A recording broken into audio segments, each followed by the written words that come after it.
There's nothing new, but it's so good to see you.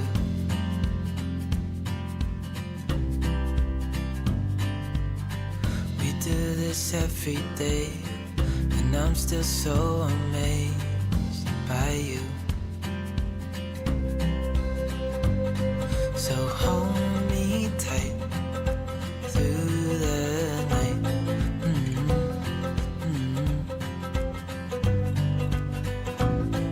It's just us two, me and you.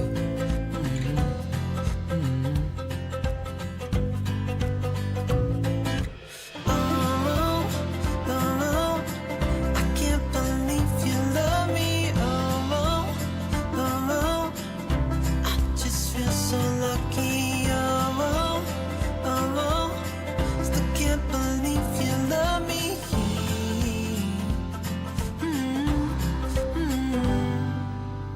I hope it never ends. This being more than friends. Yeah. You know I'm here to stay every single day. Yeah. So hold me tight through the night.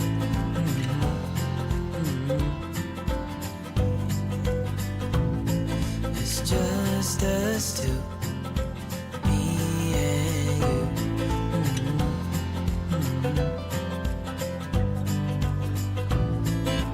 Oh, I can't believe you love me. Oh, I just feel so lucky. Still can't believe you love me.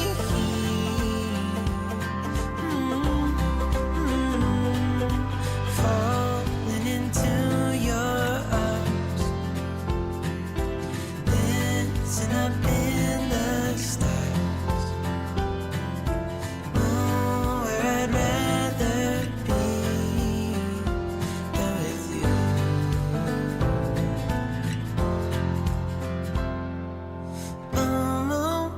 I can't believe you love me. I just feel so lucky. Still can't believe you love me. I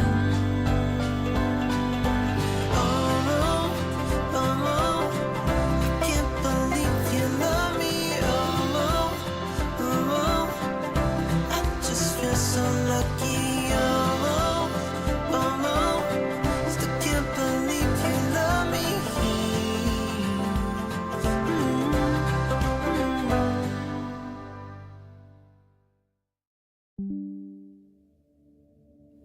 I made an old man.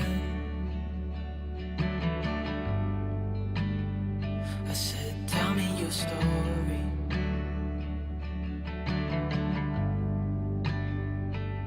He took out a notepad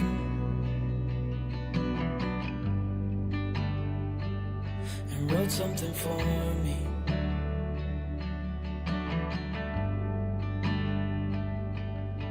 Then he kept walking on down the road, and I watched him disappear like smoke. And I thought I'd just seen a ghost. Then I looked down at what he wrote. It said, son, when you grow up you'll be fine. I know you've got questions on your mind.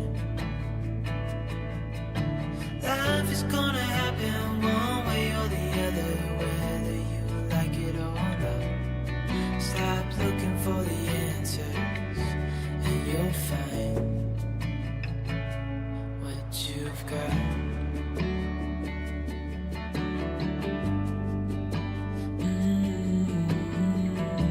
Hey.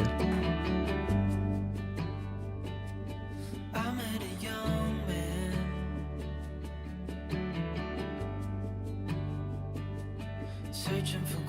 Hello, everyone. Hello. Welcome in. Welcome in. Hey, it's a suit day. I thought this update wasn't coming till tomorrow, so I had to scramble a little bit this morning to get everything ready. Welcome in, Uli. Welcome in, and sorry, JJ, Darren. Dude, that blue text is so hard to read. Anyways, welcome in, guys. Good to have you here.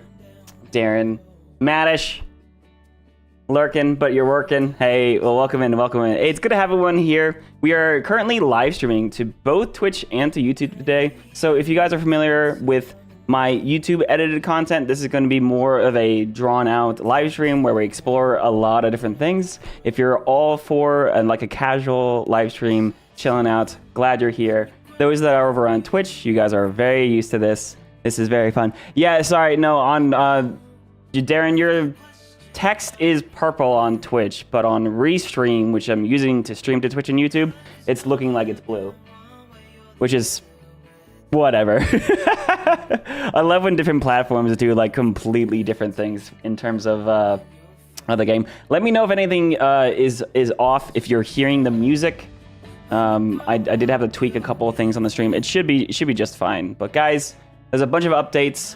And so we're just going to jump right into it so those that are watching the VOD can get right into it as well. But nonetheless, welcome in. Glad to see everyone. Music is good. Fantastic. Yeah, we have our Epidemic Sound subscription. We're playing some Cody Francis today.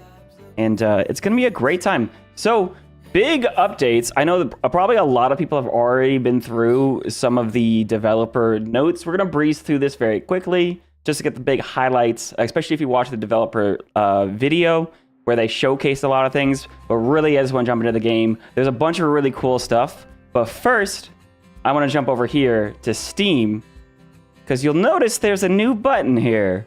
Hey Bob, how's it going? This is an early stream. It is. I'm off. I have some time. I had the choice. Do I make edited content right now, or do I just jump on and live stream? And jump on and live stream sounded awesome to me. So I also wanted to do some research about how the game feels. So we will be jumping into a brand new Isabella game with online speed abbreviated ages, so we can breeze through as much of the game as physically possible, because there's a lot of updates. But here, you'll notice, first of all, workshop support on Steam for Civ 7 is finally here. Not only that, there's already a couple of mods that have been published. Some modders are just super on top of it and they had things ready already and they published. Other mods are example mods published by Firaxis themselves. But you look down here, Sucretact. Sucretact is literally modding for Firaxis right now, and that's amazing. They made a couple of example mods. Here's an example mod of a couple new policies, where you add a couple extra policies into the game. Look at this, free content, free DLC content that is in the mod workshop. Like, we have 2 cards here. Actually, I haven't really looked too much into this, but Oracle Bones, 3 happiness and 1 culture on the palace, or cylinder seals, 2 food, 3 gold on the palace. I'll run these mods because they're here. That's awesome. I'm sure some things like extended policy cards and our detailed map packs will be coming shortly by someone. But here's another one, new narrative event mod. This is also published by Firaxis with a couple of additional narrative events, like just extra, a little bits of content. But the thing that I'm most excited about, that Sucretact / Firaxis, by the way, I'm not sure exactly if Sucretact is doing it through Firaxis or Sucretact just has their name like published on the Steam Workshop with parentheses Firaxis, but overall, there's these 2, but there's also, where is it? Sucretact posted 1 more. Oh yeah, so yeah, there's actually more getting published. Like Oliver Cromwell's on the workshop already. Owain Glindor. I'm sorry if I mispronounced that. Where is it? Example mod by Sucretact. Matcha Heat rework. Sucretact is already doing Civ reworks. Published. Sucretact, parentheses, Firaxis. Example mod with a rework of Matcha Heat, which includes things like having food on quarters that are adjacent to coast. And +2 food if the settlement is on an island, a landmass with a maximum of 15 tiles. Generate treasure fleets on islands after completing the civic tree. Oh, wow. So they get an early jump to treasure fleets. So there's a bunch of stuff that is looking promising. Obviously, this was launched today. There's not a lot of mods published yet. I will be starting something in the Discord in terms of my potential mod list. For now, I'm just highlighting that it's here, and Frax has actually published a couple of them through SuperTact, which is super cool. A lot of these modding site. Yeah, so I know there's a community mod program that I never jumped on, and I meant to a while ago. I've just been really busy this summer. I'm sure, yeah, I like it here, so downloads the new reels. I think, so a lot of the people that have already been modding for Civ 7 should very easily be able to take their mods from the Civ 7 community mod page and upload it to Steam, and it should be an easy transition. I reckon by the end of the week, we're gonna have a ton of mods for Civ 7 already. They also publish a bunch of documentation to help it easier for modders and all that kind of stuff. But that's the first thing. That's number one. Steam mod support is officially here with Civ 7, which is awesome. Hey, Go Pack Go, how's it going? Update 2.2, big update.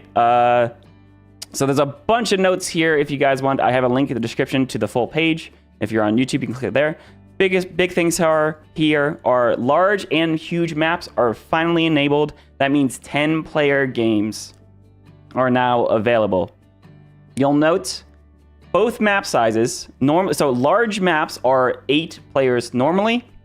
Huge maps are 12. However, they have kept the cap in single-player games to be 10.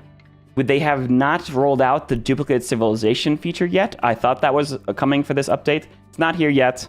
Oh well. It is what it is. Multiplayer campaigns are still maxed out at 8 players because of stability reasons, including AI and humans. Though 12 total players is still the goal for huge maps. That will be coming here at some point. Remember, we also have the Pangea Plus map, so you have the ability to have 10 players on one big landmass. And that's going to be what we're doing today. That's going to be really, really fun. Here's the other big update. New advanced game options. We'll jump into this. I'll show you all of it in-game. But there's a lot of updates, including how to set custom AI difficulty so you can actually separate like the AI sim bonuses from their combat bonuses. Play deity sim, but less egregious combat bonus on it as well. So you're still playing deity, but things are a little bit different. You can enable and disable score victory. You can enable and disable specific crises or legacy paths. There's a lot. We'll jump into that in a second here. New bonuses for religion, city, states, and towns. So we have a ton of new Susan bonuses that includes randomizing Susan bonuses. So it's not the same thing every single game. You'll see different Susan bonuses as they pop up.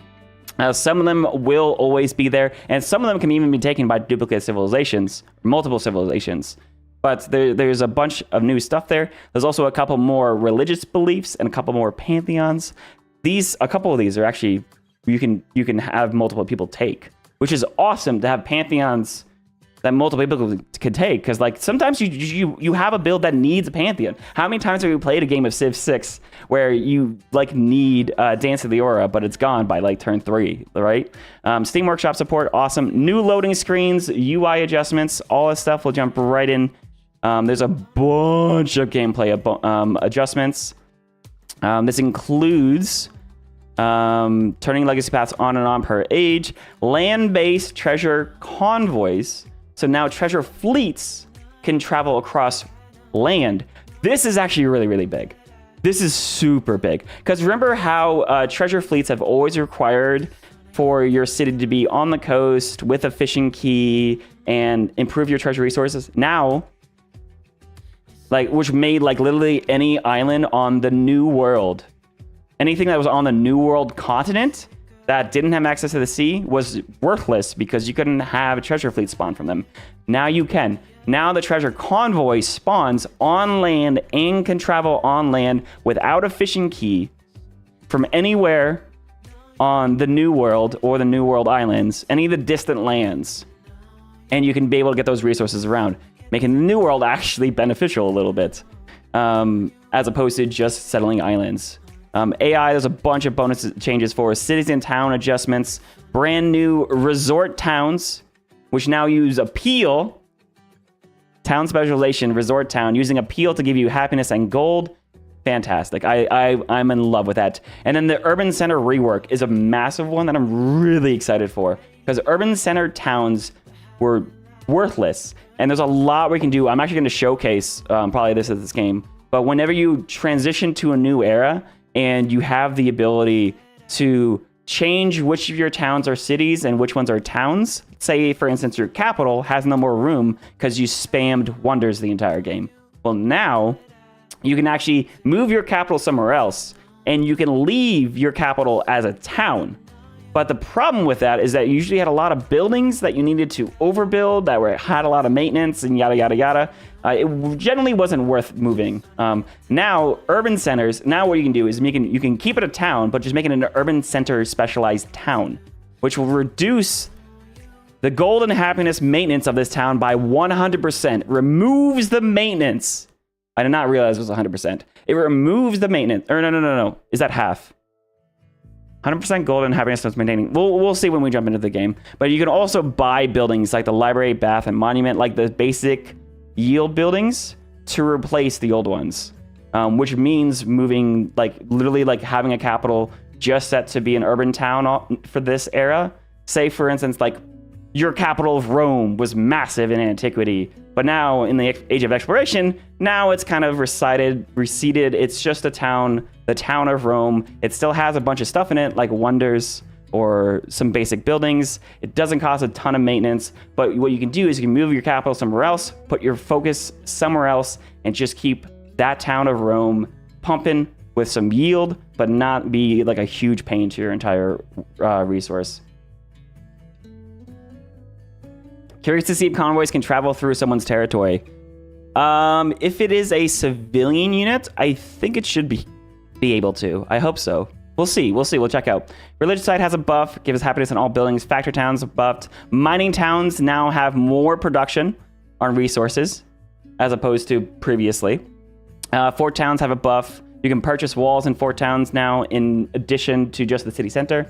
Really, really cool. Independent powers, a ton of stuff here. But yeah, I think at this point... Oh, and a couple of changes to leaders. Isabella has been nerfed/reworked a little bit. And I don't really think it's a nerf. Instead of having 100% yields on natural wonders, you get 50% yield on a natural wonder per natural wonder you settled. So you have slightly less yield from the very start of the game, but the more natural wonders you settle, the better the yields get. And you can have like 200% yields if you have 4 natural wonders settled. I think it's a great change. We're gonna play her tonight and see how it feels. That's gonna be amazing. Having like 200% yields eventually, and also the need to go settle more. The need to want to go settle more wonders instead of just staying on your one. That's a nice incentive. A bunch of UI adjustments. We'll jump into the game for that. Narrative events, audio stuff, and a bunch of performance stuff. So we're just gonna launch into the game. I don't want to keep everyone waiting any longer. Let's just jump in. I have a save file ready for us, but we're gonna walk through some of the game setup that I did just to showcase what it all looks like. Hey, Isabella, look, just the person I wanted to see. So we're gonna go over to additional content. This is where you have add-ons. This is going to be your mods, but also, of course, your DLC packs. You can enable them or disable them. Here you can see we have some example mods, new narrative events, new policies. Again, this is from Secret Attack and Firaxis. Did Firaxis backtrack on some core changes, or did they get scared? I'm not sure exactly what you are referring to. I know there's a lot of things that have been adjusted from player feedback, but if you can be more more specific about a specific change, like I know, we'll jump into some of the adjustments here, like things like the game feeling like it was too much on rails. So they've done a lot to or at least some to adjust certain things. Again, I'm not like sponsored by Firaxis to do this live stream. I'm not here to like praise them. I'm just here to play a game that I like. But I'm also here not to crap on the game either, because like I genuinely enjoy it, and I think Firaxis has been doing a lot of updates for how poorly the release of Civ 7 has gone. since the last time that, like, especially since like we did a bunch of preview videos for it. There's been a lot of updates. I think they did backtrack on some of pushing the DLC, right? The first, obviously they already released the first DLC, the Crossroads of the World DLC, 1 month after launch. That got a lot of negative feedback. The Right to Rule DLC should have already launched like beginning of June or April, or sorry, May. I think it was slated to launch in May. That has been pushed back based off of feedback and Steam reviews. I think that actually is supposed to launch here shortly, probably beginning of July, when that next DLC pack releases. So, I mean, it's still coming, but they did reprioritize a couple of different things. Stir the pot, didn't. All right, Dud. Welcome. Good for you. All right, so we're gonna do a quick little Isabella game. Oh, I forgot to do mementos on the save file. That's okay. You have your mementos here. I did an Antiquity Age game, of course. We're going to play as Carthage because I love the idea of having Carthage moving into Spain, and I want to play Isabella today. So here's the new settings, right? You have Governor, or Viceroy, Sovereign, Immortal, Deity, and Custom. So this, of course, pops up in Advanced Options. I'm going to set this to Online Speed. I'm going to set this to Pangea Plus. I'm going to set this to a Huge Map. Huge Map, remember, is still limited to 12 players, or sorry, 10 players, even though it's a 12-player map size, so there's going to be a lot of extra room. In terms of advanced options, this is where we see. You glad that you changed the push the game a bit by monthly DLCs? Yeah, I mean, that's not a Firaxis decision. So I generally go a little bit light on Firaxis for that, as more of a 2K and Take-Two. 2K being the publishers and Take-Two being the owners of Take-Two. Obviously, I have no control over that. But, you know, it is what it is. I'm here just to play the game that I like. So, I tend to not be a very negative person. Some people have a lot of opinions about Civ 7. I tend to at least focus on the details of, like, what was released, factually. And keep my opinions mostly to myself. That's why a lot of my videos in terms of the preview series was focused on just explaining the game mechanics and the details and letting people decide what they thought about it. And obviously, I was excited to be part of the program. I was excited to play Civ 7, and I genuinely enjoyed the game. My general takeaway of the game on launch was that the core of the game was all there.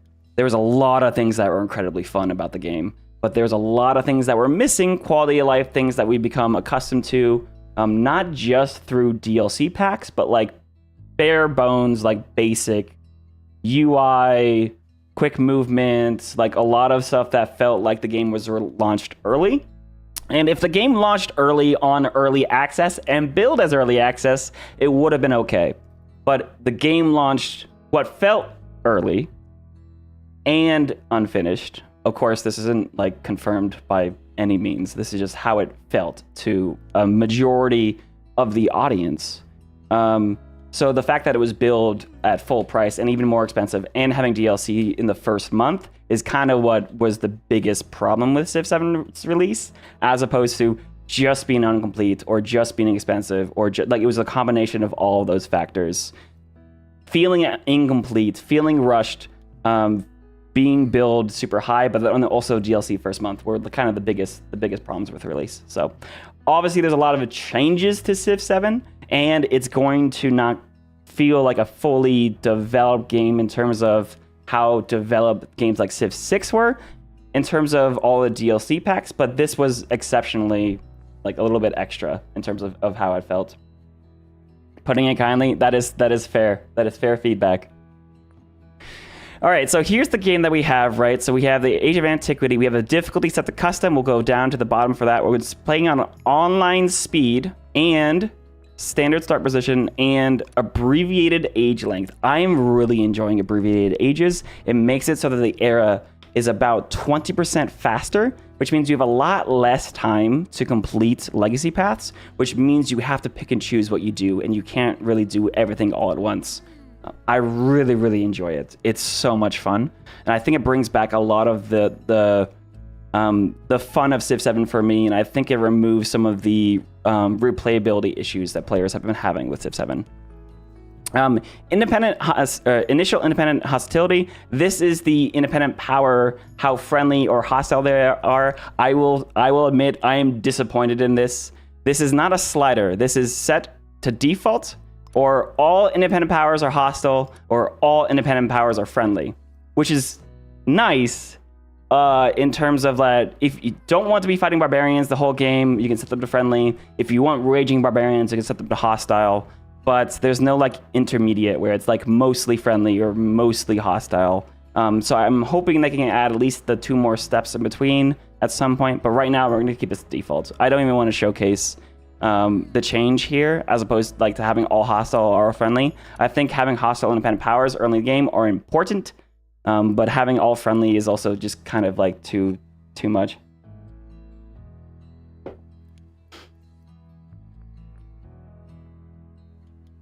Civ 7 was just ahead of the price increase, so technically their strategy would, I would say if it was a fully launched, a fully developed Civ 7, no problems on release game, $70. I mean, I don't know. It's hard to say what money is worth. I don't know what money is worth to you. I only know what money is worth to me. As a content creator, I was able to get Civilization 7 early, get it for free for the preview program, but I did purchase the game myself afterwards so that I can create. I basically gave the key to. I basically purchased it for someone else, but I put the money down myself so I could say that at least like I bought the game, right? So it is what it is. Map type we're gonna play as Pangea Plus. Map size will be huge. Disaster intensity you can set this light, moderate, or intense. We'll keep this on light. You're enjoying humankind. That's good. Hey Bob, how's it going? Gonna wait for the mod community there. I would say by the end of the week, there's gonna be a ton of mods on the Steam Workshop. I already have a couple of mods running. SuperTech has already been publishing mods. Of course, you know, they got the scoop on dropping things. Here's another thing that I really, really enjoy here. So the crises can be turned on or off per era. So if you really hate the plague in antiquity, you can disable it. If you really hate the revolt loyalty problem, like crisis, you can turn it off. If you really like the invasion, barbarian invasion, keep it on. So we'll do that. We'll just do barbarian invasion. Exploration, I think I just turned off revolt. I actually don't know enough. Hey, thank you for the follow, by the way. I don't know enough about these different exploration crises because I haven't played the exploration era enough to really actually have gotten this far. But anyways, I'll disable revolt because revolts are annoying.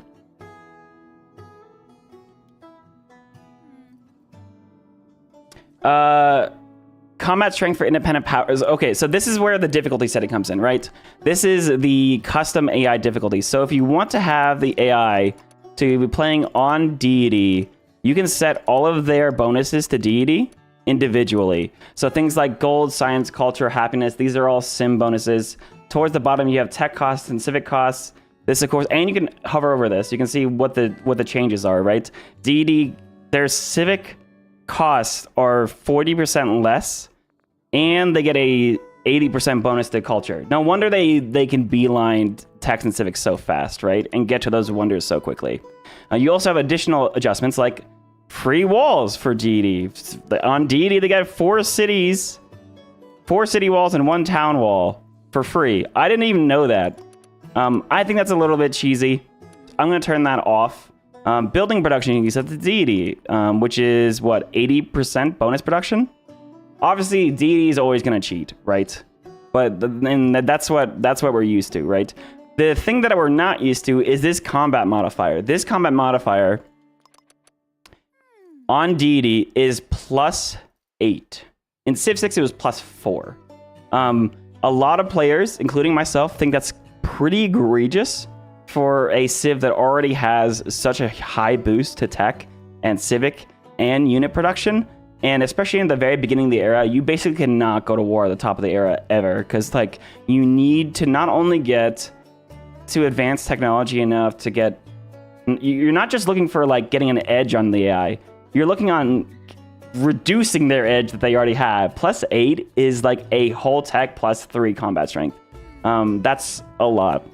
So what you can do if you want to play on deity, but you just hate how the deity combat strength is, you can just set it to immortal. Immortal's +5, or sovereign. Sovereign's +3. Like, so you can bring down their combat modifiers, but keep everything else up to deity, and enjoy deity that way. If there's just one thing that's bugging you about the way the deity AI operate, you can adjust it. There's also the combat strength for independent powers, which is separate from the AI players. Now, if you lower the difficulty of the independent powers, they will be weaker, right? You will be able to fight off the barbarians easier. On deity, they just have a +0 bonus. They don't have any bonuses. But lowering the difficulty will make it easier to kill them. So you can turn the legacy paths on and off individually per era. So you have antiquity, exploration, and modern. Turn each of these on or off. Just note that if you disable a legacy path, like for instance, if you hate the cultural legacy path in exploration, which is about getting relics and stuff, if you disable that, you're going to disable the ability for the age to progress as well, because now there's not that additional +5 or +10 legacy age progress happening. So the more these you disable, the longer the game will be. But also, if you disable all of them, you can play totally sandbox. You can play Civ how you want, as opposed to having guidelines of how to play. You can also disable score victory in the final era, just to make sure that there is a victory condition that is enabled, especially if you play on Abbreviated Ages, like I'm trying to do right now. So I'm going to turn that off. The independent power combat strength adjustment is a good thing. They're too strong. Yeah, so right now, so yeah, you can play against DD AI, but lower the combat strength of the independent powers. Right now, the independent powers have a +0 combat bonus, unless you're playing on lower difficulties. So if you're playing on like Prince and stuff, you'll notice it's very easy to kill them, but you can set that manually now. So I think that's cool. And yeah, you can have up to 10 players. You can see you can't add more than 10. Cannot add more than 10 as of right now. 12 players and duplicate civilizations is supposed to come later. But that's our game setup for today. And you also, of course, have the ability to load and save configurations, so you can set the game how you want, and then be able to go off from there. I'm gonna go ahead. I'm gonna go to load game because I have a map that I like. I actually had 3 different spawns for this. Of course, we're playing as Isabella, so you basically just keep re-rolling. You can hit restart now. That's a new thing. Once you load a map and you see what it looks like turn 1, you can hit restart and reload for a new game. So that's awesome. And something that was not available at the very beginning of the game. So you know, it is what it is. It is what it is. While this is loading, I'm going to do a quick ad break just to disable pre-roll ads, guys. I should be having... That should be going on its own. Hang on a second. All right. You'll see right here we have some of the new UI stuff. I will be... Yeah, hang on. 1 second.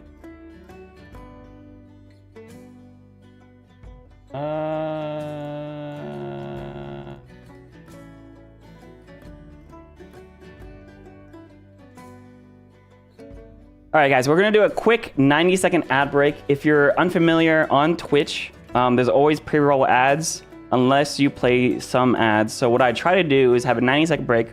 Nothing's going to happen. You're not going to miss anything. I'm trying to keep it so that the ads don't play like in the middle of a sentence that I'm saying. So quick 90 seconds. Go ahead, grab a coffee.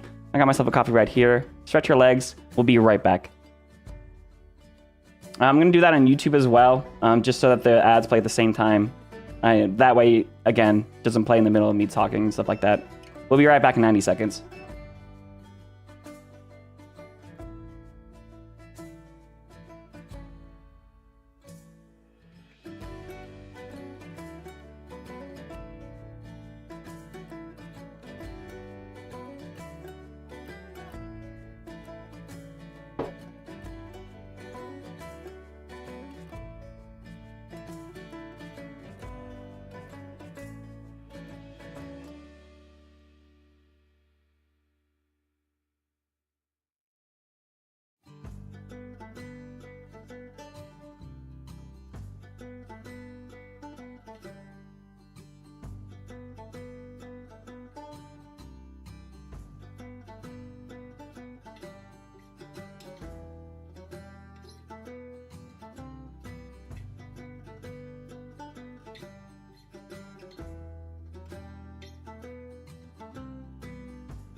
All right, and we're back. I'll give it a couple of seconds just to make sure any buffering gets cleared out. But thanks for sticking around for that, guys. I do want to play a couple of ads during the streams just to make sure that people can jump into the stream without a pre-roll ad and see what's going on immediately. So, and we'll just keep it on a manual setup. But basically every half hour there'll be another quick ad break.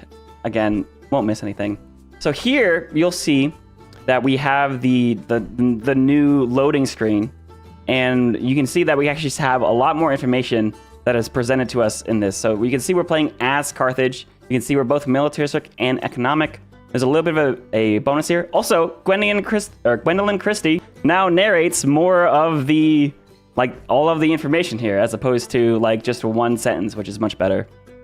But you see, Phoenician's ability can only have one city. Towns cannot use the convert to city, but you receive a second merchant or colonist each time you purchase or train one. So you get double settlers, but they're all towns. That's fine with us. There's also a tip here. The Punic Port unique quarter can be purchased in towns, including their resource capacity. This persists in future eras, setting you up with powerful benefits later. We have Isabella's ability here, right? So we gain 100 gold per age every time you discover a natural wonder. This is doubled if the natural wonder is in distant lands. So we want to go ahead and explore. We also have a little bit of a bonus here. I think that number is reduced. It used to be 300 on standard speed. I'm playing on online speed, so I'm assuming that got reduced a little bit. But yeah, someone mentioned, is Izzy nerfed or buffed? It is more of a rework. Before it was 100% tile yields on natural wonders, period. Just amazing, right? Now it's 50%, but it stacks every time you get another natural wonder. So once you settle your second natural wonder, you get 100%. Your third natural wonder, you get 150. You get 4 natural wonders, you get 200%. So it's a bit of an early game nerf in preference for a better scaling throughout the game. Now, arguably, you could say it's an early game nerf, but it scales way better, and it's going to be really, really fun throughout the game. And I think that's fair, considering that you always spawn a natural wonder. Like the ability was way too consistent. She's so good. I'm very, very, very much. I think it's a good adjustment. You get 50% gold towards purchasing naval units. You buy naval units for cheap, and -1 gold maintenance on naval units. So even as Carthage, you can go ahead and buy a lot of boats out very quickly, very cheaply, and we're gonna have a lot of fun with that. So you can see it shows you unique buildings. So you have unique quarter of the Punic Port, which you can say is constructed in the Kothon and Dock. So you have the 2 buildings here, right? You have the Kothon and the Dockyard. Kothon gives you production, and you get additional production for navigable rivers and coast, and the Dockyard, which gives you gold, but also food adjacency for resources, districts, and wonders. So you get food, production, and gold from your Kothon. It feels very much like a harbor in Civ 6, which is great. Put these together, you increase the number of resources that can be assigned to a settlement by 2. So you can get up to 3 resources in a town, which really helps with the economic victory. What am I thinking about the update? I'm still looking over the details. I think there's a lot of updates. There's a lot that's been updated. If you're watching on YouTube, you can kind of, go back and forth. I think it's definitely a step in the right direction. But there's a lot I want to jump into and look into. So mod support's a big one. Finally, awesome. UI adjustments are nice. There's a bunch of new content as well. And it's also not behind a paywall, so that's great. And what else? Ability to change AI difficulty sliders and stuff like that. So you can lower the combat strength of the deity, which is +8, their units, but keep all the rest of the deity bonuses. I think that's really good. We have a unique cavalry unit. I'm sure, this is probably fixed. It's no longer bugged like it used to be. Combat strength for every unique resource assigned to the capital, and you have your colonists, which gets +1 movement and +1 population. +1 embarked movement and +1 population if settled adjacent to a resource. You have traditions here. Now you can see what actual traditions you have before you load into the game. So you can see we get additional gold from one of our traditions when purchasing buildings on the coast or navigable rivers, as well as purchasing naval units. So that actually stacks with Isabella's ability. And you get also additional gold from mining towns and food from fishing or farming towns. we're gonna have a really, really strong towns this game. But here's our spawn.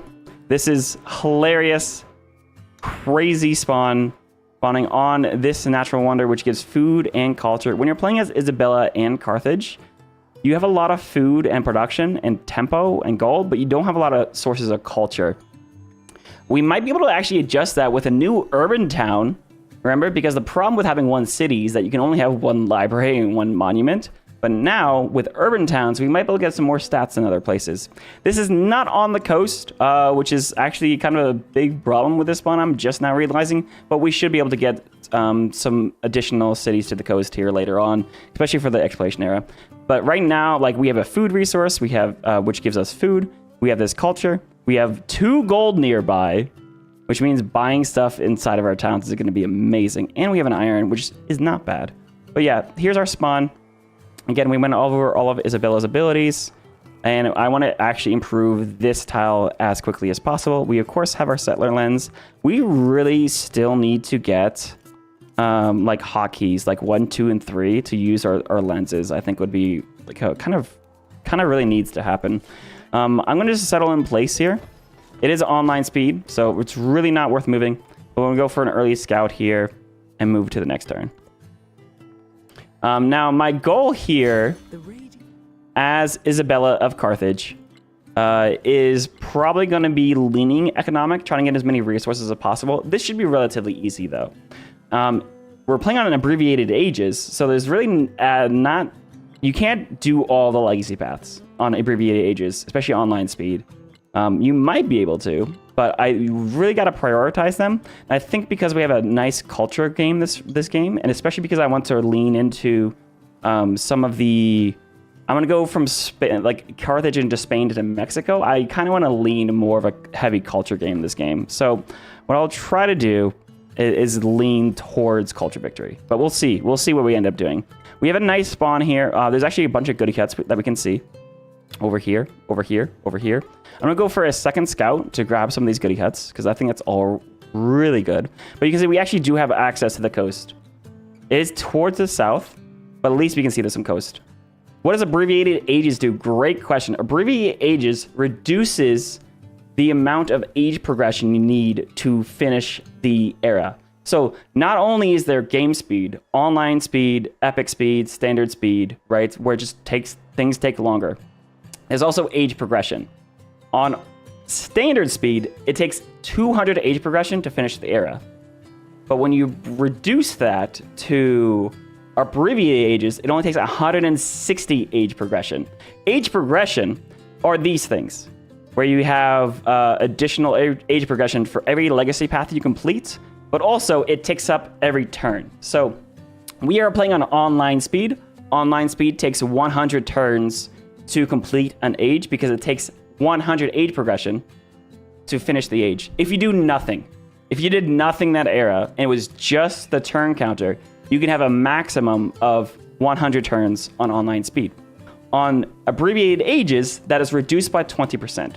So now age progression is only 80, and that means a maximum of 80 turns in the era. But remember, as we hit these legacy paths, right? Here's 5. Here's 5, here's 5, and especially if you kill another AI, that's a large amount of age progression that advances the era. So, as you finish legacy paths, the era advances, the crises happen, and the game moves forward and the age ends. Abbreviated Ages basically means there's not enough turns in the age to finish every legacy path, so you have to pick and choose. And I think that's way, way more fun to play Civ 7. Because it feels a lot more like previous Civ games like Civ 6. I'm going to very quickly... we're going to go straight for pottery here. We have some pretty good stuff. We have a nice library spot with 2 resources. We also have a really good monument over here. Though building that direction is going to be really tough. We'll figure out where our monument... We might just have a library monument right here and call it a day. But overall, I think this is going to be great. I don't get too held up on all this. Turn 2. All right, hit next turn, please. Yeah, so we have goody hut, goody hut. I want to grab those quickly. I'm assuming we might be closer to the bottom of the map than the top. But I actually have no idea. We're just going to go up to the north and grab these goody huts. Or second south and grab these ones. We can immediately grow our city. And I want to grab this tile as quickly as possible.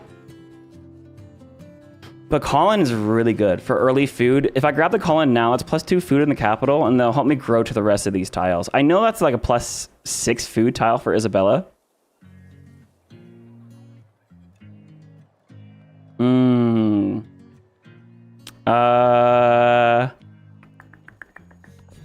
I think this is fine. Where are we at? We're at 5 food right now. I think we're just gonna grab the Colin. You could totally argue to go straight for the wonder, but this is just how we're gonna do it for now. That will give us up to 10 food per turn, right? Because we have 5 + 3 + 2 from the resource. So that doubles our food growth now. So that'll be able to get us to grow up here very quickly. I actually need to set a hotkey. Game. Let's go. Configure keyboard and mouse. I'll set this next action to be Z.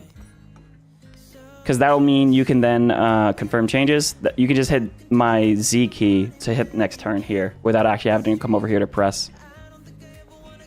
Oh yeah, we already grew, so I want to go ahead and grab this silk as well. That's going to really help scale on this natural wonder tile as well.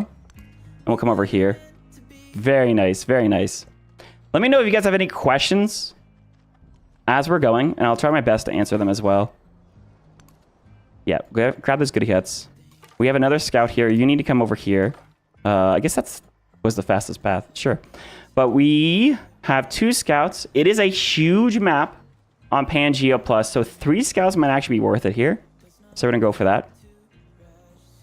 I want to be able to explore as much of the map as possible. Let's grab our first goody huts.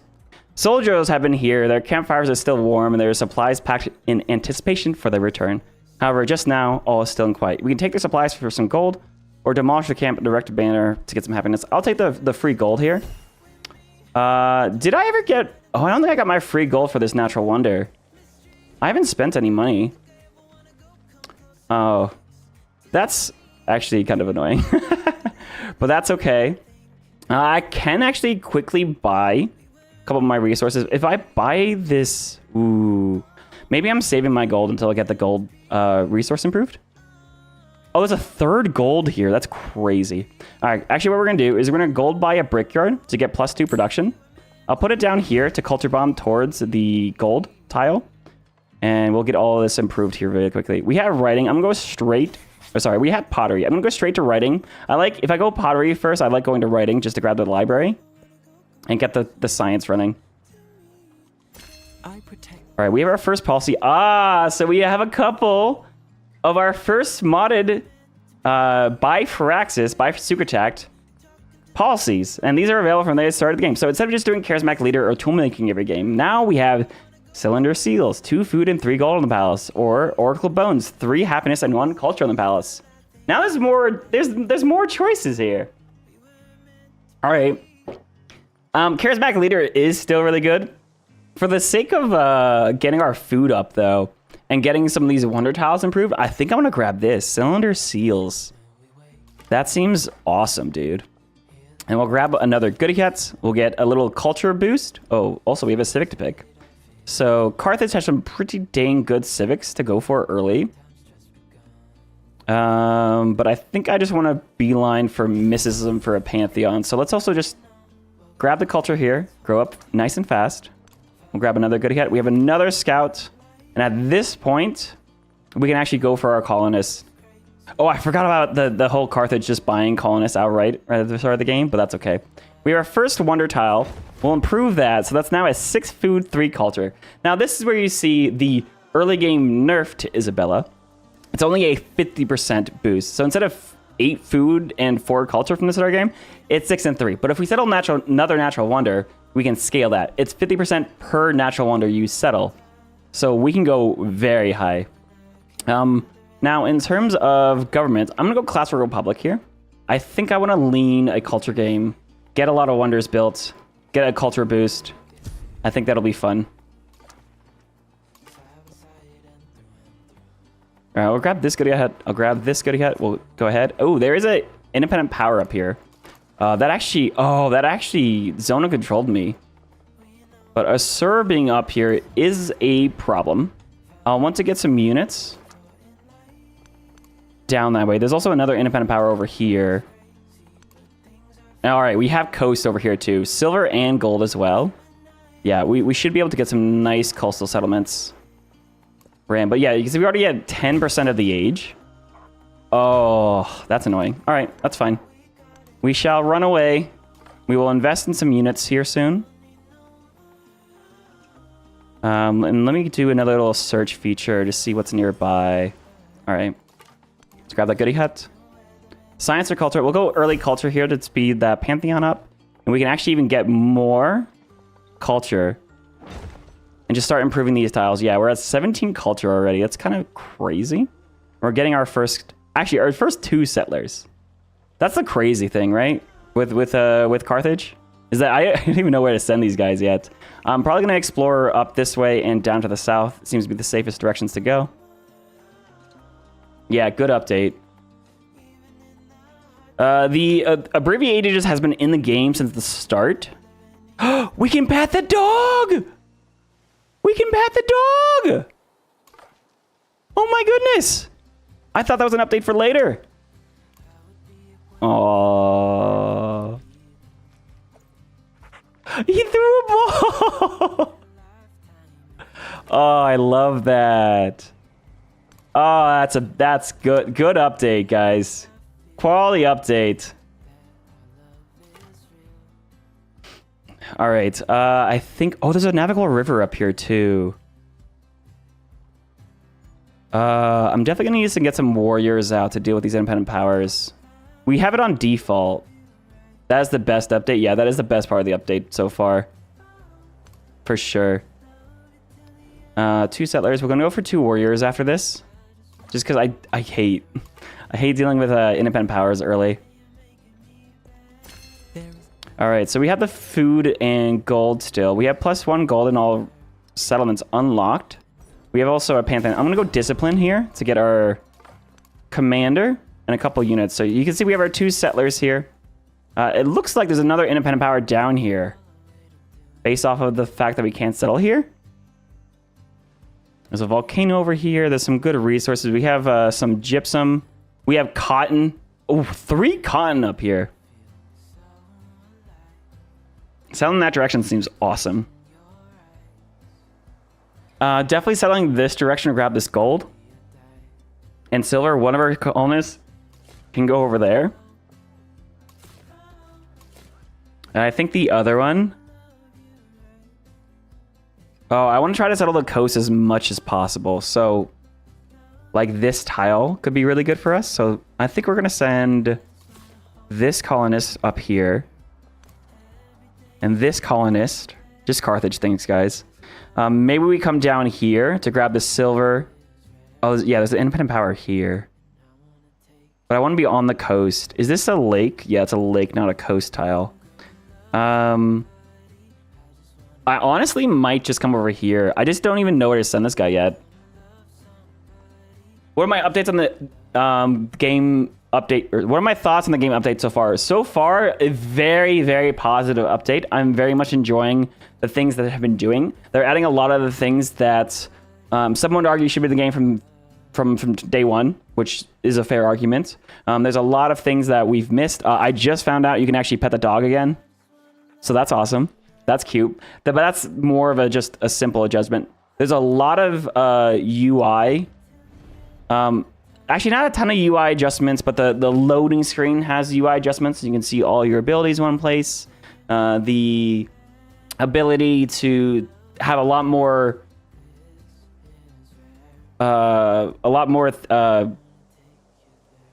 control over the game setup, including set the AI's combat bonus lower than +8. It's still play on deity sim bonuses is a really good one. Have we faced the same? I've been playing the game, but the new resource system interfaces cannot be closed. Game will freeze. Which console are you playing on? And are you playing with any mods? I haven't seen that yet. So what, the resource screen? I'm wondering why you're having that bug. I'm not sure. What? 1, 2, 3, 4, 5 gold tiles? That's amazing. Holy cow. All right. So this can be collected by the capital. That's 100% gold to purchasing buildings on Carthage. That's insanely good. I'm probably gonna come down in here and see if we can settle on the coast, but also grab some of these good resources. I'm not sure yet. We need to get those warriors out, and we'll pick a pantheon. Here's a couple of the new pantheons. Trickster God, 25% influence towards endeavors and sanctions with an altar in the capital. But the pantheon can be picked by multiple civilizations. Same thing with God of Revelry. 1 happiness on resources in settlements with an altar. This pantheon can be chosen by multiple civilizations. So now there's actually pantheons that are non-exclusive and reliable, which could be good. I'm not sure how I feel about... That's really interesting, and multiple civs can pick that. Did they add an appeal tile? There is no appeal lens, but here's the secret. You kind of don't need an appeal lens. You want to know why? Look at this. Happiness. Happiness. Happiness. Happiness. Happiness. Happiness. Appeal generates happiness on a tile. If you're curious as why this tile doesn't have happiness, but this tile does, this tile has high appeal. Appeal is what creates happiness on a tile. So you'll notice this tile is surrounded by 1, 2, 3 tiles that generate appeal. You have the lake and 2 woods. 3 appeal gives you an appealing tile. It's just appealing or not, but that gives you happiness, and it's 1 happiness per era. So 1 happiness in antiquity, 2 in exploration, 3 in modern. So theoretically, the more you play the game, the more you want to preserve your naturally high appealing tiles and have your rural districts on those and try to urbanize your less appealing tiles. I think appeal lens will be fun regardless. And yeah, so the reason why I haven't made like a standalone video about that, because like I realized this almost like very early on, that appeal is in Civ 7, and because I'm the appeal guy. I love appeal mechanics, but the problem is that it's been bugged. When you put a rural district on a high appeal tile in like the exploration or modern era, it often removes the happiness entirely, which isn't supposed to happen. So I haven't been able to make the how to maximize appeal in Civ 7 video because it doesn't work. But maybe this update fixes it. We'll see. We'll see. If it does fix it, we'll look for it. But that'll be something to look in for immediately. I'm going to take one of the new pantheons. We'll go God of Revelry here. 1 happiness on resources in the settlement with an altar. I think that could be very powerful. The Civ 6 Russia Preserve aim? Absolutely. Ooh, big flood. +1 food on these tiles. That's awesome. So I'm going to settle right here. Carthage, you want to settle on the coast next to a resource? Oh, there's 2 silver. Dude, what is going on this map? This map is amazing. All right, we're going to grow our city again. Dude, the amount of food that we have, 26 food on turn 12. That's insane, dude.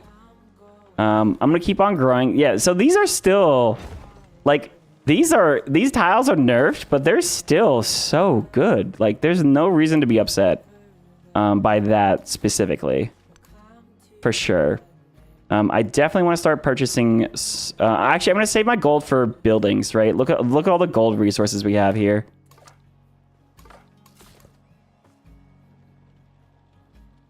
And unfortunately, I don't know where the second colonist is going.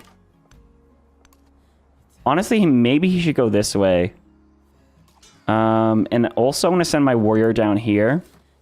As much as I want to settle up here and grab all these resources, I don't think that's my priority right now. I can grab science or influence. Influence is actually really good early.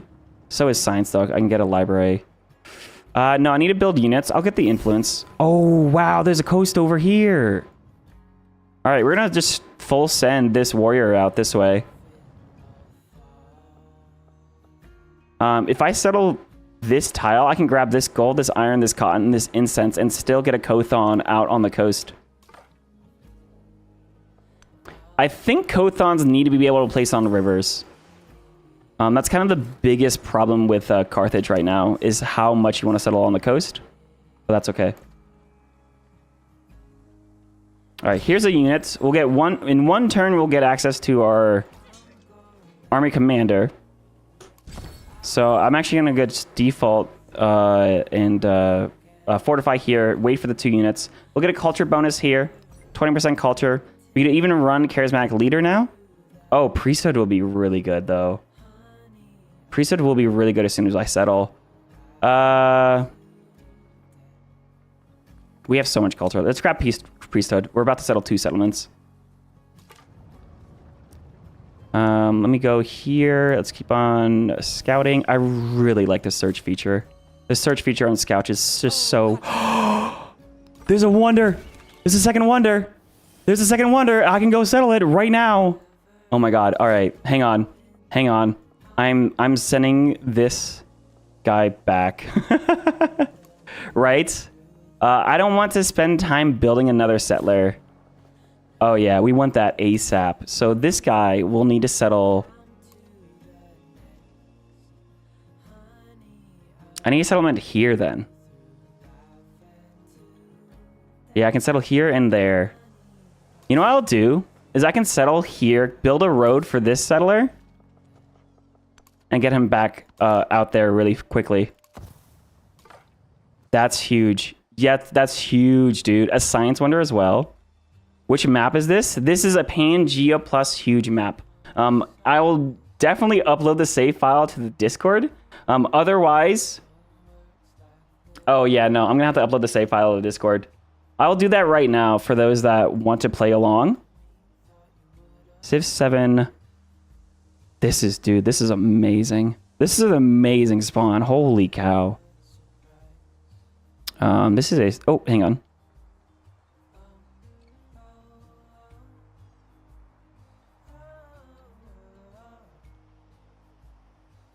Isabella. Let me see.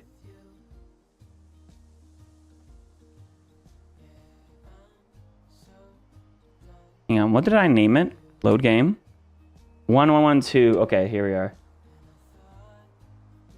1112.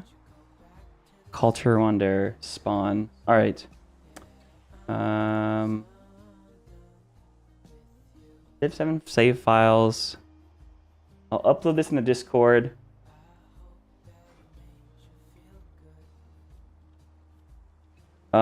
Yeah, this is crazy. I'll just send a quick screenshot.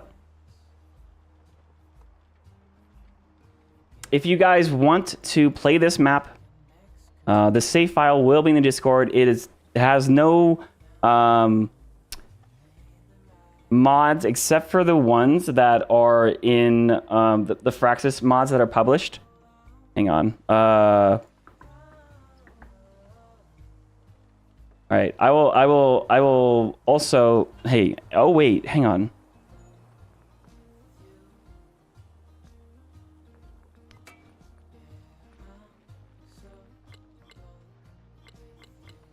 Yeah, the 2 custom mods. Files, you subscribed items. Here we are. I also post these.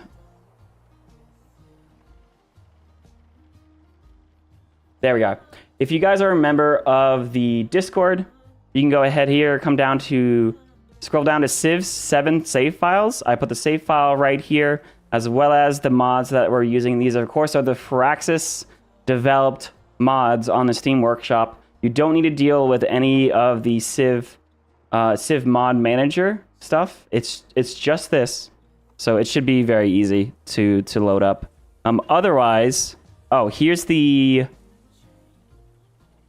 map seed for those that want to try to recreate. Map seed. So we got Pangea Plus, huge.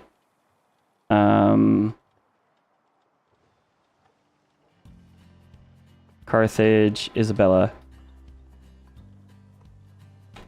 Standard. Spawn. Yeah, dude, this is freaking legendary in my books. But anyways, hopefully that helps you out. If for those, let me know in the Discord if you guys need anything. But there should be the link for the game in the Discord. Yeah, this is freaking amazing. I am loving this. Holy cow, dude. All right, we're being attacked. That is okay. We have discipline. We are super disciplined. I can settle this settlement right here, building a road, and which will help get this settler out here to this wonder faster. Amazing. We, of course, have our units and our commander, and we'll be able to fight down through here. Maybe get another settlement down this direction at some point.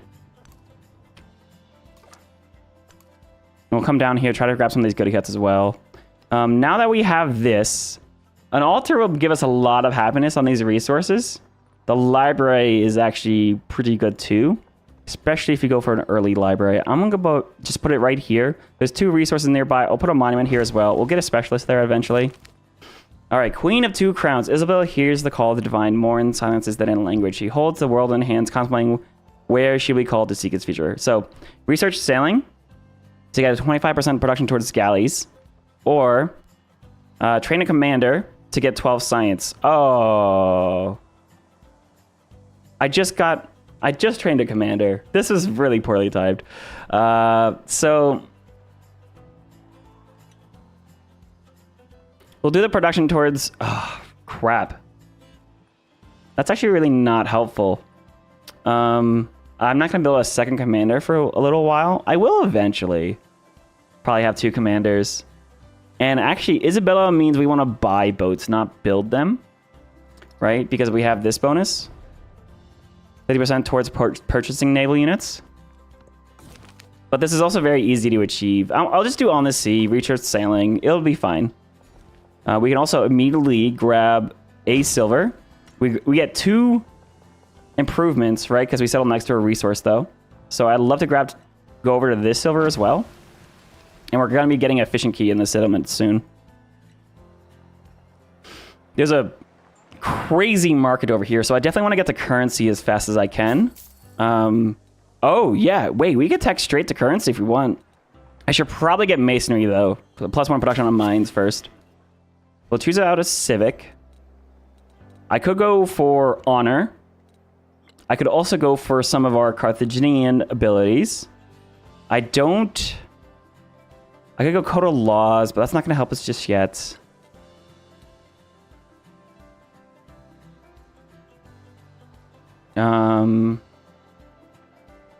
Let's just go code of laws. Unlock this. We have a bunch of really good policies to run. Oh, that's new. Look at this little radio. I guess that is showing that you can switch your policies now. +1 movement on and sight on scouts is actually really good. Let me actually take out cylinder seals and plug in survey.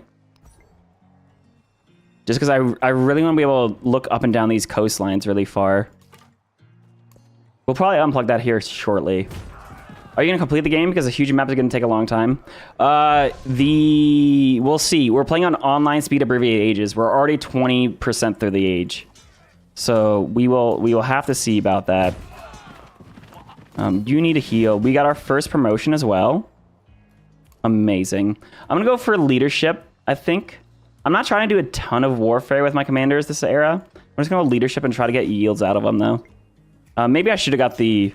We'll see. Let's grab one more. Actually, iron would help. Oh, let's grab the gold. Grab the gold. Spend gold on buildings. And our town specifically. Yeah, that'll be awesome. We'll get a ton of vision over here. Yeah, look how much sight these scouts get with survey. I love survey. There's a friendly innovate power down this way. I'd love to... Oh, my scout died. Oh, he got flooded. That's crazy. Okay. That happens. We're going to command some more units. We'll get scouting. Now, you guys need to push forward. I don't know where that independent power is. They must be... Yeah, right... here. No? 1, 2, 3? That's confusing. We'll see. Come down. Get that additional movement. We'll get this settler. Yeah, we'll go ahead and settle this wonder. I want to settle next to a resource if I can. Ideally... No, I guess I just settle here. On this tile. Get the cotton early.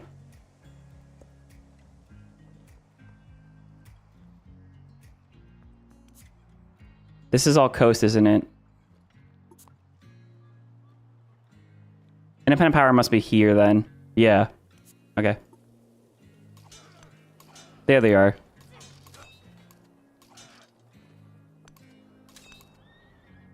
Oh, that's a bunch of units. Okay. Maybe I befriend some of these guys?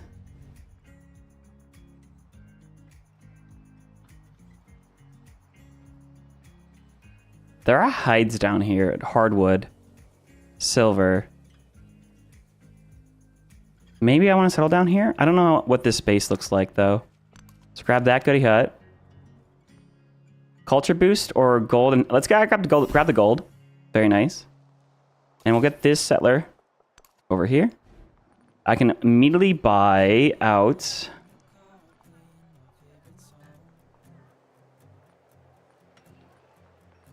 I need to unlock fishing keys soon.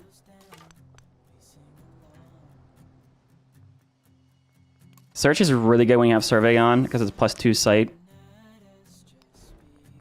Get that library. I do need warriors too. I'm gonna have to back up for this. This is a lot actually. We met our first civ. Looks like it's Persia. I'm gonna try to do a friendly first meet. I'm not looking for war. He might be far away too. We can do farmers market and open markets with him as well. He might also send us his own endeavors. That independent power is far away and inland. That's something I could do. As I could befriend this independent power because they're inland and I might not want to settle here. It will clear out some barbs from my area. Oh, he's over this way. Persia, or sorry, Xerxes of the Mayans. Okay. There's a bunch of independent powers this way. Oh, there's some friendlies down here I want to befriend.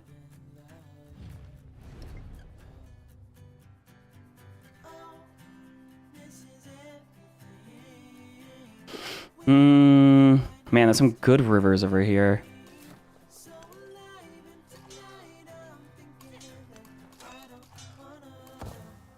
I'm going to befriend this independent power. It's going to take forever, but I just don't want to have to settle over here, and I don't want to be fighting over here either. There's animal husbandry. Let's grab masonry quickly. Get some production. There's barbs coming over here.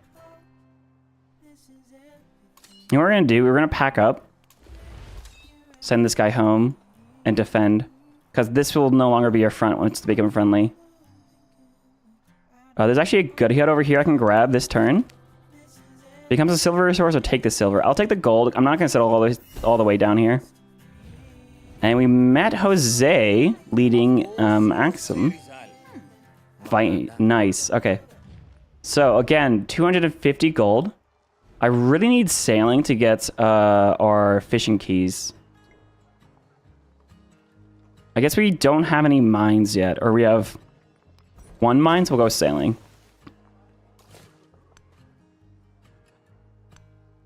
We'll settle here. We'll grow our settlement. We'll grab our last wonder tile. We'll come over here, grab our silver tile. And then go straight for this wonder to improve that as soon as I can. Narrative choice.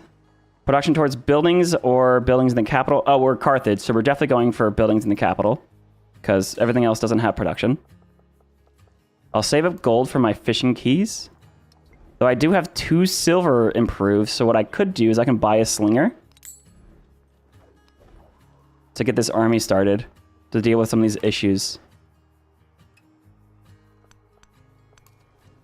All right, he's up here. I'm going to wait for them to send me some endeavors.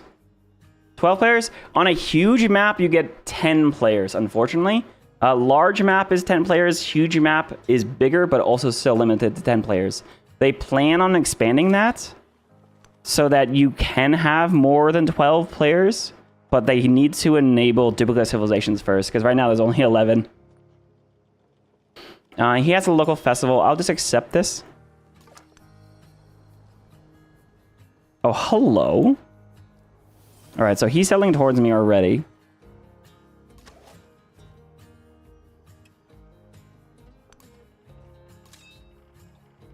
You're gonna have these guys heal. This scout. I really need to pull back so I know where to settle. Oh, that might not be helpful. All right, we have another civic next turn. We're definitely focusing on settling towards the west. The coastline to our west is our primary one. I'm going to take out survey here in a second, but first I want to... There we are.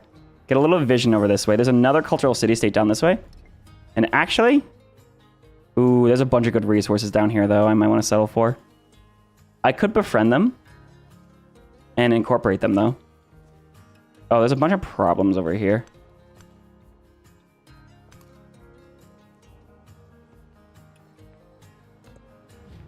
Cultural exchange with Jose will take. I want this culture. Very nice. We'll choose a civic. And we'll start ordering our Carthaginian civics so we can start buying out our unique stuff. I can actually trade with Jose, so we'll send a merchant out that way. That's a new update. You can actually just click send and they'll run over there themselves. So that's nice.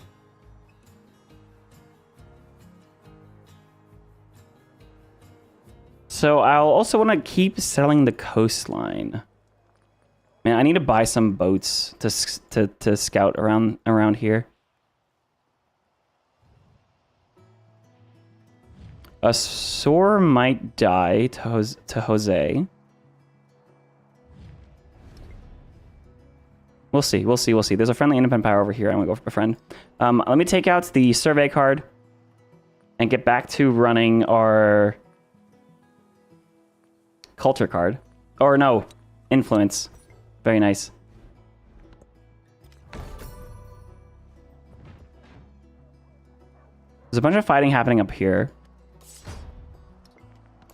All right, we can grow our time. We can finally grab this. There we are. There we are. We have 2 natural wonders settled. So now we're actually back to 100% of our yields on our natural wonders. Turn 23. Like that wasn't bad.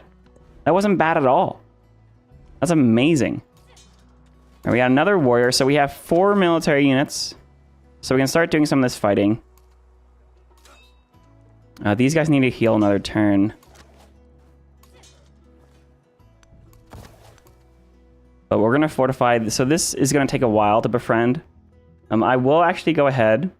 Spend another 50 influence just to speed this up. I don't want these guys attacking us. But I'll also spend influence somewhere else. We'll get another friend here shortly. Preferably the friendly ones.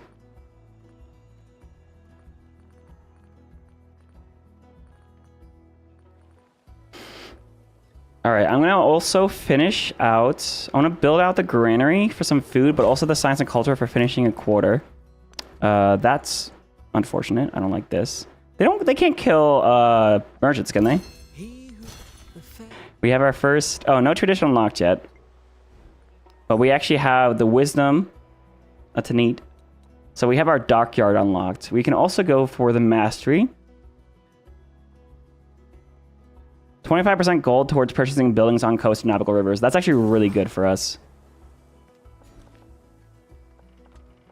I'm going to immediately go for another gold tile. Well, the production's nice as well. Actually, let's grab the iron for production.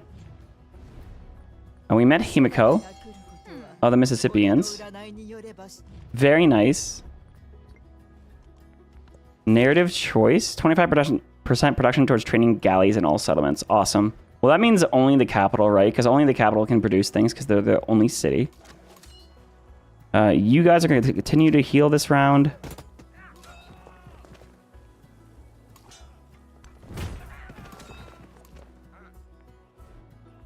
Technology-wise, we have sailing, we have writing, we can go straight to currency. I could also grab another settlement limit soon. I get a settlement limit at Sicilian Wars. And I get one at irrigation. Let's go with irrigation and then into currency. Or no, let's go currency first. Currency's kind of expensive though. Irrigation.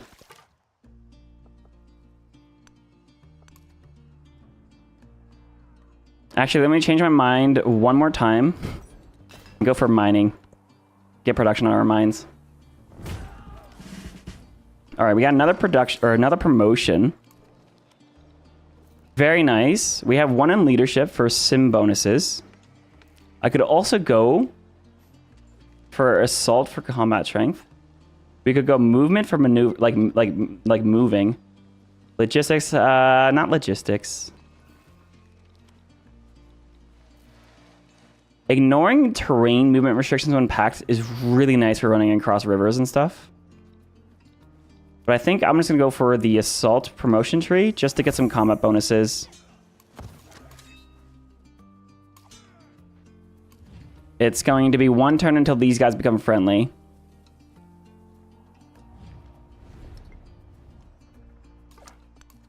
Bring this scout home so he doesn't die.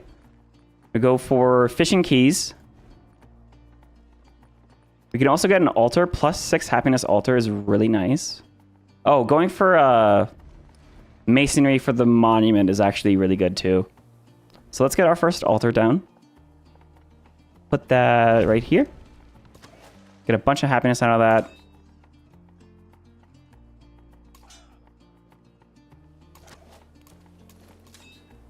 And I think I'm going to come down here to attack this independent power because I want to settle down there soon. We have a trade route. We're now trading with them. Get some resources plugged in. Tin. 4 production in towns, 2 production in cities. We'll keep that in Carthage for now. I want to use my gold to buy out dockyards as soon as possible. I'm going to wait till next turn until we get the mastery. We get a tradition to buy out those buildings for cheaper. Dude, there's so many gold resources over here. That's crazy. All right, Gallios, 25% gold towards purchasing buildings on the coast or navigable rivers. Amazing. That means we can come over here, buy out our first dockyard. 164 gold. 1 food, 2 gold. This has adjacency to urban districts, and the Kothon has adjacency to coastal terrain and navigable rivers. Honestly, you want it here then, with a fishing key here. So we'll buy the fishing key first. And then we still have 200 some gold. So we'll buy out the dockyard over here. Because we'll be able to get the Kothon nice and big. Amazing. We'll go ahead to ship sheds.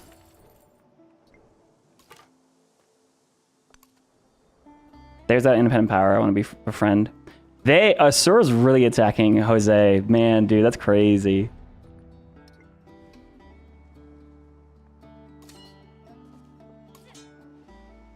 Yeah, they're friendly with us now. Oh, that's actually a problem. But not my fault. Yikes. Alright, well, they do have assault, so that helps. We'll come out here. We're going to actually micro this just a bit. Deploy, deploy, deploy. We'll also deploy the slinger out. And then we'll do coordinated attack to attack this barbarian. Maybe I do want the honor card, but we'll see. We'll see. And get down to this gold here next. Grow a town. I can keep grabbing the science out of this, or I can quickly grab the cotton. Honestly, I might just buy out a fishing key here to connect over this direction, so that I can grab the cotton 2 food, 2 production in the capital. Very nice. We have a town focus available already. That's sick. I need to improve the gold first, though.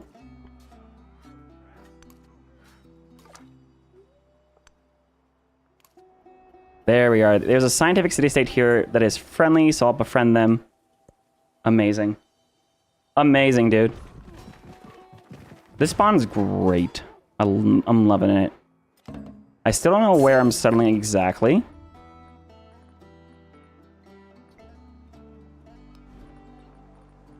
I'm going to switch out this tradition just to plug in a little bit more gold per turn.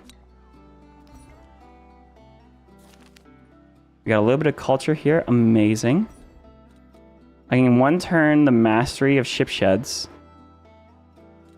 Or go to Sicilian Wars. We'll go Sicilian Wars. Get a celebration, culture bonus. Amazing. Run a little bit more culture as well. We can finish a saw pit, or...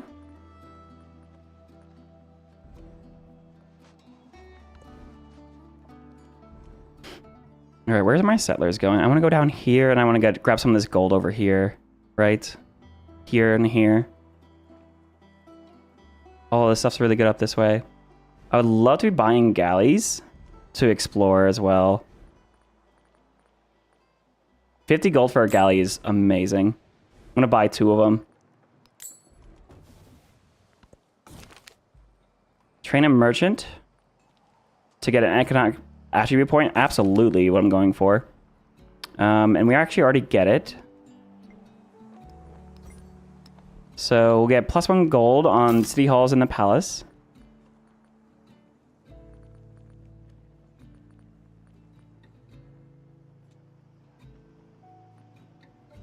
One, 2, 3. Oh, we're 1 tile away from being able to settle, like, actually get a Kothon in the capital. But that's okay. And we'll finish out this saw pit. This guy's actually very hurt.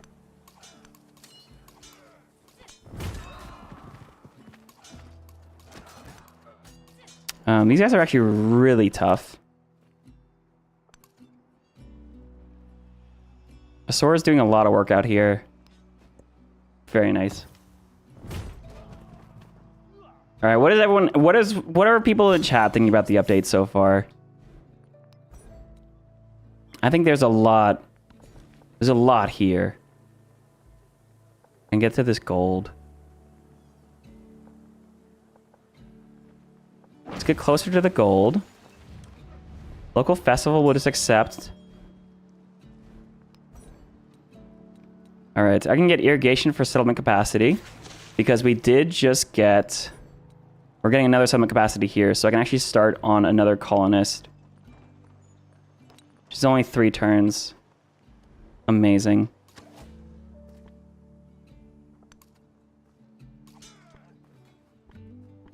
All right, we'll kill this unit. Oh, there's a goodie out here. Amazing. Representatives from the independent village of Izarutu have expressed concerns over a nearby mercenary camp. Soldiers say they merely wish to rest, but the flag they fly is suspicious. Host the mercenaries, negative 100 happiness for 1 turn, or leave the mercenaries. Oh, but you improve your relationship with this independent power. I'm killing them anyway, so let's grab the gold. I like gold. And we'll get our boats to go exploring.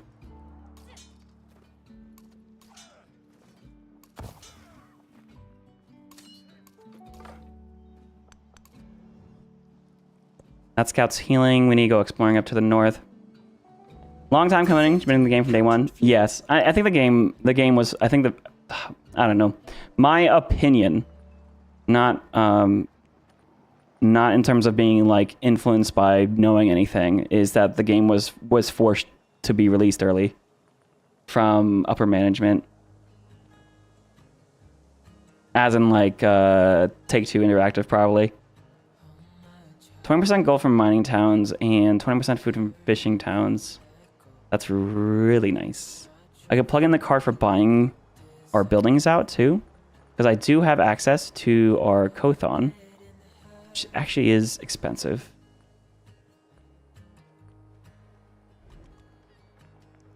Narrative choice, militaristic or economic attribute point? We'll go economic here. Amazing. 2 gold per age for every active trade route would be really good because we're going to have a lot of trade routes. So I do want to have like friends this game for sure. I have a friend over here. And we grab a codex. Amazing. That's going to be very helpful. Culture-wise, we can go with the mastery. Well, +1 movement and sight to moving cavalry. 1 codex slot in city halls in towns with a trade outpost focus. Crazy. Now we'll move over to like things like entertainment. Maybe get a Coliseum built. We're going very wide this game, of course. Cultural exchange will support. I do need to keep fighting, but we're going to heal for a turn.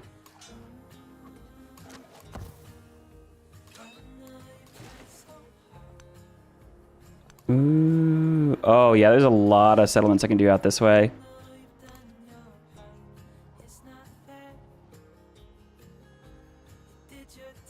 You heard Sid wasn't involved with this version of the game. That is definitely false.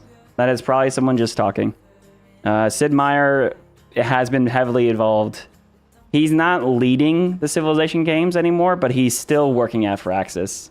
And everyone walks over to him to talk and ask questions like all the time is kind of a big thing with him. Oh, Spearmen are unlocked already. That's crazy. Oh, shoot. Oh, crap. He's gonna get... Hang on.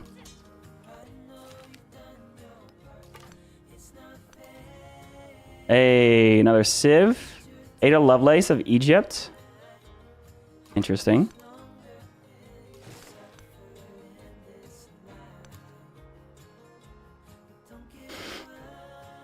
Policies.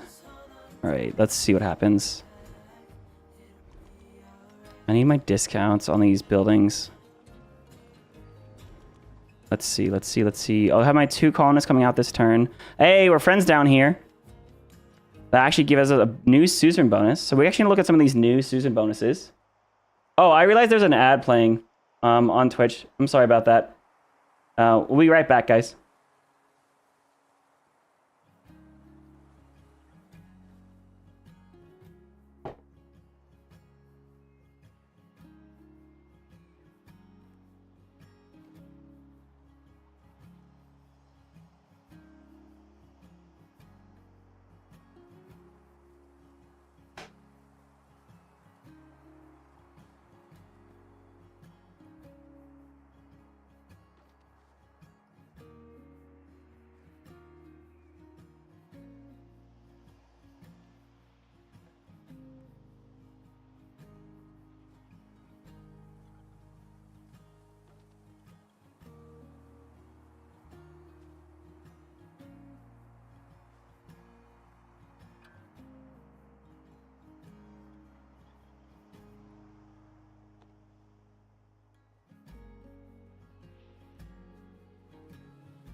All right, sorry about that. We're back. We're back. To Darren, your question.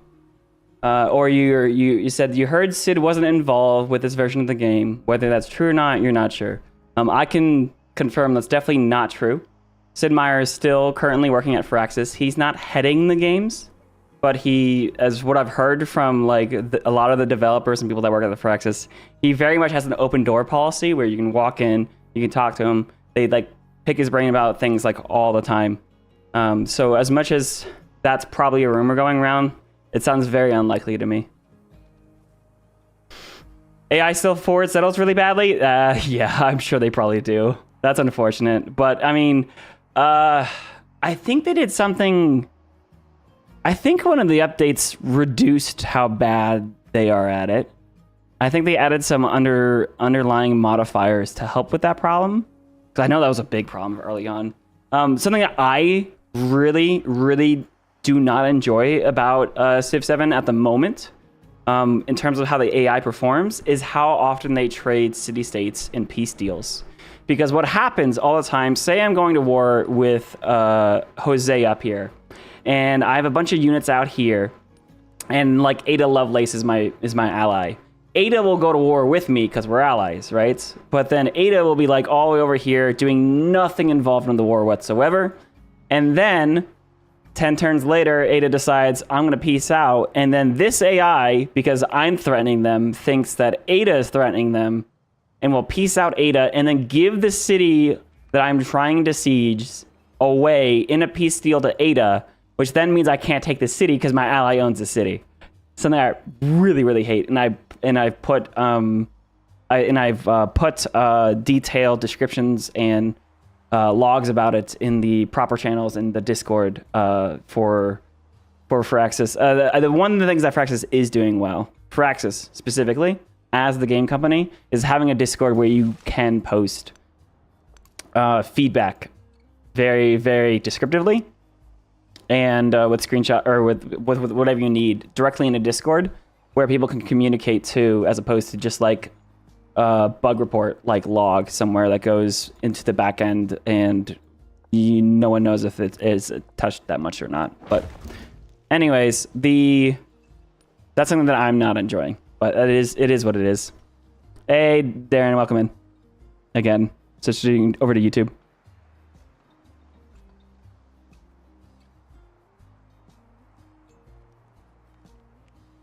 AI said something about Firaxis not involving Sid Meier. Yeah, I would not trust that.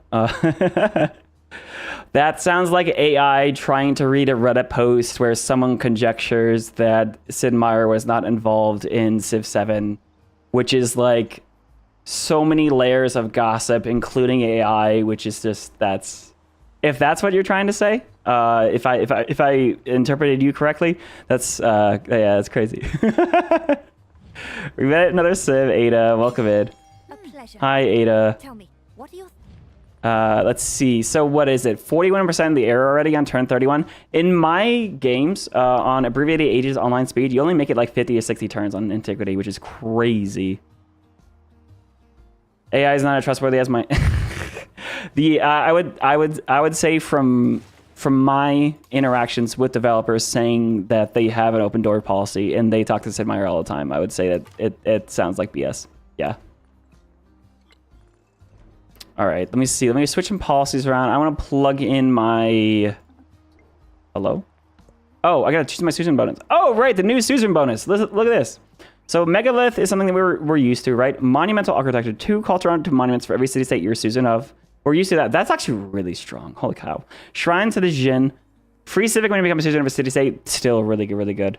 Social policy slot. These are all things I recognize. Arch, 5% production towards construction wonders for every city-state you're Susan of. But here's some new ones. 2 culture on every displayed codex. So getting culture on your great works in antiquity. That's actually I like that. And +1 culture on warehouse buildings. This bonus can be chosen by multiple civilizations. Papermaking. That sounds awesome.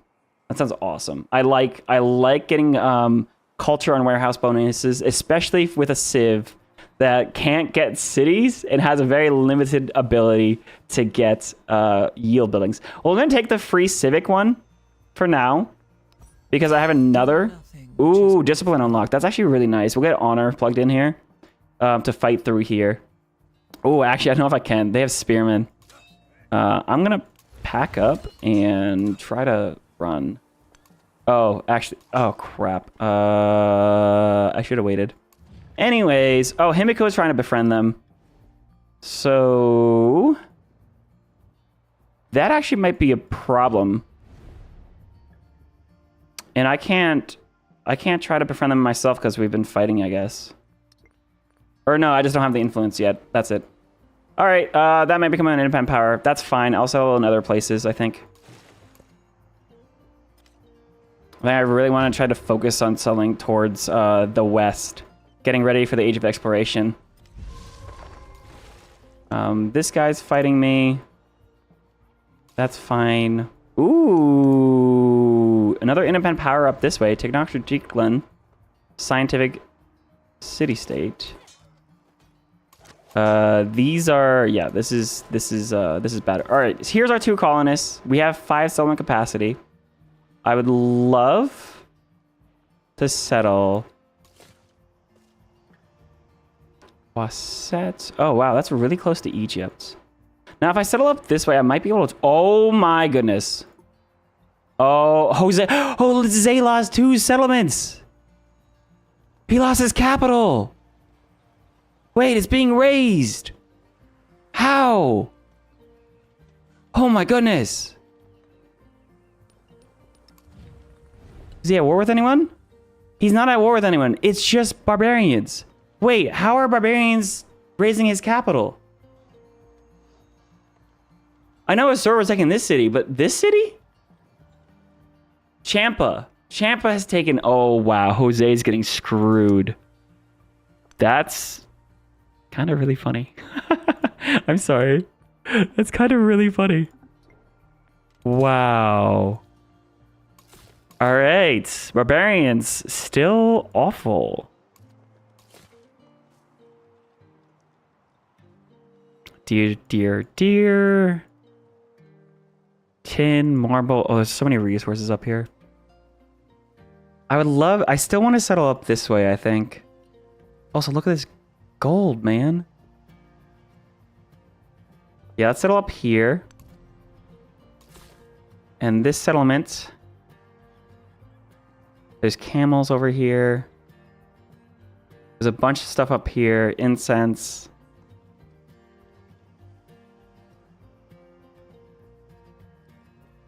I do have really good access to the sea over here already. I might save some of this for Age of Exploration at some point.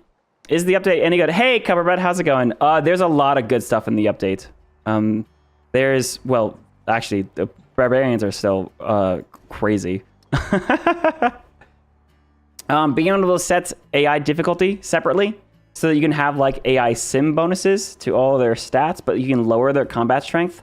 So it's not +8 combat strength is huge. That's really, really nice. Huge and large and huge maps is a good adjustment. We're playing on a huge map. It's still at a 10-player limit. And you can't have duplicate civilizations yet, but that is something that they're working on currently. The Steam Workshop support is kind of the big one. Steam Workshop support. So if you go to library, they have Workshop. Not only do they have Workshop support, they've actually published some of their own example mods, which I am currently running. And these were made by Sucretact. Because Sucretact has been hired as the most popular civilization modder in the community. He's now hired by Firaxis, but he's still publishing, which actually gives me access to like a couple extra policy cards. So like Oracle of Bones and this one, Cylinder Seals, was available from the start of the game. Just like extra free content. Cool. What else was there in terms of big update stuff? Oh, there's like some balance stuff. Reworks for urban towns is great. I love that. I haven't tested it yet. There's new pantheons, there's new religious beliefs. There's a lot of stuff I'm getting into still. But overall, there's also like, you know, new like loading screens. The updates all seem to be going in the right direction, and I'm enjoying it. I think the update, you could argue whether or not the update, this should have been part of release, for sure. But generally speaking, the update is good. Updates are good. Is it everything? No, it's not everything yet. But everything is going in the right direction. And I appreciate that. Urban towns are actually going to help us out a ton. Oh my god, resort towns are in antiquity. I didn't realize that. Happiness and gold per age on rural tiles in this town with at least one happiness. 50% tile yields from natural wonders. Wait. Wait. I already have 2 natural wonders, which means we have 100% yields on natural wonders. I could set this to resort town and get even more yield on the natural wonder. Oh my god, I love resort towns. That's amazing. But yeah, urban center rework. 100% gold and happiness towards building maintenance in this town. And you can also purchase buildings in this town, like the library. Carthage can't get any yields from buildings except for in the capital, because you can't get libraries and monuments anywhere else. But if you get a urban town, urban center, now all of a sudden you can start buying things like libraries and markets in this settlement, which is awesome. That's something I want to plug in soon. Why can't I unplug that? Oh, I think I need to wait a turn. That's fine. Anyways, I have someone coming over here. I could probably settle for some of this gold here too as well, because we do have access to the coast down here. There's also some crazy good stuff up here. Jose's getting screwed.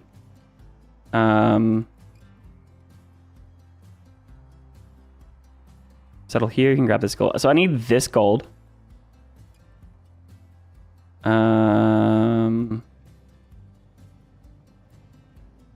Marble, horses, gypsum. There's silver down here. I could settle like just right here on this lake, I guess. Or I can come down here and grab some of these resources. Let's just do this. Let's grab this settlement. Ooh, this one right here. And grab this gold.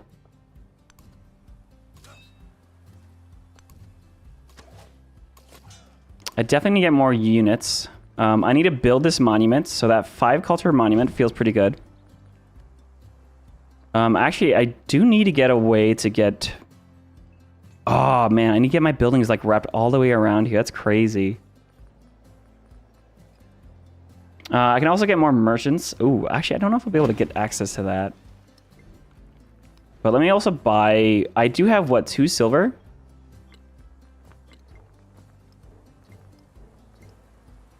Two silver, so let me buy another unit.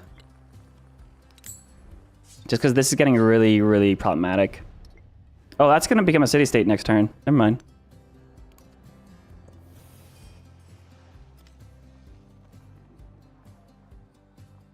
I think especially with Pangea Plus has done so much to make the game feel a lot more cohesive to me.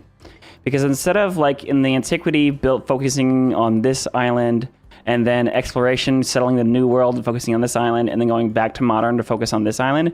Exploration feels like just settling a couple of colonies and getting a couple of like resources.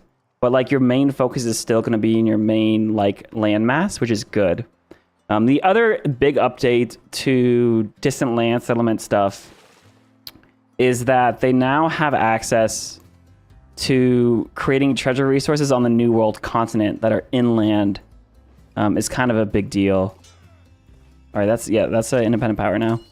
A very, very, very big deal, because the treasure fleets can now walk on land.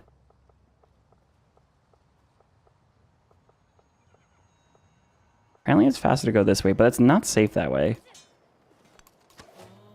So I don't want to do that. You need a heal. So many city-states. Grow a settlement. Let's grab another gold. Amazing. Grow this town. We'll grab another gold. Oh my goodness. All right, yeah. 3 gold resources. We want an alliance with Jose. Yeah, I'll do that. I'll do that. I want to be friendly with him. I want to get trade routes with him.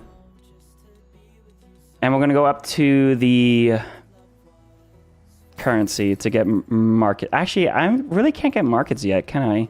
Let's get the mastery for masonry and writing.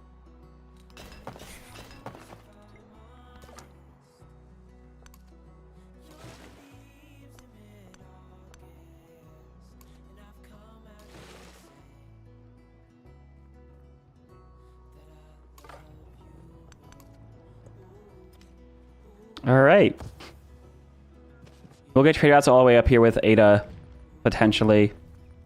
Let's see. Her relationship is positive. Let's go open borders with her to help our relationship even more and get my scout over here so I can get trade routes enabled. Ooh, specialist capacity in Carthage or district health. Yeah, let's take special capacity in Carthage. That feels nice. All right, you want to settle this way? And you're going to come over here.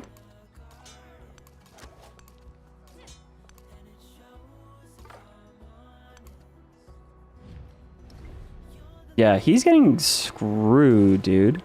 That's crazy. We're heal our galley. There's a lot going on down here.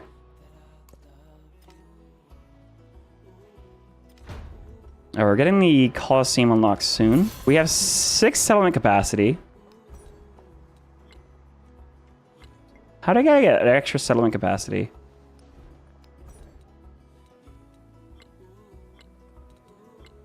We got the one from Sicilian Wars.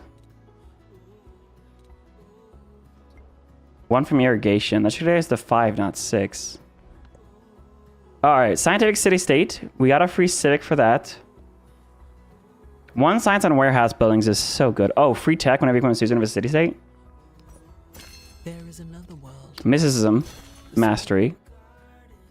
Very nice. So take this card out. Take this card out. I need to run the gold cards.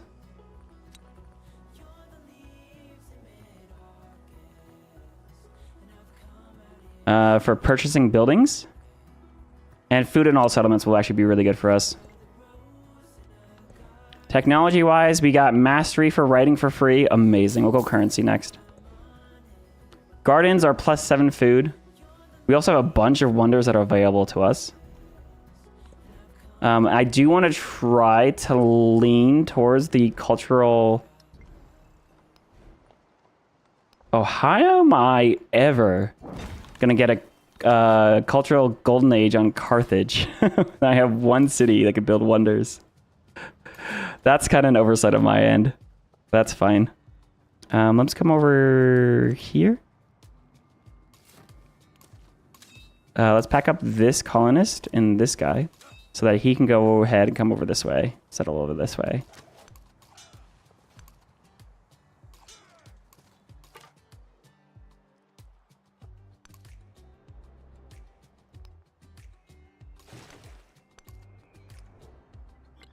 All right, we're going to pivot. We're going to go economic mostly. Scientific. We're going to settle as many cities as we can. It's really easy to get a lot of settlements with Carthage.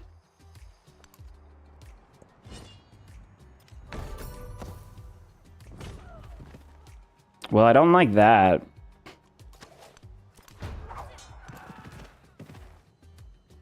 Did I just one-shot that unit? That's crazy. All right, we'll get our settlement over. We can go ahead and keep improving this natural wonder. We're at 7. That means we can get a resort town. Oh my goodness. Look at these yields, bro. Look at these yields. And this is going to be a urban center because that's new as well. And that allows us to buy libraries and monuments in this town. Amazing. Let's buy out the Kothon. Get some production, which of course is turning into gold in this settlement. And we can buy out a... Why is culture on this tile? Oh, adjacent tiles get culture, which means we can get tons of fishing boats out here. That's amazing. We buy out the dockyard. And you want adjacency to urban districts. And the Kothon was adjacency to coastal terrain. 1, 2, 3, 4. Yeah, right here is pretty good. More resources are around. Amazing.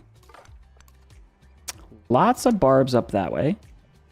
I still call them barbs. They're barbs to me. Dude, I really need map tax. Yeah, we're settled right here.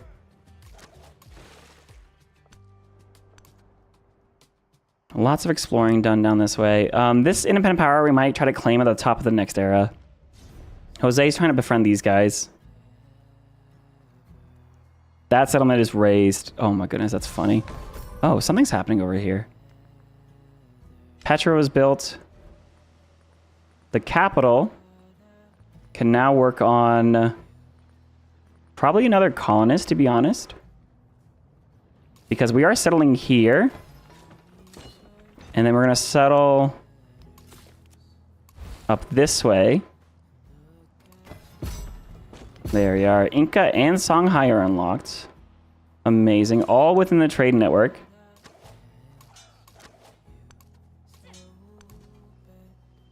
So we have another settlement capacity. We're getting another one at entertainment.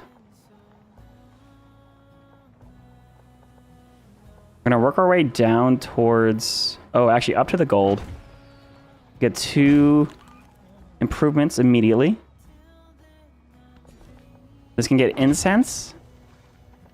And go straight over this way towards cotton. Though I could also buy a quick brickyard over here. So that I can culture bomb the cotton. Very nice. Get all these resources. Yeah, there we are. Economic. Okay. There will be another ad that plays here shortly. Don't worry. We'll be going ahead and doing a quick little break. You won't miss anything. It's just to disable pre-roll ads for those that are joining us. Ah, there's an independent power.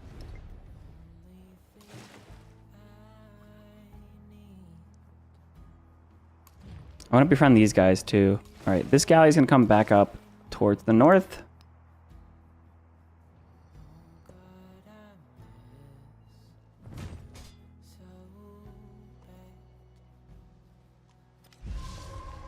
All right, we have a special capacity here in the capital already. But there's also a really good clay pit I can grab.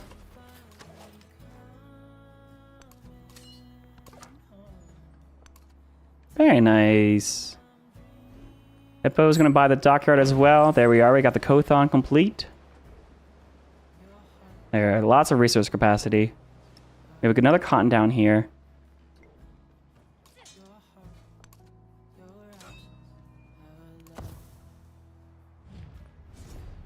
Two turns until that becomes a friendly independent power. Or a city-state, actually. Oh, that scout's going to die. Whoops.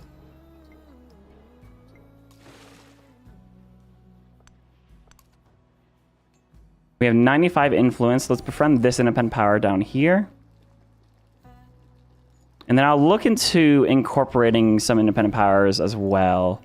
Because that's a very easy way to get settlements.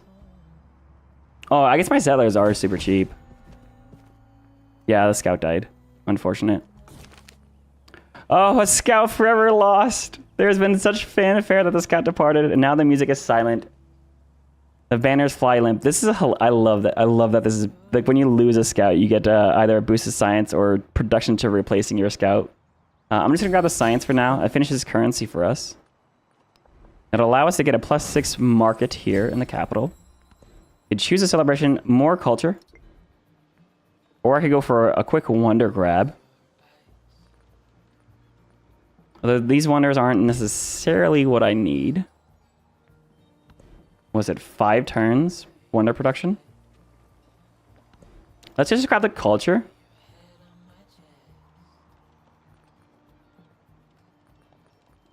And I'm going to grab the oratory influence. We'll grab technologies.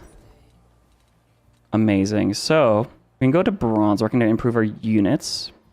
But more specifically, go over here to these amphitheaters and blacksmiths. I'm doing good on happiness. Oh, lighthouses could be really good for us. Also getting that unique wonder. A Polynesian wonder could be really good for us. So let's go that way.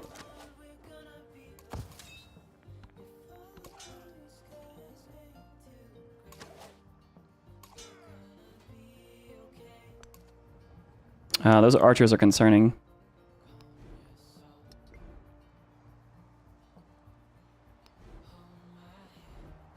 Where do I want to plug in my gold at the moment? I think this settlement I'd love to get up and running. So I'll get a fishing key this direction. I want to get my Kothon all the way out here. I need another urban district there. Grab a goodie hut. 37 gold or 15 food and Carthage. We'll grab the gold. So I can plug that somewhere.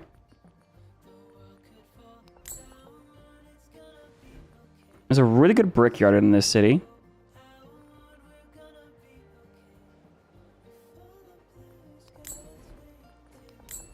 Definitely want to keep that tile open though. Go here so we can move this. Yep.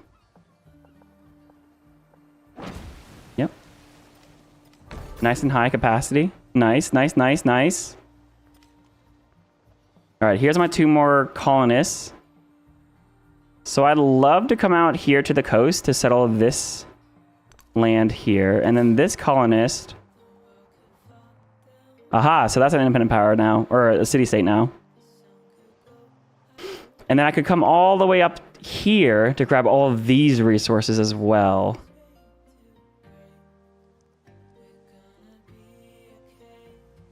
There could be very strong settlements this direction.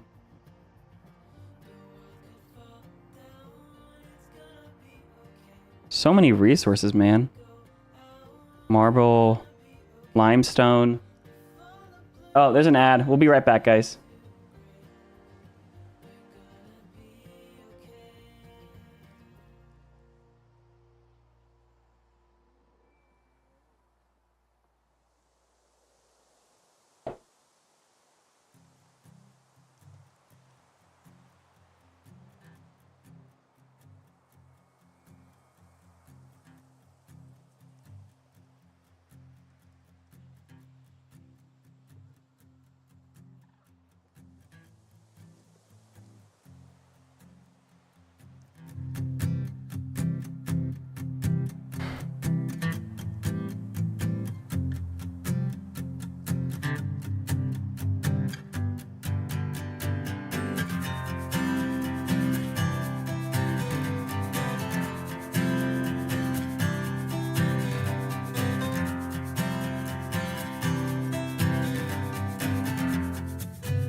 All right, welcome back, guys. Sorry about that. I get really sucked into this game, right? All right, we should be all back. This will now be... Okay, so colonist, colonist, colonist. I want to settle them up this direction to grab all of these resources. But I also still want to be somewhere near the coastline. If I can settle over here, I can grab hides, iron, marble. If I'm over here, I get incense. Yeah, let's come all the way up this way. Now we can grow this element, grab another gold. That gives us access to 4 gold resources. That's crazy. I can actually buy libraries and monuments in this settlement. Where's this library really good at? Nice. There's a resource. What's this adjacency from? It's +2, huh? +2 library gets +1 adjacency for resources and +1 for adjacent wonders. Oh, there's an additional +1 from the mastery. So I just need to put it next to a resource. We'll put it right here. We'll probably put a monument there too as well.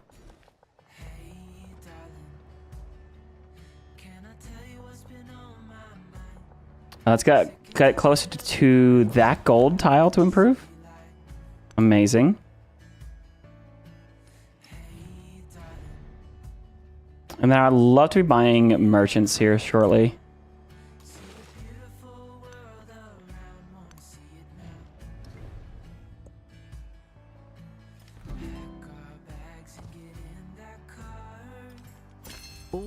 Changing policies. Happiness and rituals. +2 happiness in all settlements is a nice card to run. We got another cultural exchange we'll support. Civic-wise, we have the Colosseum unlocked. I'll go up to citizenship next. Or actually, even the mastery of Code of Laws unlocks the Emily Bell. It's a really good wonder for me. We have a very nice bath. Colosseum is going to be really good, though. 2 happiness on quarters in this settlement. I can also put it next to the library as well.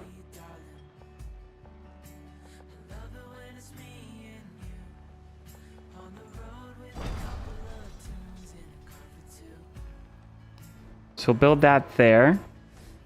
The bath is also really good, though. And so I have 3 turns for the bath. Now we'll build out the Colosseum first, because that has to I need to get some wonders going.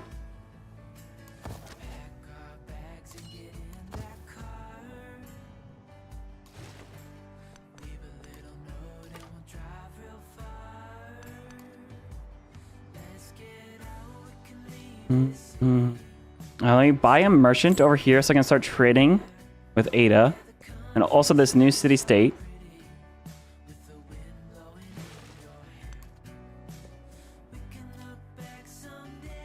$13 influence per turn right now. We're at 60% age progression. 10 more and the crisis will begin. Get a little bit of science here. Alright, we can get adjacency on the garden and markets. Or on our library and monument. I actually want to put specialist over here. 10 science, 7 culture on that tile. Very nice.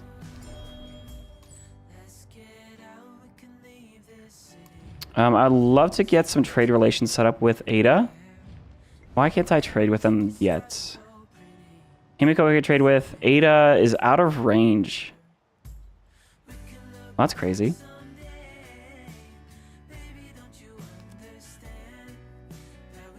I could trade with Cahokia, though. Wait, what? Can I actually? There's all these other city-states to trade with, so I'll send 1 merchant here. Why can I not trade with... there's no fishing key here, so I can't trade with Wasset yet. Let me send to Cahokia. I'll just tell the merchant to go there. I don't have to micro that, so maybe they'll just figure it out.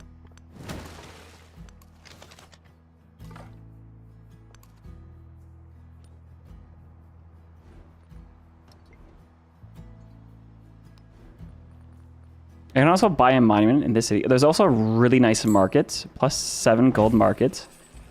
Oh, dude. Urban towns. That is so nice.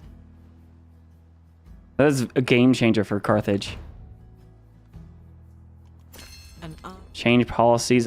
We can also get a new focus up this way. And get a really nice farming town. Get some food or mining town. Right, because this is a resort town. This is going to be an urban town. This will be probably a food town here. This settlement will have what? 2 mines, 3 mines, 2 plantations. It needs to keep growing, though.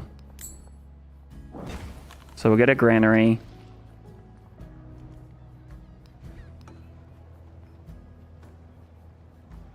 Yeah, mining towns will now give it 2 production. That's awesome. That's a much better buff than it was before.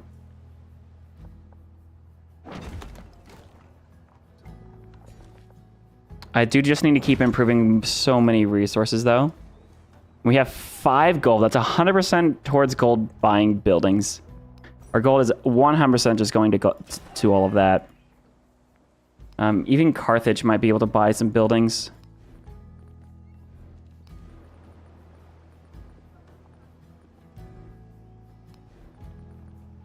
But once we unlock the lighthouse, we'll be able to buy that over here.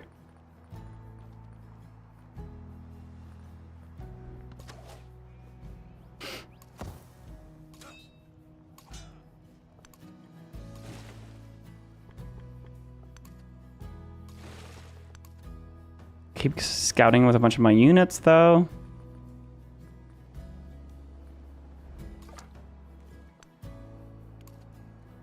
Taruga. Taruga being a cultural city-state is different. It was scientific before. Let's get a trade route here, getting access to more resources. A cotton and a wool. Both of these are production resources. I'll move the tin to one of my towns. So I can plug these both in. Why is this grayed out?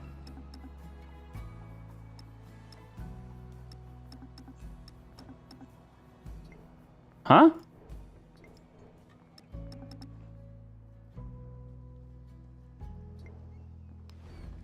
That's weird.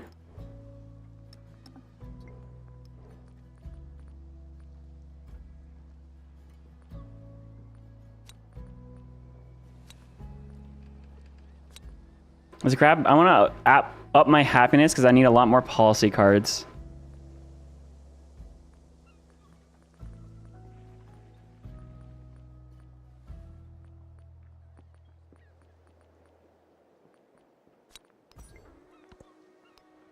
All right, let's see what we get. Turn 44. 62% of the area is over.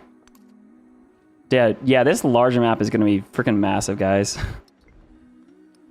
In terms of... I can get one more codicy soon.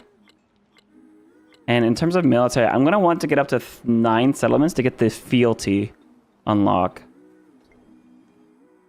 I finally have this settlement ready. There's a goodie out here. I could also just settle here, grab the cotton. Yeah, settle right here. There it is. First military milestone has been reached. That advances 2 age progression as well. We can immediately grab the salt and go for the game. Why are these grayed out? Oh, is it because I can't move them right now?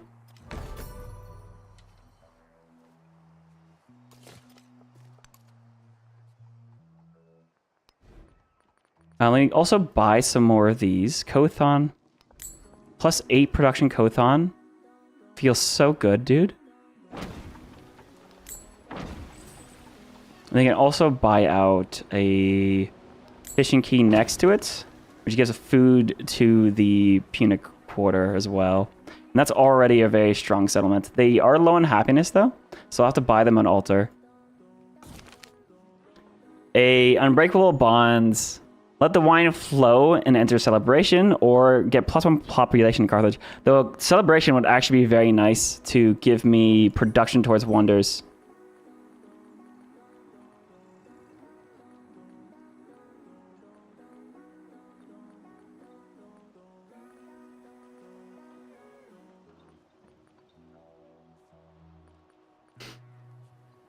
I do need to get...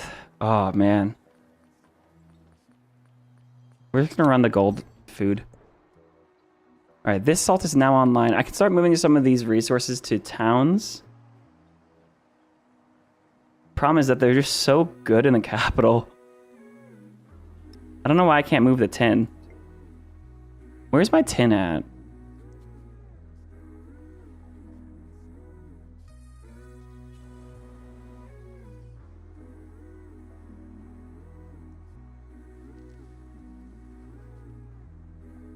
Am I getting a tin from a trade route?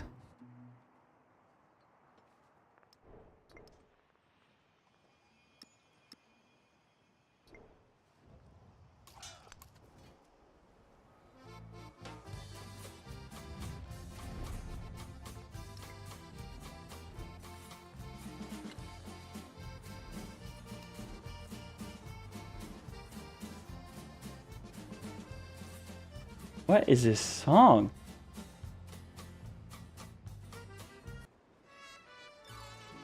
Yeah, no.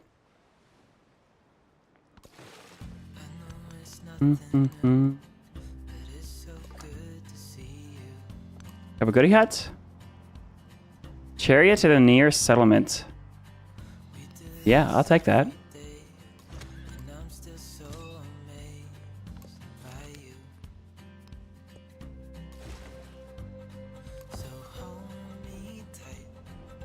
Alright, we'll keep making as much gold as possible. We're unlocking lighthouses this turn. Very nice. That means I can start buying lighthouses in these settlements. Specifically over here. Oh, can I not buy a lighthouse in the river?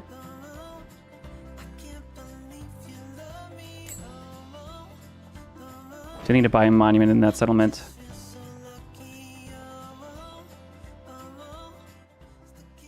Okay, I need to focus on production in the capital. Let me grab this mine.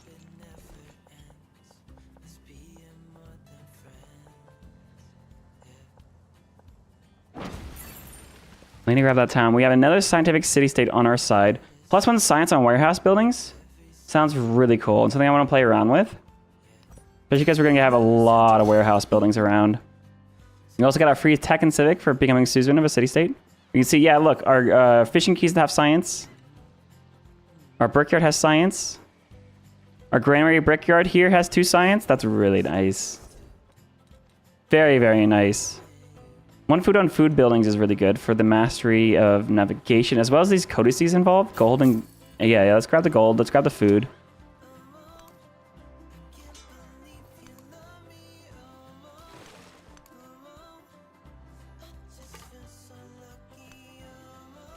You ask for what? Ah, there's a natural wonder up here. That's too far away to settle.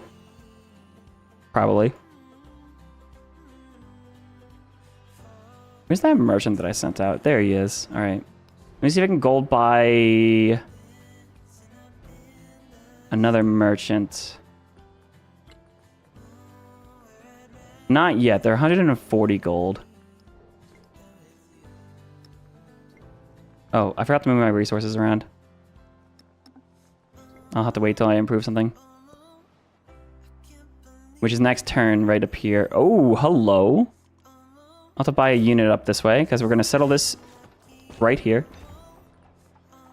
Let me buy a quick slinger. We can grow to the deer. We'll grow over here towards probably this deer. Oh, also the marble will improve my wonder production. Oh, there's this barb on it. I can't grab that.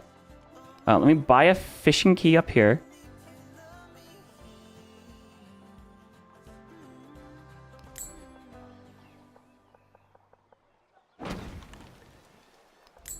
We'll get a Kothon dockyard set up over here as well, but let's grab this.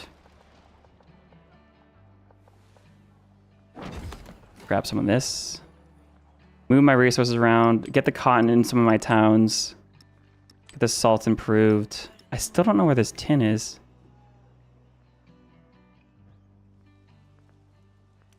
Look at my trade lens.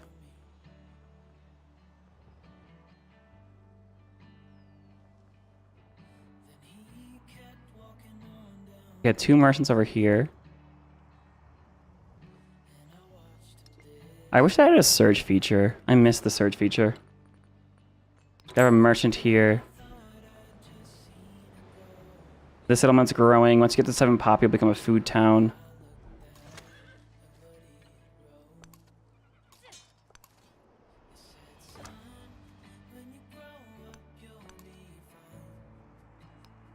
Lots of room on huge maps, for sure. I have 85 influence befriending another independent power. I'm really like befriending because it's... Oh, hang on. We'll befriend Taruga and maybe incorporate them so then we can settle out this way. That actually sounds really good. Oh, Barbs have started. The crisis has begun. Barbarian invasion is here. Which we were able to pick the crisis we want because of the update. We got a codice. Nice. I need 2 more settlements. Narrative choice. Continue the crisis. Grow a town. Grab this gypsum.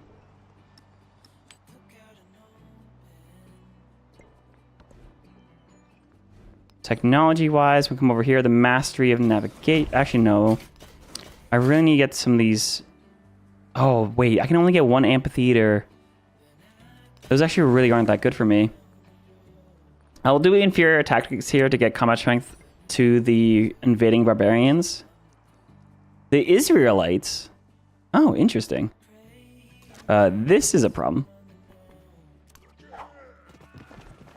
Maybe I actually need to buy a quadrireme here to defend this settlement as well. I'll send the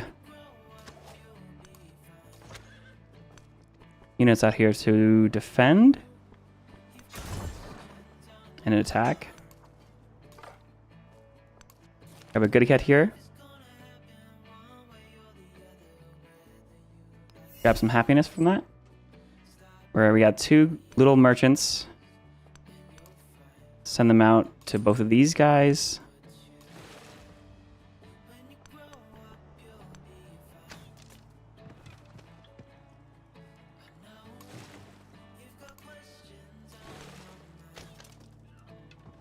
Yeah, my boats are going to start defending us. That's very nice. Very, very nice. We're building a Colosseum this turn as well. While stands the There we go. Rome shall stand. Colosseum is actually a really good pickup for us here. Grab a couple more resources. Bring access to some more iron.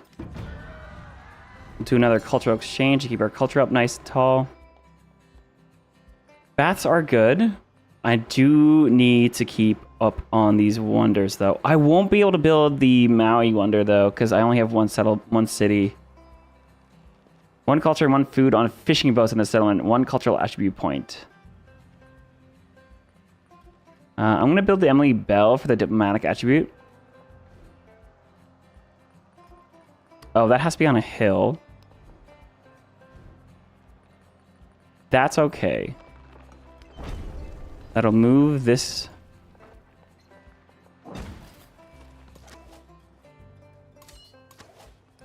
I really do need to at least get some archers, though, before I have to deal with all these barbs.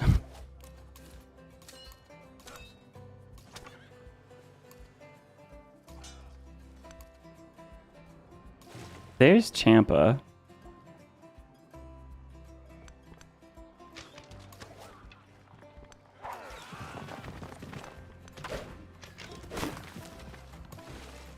Defend here just fine.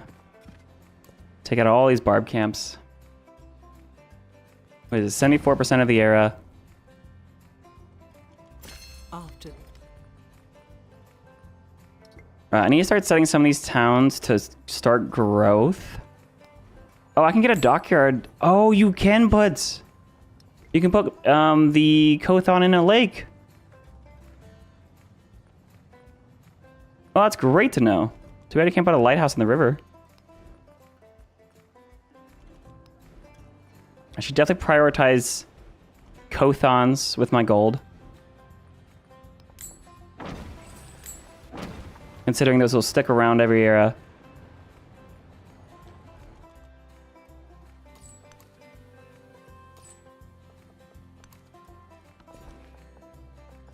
Let's grab another tin. Very nice.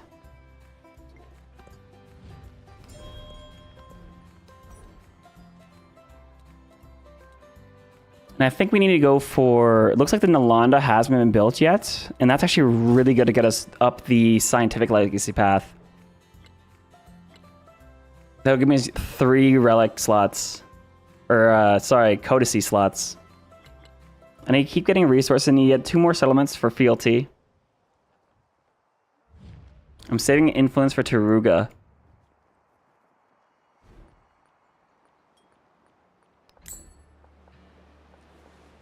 Wow, there's a +9 garden there. That's crazy.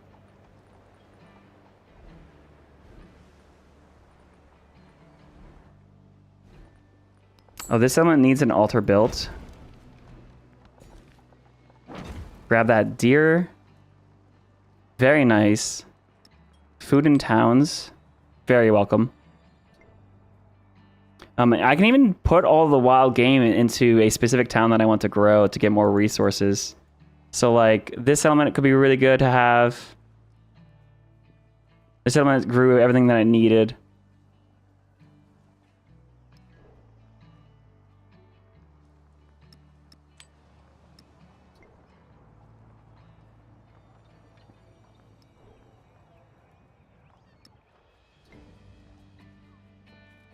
Yeah, this settlement has all that it needs in terms of food.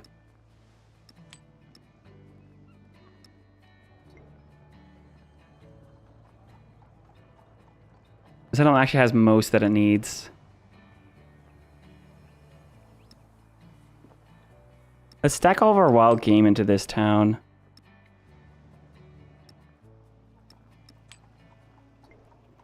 We'll put food up here as well.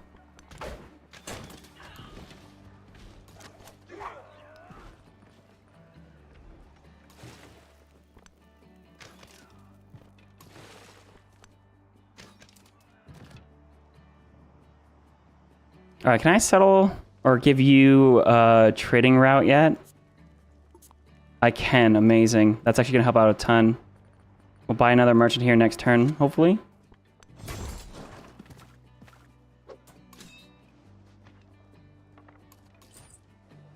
Oh, here we are, Cahokia.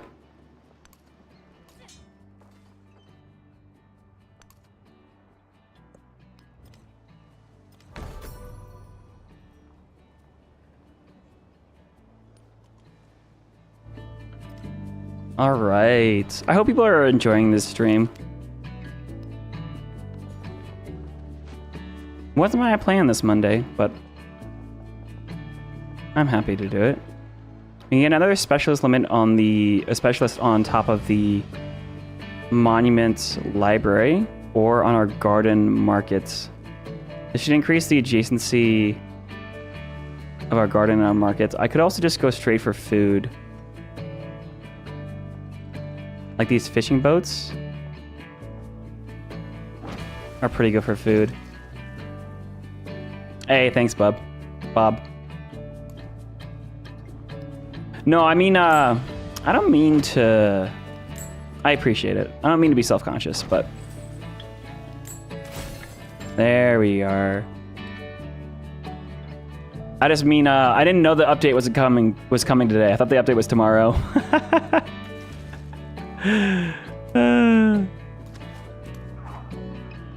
Kill this unit. Take out this barbarian camp. Clear it as well, dispersing it. Boost the production. Or... Nope. What yield did I get for that? Ooh, a military circuit attribute point. Combat checking against city-states would be really nice here, actually.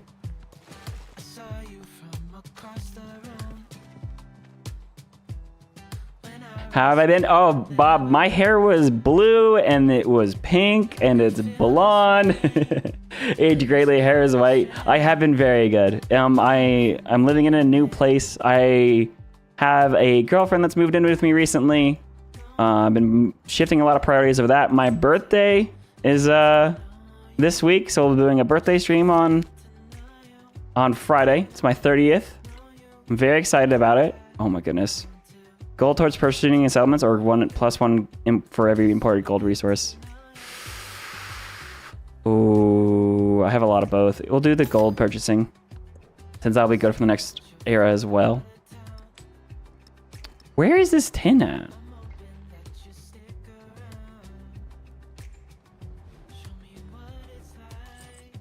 All right, let's get this trade route as well with Cahokia. There we are. I really need to move the bonus resources out of the capital so I can put city resources in there. And we'll, yeah, we got some wild game. Yeah, things are going well. Things are going well. How about you, Bob? How you been? You gotta be honest, you have not played a lot of Civ 7? Taking in a lot. Yeah, I also realize I'm kind of just like going as fast as possible right now to just get to the next era. And that's okay. A lot of people have been holding off on their Civ 7 until a lot of these updates are coming through. And the updates they've been doing are good updates. But only so many people can... if you're like, what I've been saying is if you're a Civ fanatic and you really want to get your hands in the game and you want to play it, then go for it, right? But if you're like a more casual player, you know, you're gonna try to play it out like a full game once or twice, then yeah, maybe waiting is good for you. You heard these horrors. There we are. We have some unique. Finally have some upgrades here. I could upgrade, though this guy actually did all of the work that we needed out here. This commander really could just hang out in the capital. The Gothic. Oh, the Gothic people, huh? I love that. They are barbarians in this game.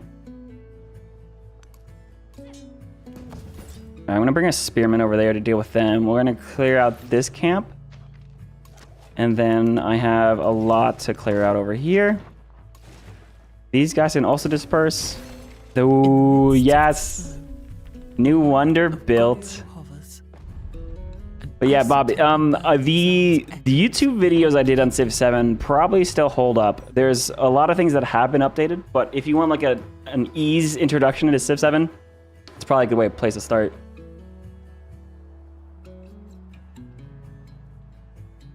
You've been waiting on the updates and playing a lot of other games recently, including Stellaris and City Skylines 2. I have been playing a lot of Anno 1800. I think that is a very fair, a very fair thing to be doing right now is playing out some other games before you get your hyperfixation set on Civ.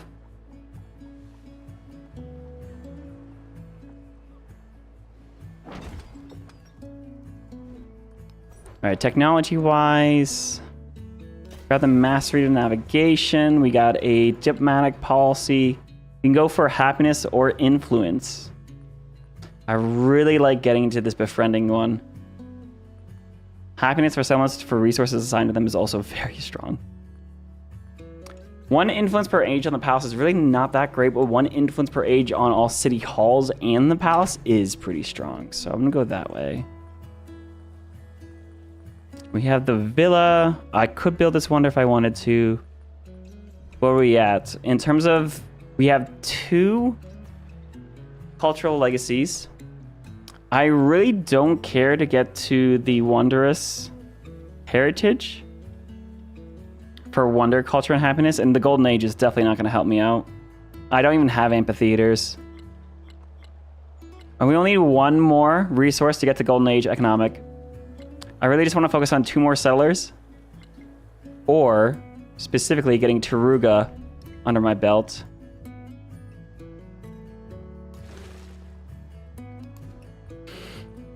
What I could do is get a couple of merchants out.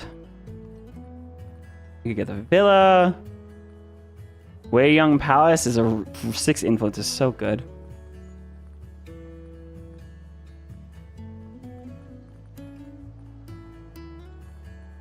Let me get a couple of colonists out. And I could be using my gold on unique, all of the ageless buildings, of course. How am I doing on happiness and settlements? You are happy, that's fantastic. +5 saw pits, not bad. Did I ever buy my lighthouses? I haven't.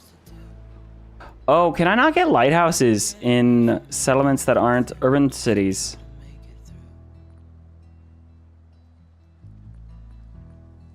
Wait, it's not here.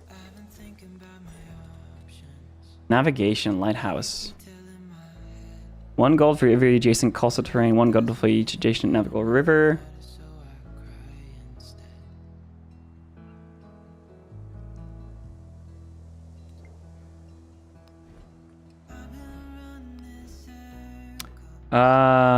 Can purchase additional buildings in this town. I guess lighthouses. Oh, lighthouses are the tier 2 gold building.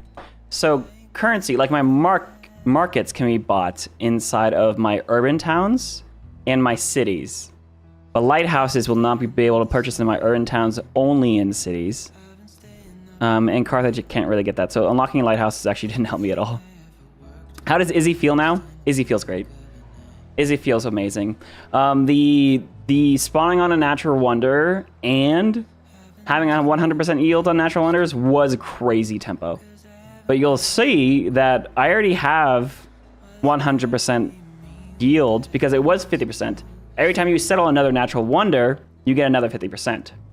Not only that, there are now things called resort towns, which give you happiness and gold per age on rural tiles in a town, and 50% yield tiles from natural wonders. So you can see I have 150% yields.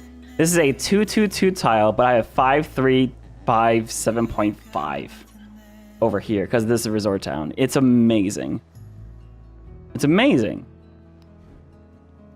It's also sending food back home. I could actually set this town to grow, right? Just so that I could like get some more of these rural tiles improved. Or I could keep it on a resort town right now and just send the food back home to my one city of Carthage and get it big. Izzy feels great. The end game ability, like if I settle another natural wonder, to just have an absurdly high yields because it continues to stack is hilarious and so much fun. Playing a lot of Anno 1800 recently, nice. I actually made Anno 1800 content on this stream, on this YouTube channel for the first time, which is something I didn't think I would be doing. But I've made actual content that wasn't Civ related, which is wild. Let me buy this merchant over here so I can trade with Wasset. The more wonders you sell, the higher her yields. Yes.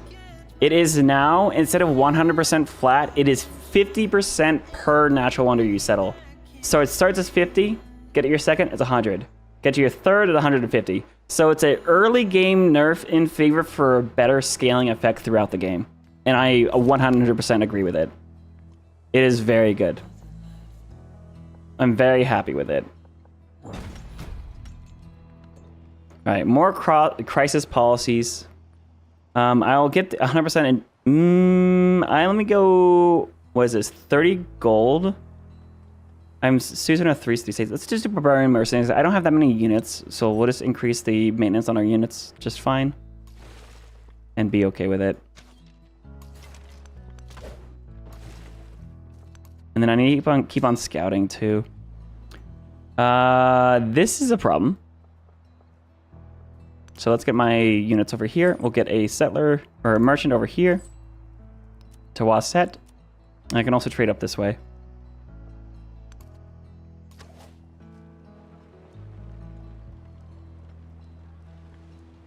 I could maybe clear that camp.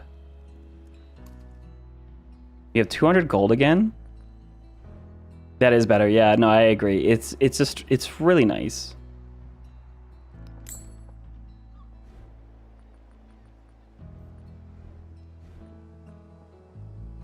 I do need to get some of these ageless building spots as well to really just start growing everything. +3 food is because of the adjacency here with the ageless building. Actually, that's fine. I'll buy that. Buy that.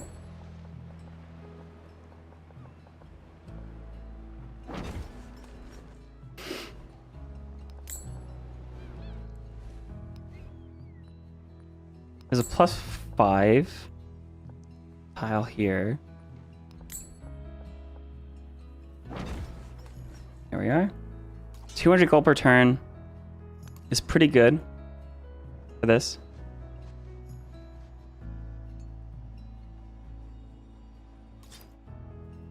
Wow, the Gothics are really gonna go raiding, aren't they? That's crazy looking. I need a bridge here.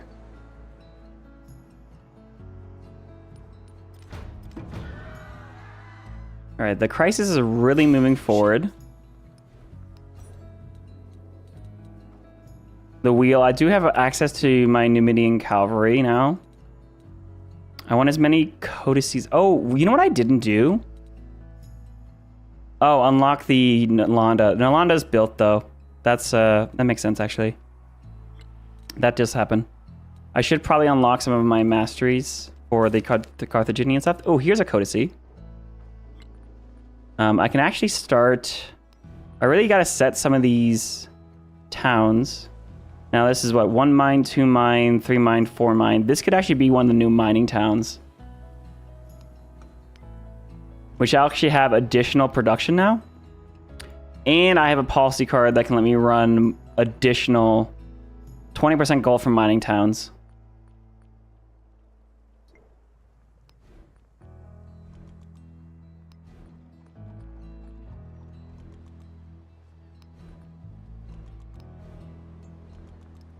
Yep, let's run that instead of the gold purchasing card. Hello? Oh, is it not going to let me? I don't think it's going to let me. I could build up to 2 wonders. Let me look at the legacy pass. I need 2 wonders to get to here. 2 settlements. 1 codicy. 1 resource. The 1 resource should be easy. 1 codicy. I can grab right now. There's that 1 resource. We got some cotton. There we go. Celebration-wise... Yeah, economic is finished. Scientific, we're going to get at least 1 here. Again, golden ages aren't going to help me too much. I don't really have amphitheaters. And my 2 settlers, but I don't have the settler capacity. I go to the civic tree. Do I have more settler capacity? I do not here. I can get organized military to get 1. But that's about it. There's also a codicy here.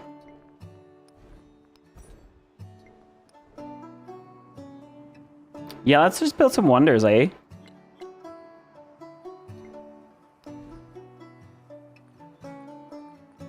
Going for things that are helpful for the rest of the game. Build the Gate of All Nations out. Wonder production boost. Plug in this card for additional gold from mining towns and food from farming towns. Cass is 25% food in towns. That's amazing. And then these settlers... a few different places they could go. There's some nice river stuff and resources up here to settle, to grab. And especially because I'm not looking that much into Carthage, but more into Spain next era. I have a little more freedom as to where these guys can go. They don't need to be on the coast. So let's just come up here, grab that tile, and then this settler.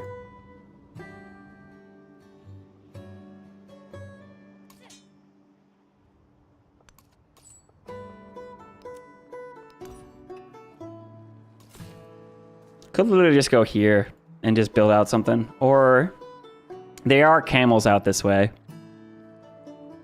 Yeah, let's grab the camels.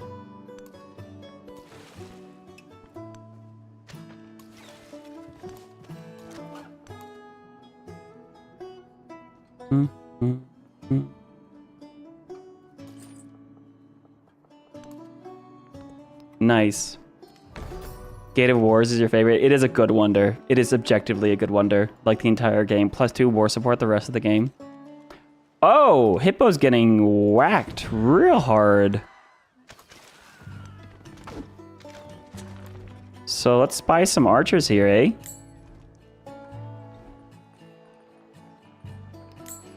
I might need another army commander, actually. And I can get some more specialists.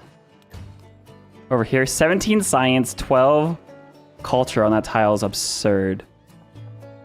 Wait, how's it that high already? Go over to that silk.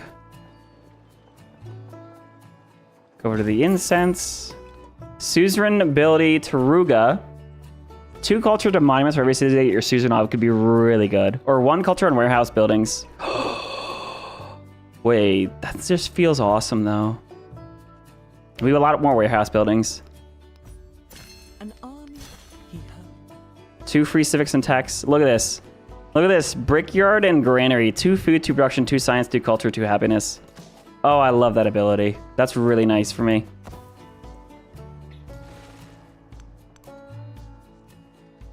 We're at 92% of the era. We only have 6 turns left maximum. So definitely we gotta settle these settlers. Also, let me set some more of these town focuses. I could also incorporate... Oh, it's 120 influence. I'm not going to be able to incorporate Taruga to settle over towards that wonder, but that's okay. Oh, you know what? Maybe I should have full sent a settler out this way. But it is what it is.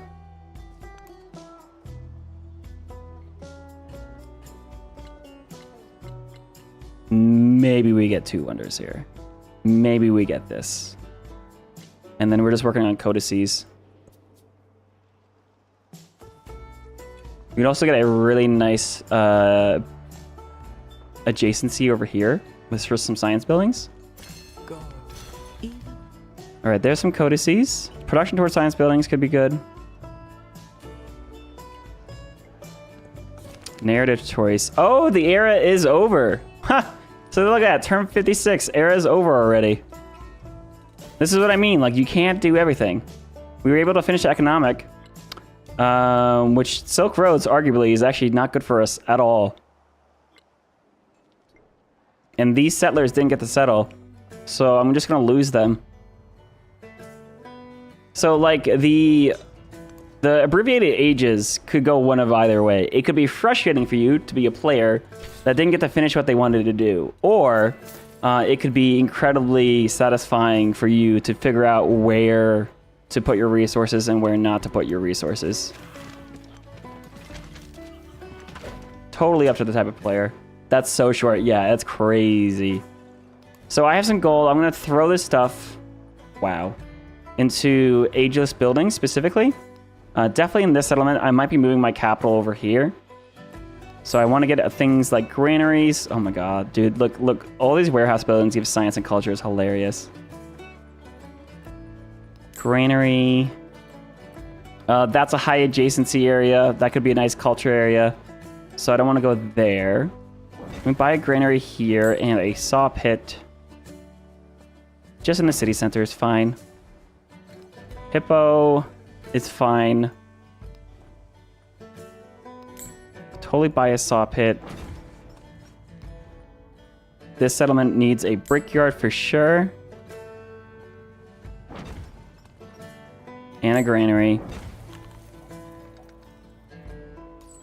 We'll get that trade route established just in time to not be able to use it at all. Right? Movement on merchants or one migrant. Neither of these are going to help me out.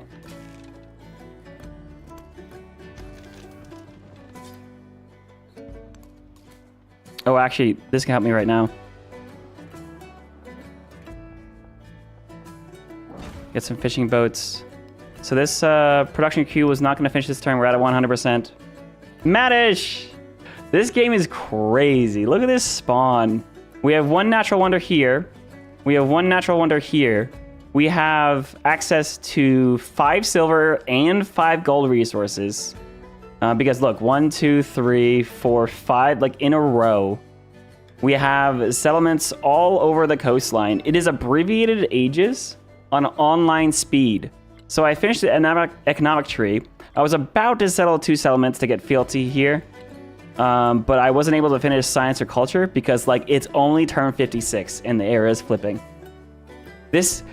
Dude, online, especially on online speed, but Abbreviated Ages does a ton of work in order to make your games way more replayable because there's only so many things you could do. You can only focus on so many things. Like there's some games you might want to beeline wonders right away. There's some games that you can beeline your settlements and resources. There's other games you got to go to war like right away. And where you pick your technology tree, right? You're not gonna be able to finish it. Where you go civic-wise, like you're like wide or tall, like you're not gonna be able. This is a crazy culture game, but we still haven't finished it. Not Fractal. This is a Pangea Plus map. Yeah, load up on the ageless buildings before the age ends. Yes, because what's gonna happen is that if I'm buying the bath, right? This is 7 food.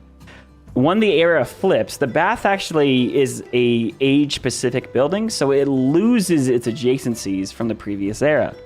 So even though this has 7 food now, it would only be a base yield of 4, which I believe is actually lowered. Anyways, it loses its adjacencies, so it's only... Yeah, actually, no, it just loses adjacencies, so it'll only be a 4 food building. Now, if you look at your buildings, every one of your buildings has maintenance costs. You see, this library is a 10 science library right now because of the adjacencies and the specialists and everything on top. But it costs 2 gold and 2 happiness. So when the era flips and it loses its adjacencies, it will revert down to a +2 science building, because it also loses the things that we get, like from the additional science from our masteries. It'll have a little bit of science from the specialist still, but it will essentially be a 2 science building, but cost 2 gold and 2 happiness. So when the next era flip, like when the next era happens, your priority is overbuilding those previous buildings so that you can get rid of the maintenance that they cost, but you still have at least some of the yield inherent at the top of the era. It's just nowhere near as much as it was before. Now Carthage, there's a new thing though with urban centers. Urban centers now have the ability to reduce gold and happiness on your building maintenance, and you can purchase the tier 1 buildings. So the next era, what we're gonna do is I'm actually gonna move my capital away from Carthage. And what you can do is you can leave Carthage reverting back into a town. Like, say, for instance, I had a bunch of wonders and there was no space in the settlement. Like, I didn't want it to be a city anymore. You can bring it back into a town, but then make it an urban town so that the buildings that are inside of it no longer cost that high amount of maintenance, but also you can buy the tier 1 exploration era building to overbuild the old ones to at least get some yield back in that town and not have it be a full-fledged city. So you can put your resources and your focus somewhere else. Like, there's a lot more you can do with settlements now. Now we have the change to the urban center. It's really nice. Urban centers for Carthage are a game changer, absolutely. Because before you couldn't get more than 1 science building or more than 1 culture building. Which is why I was relying on wonders, but now you can actually get like libraries and monuments in urban center towns. That's like huge. Carthage was really weird before, but now they're actually pretty fun. Map generation has improved. Yes, I would say a couple things here. One, it's Pangea Plus. So like already you got a lot of crazy like little tiny islands off of 1 big continent. Secondly, this is a huge map, so there's just a lot of room. This is enough room for 12 players, but there's only 10. And lastly, it's on standard map instead of balanced map. When Firaxis first released the game, it had it set to balanced maps, which made very predictable, flat, balanced maps for multiplayer and stuff like that. But people didn't like how predictable it was. So they brought back standard map generation, which is a good thing because like we need that, right? We like now you have less predictable maps. Sometimes your spawns are gonna be bad, sometimes gonna be good. This was a really, really good spawn. This was an incredible spawn. But yeah, no, there's a lot that's been happening with updates throughout this era. But yeah, I don't necessarily want to build these ageless buildings on the last turn because all I'm gonna do is try to replace them later. But the ageless buildings are good because like they will give the full yield that you want on the top of the next era. So what we're gonna do is, oh, that's actually a really good market spot. So I'll be putting my brickyard just like over here, as well as the granary. And then also I can get a saw pit as well. We have a lot of gold right now, so I might as well just grab this stuff, grab another resource. Look at all the Empire resources we have this game too.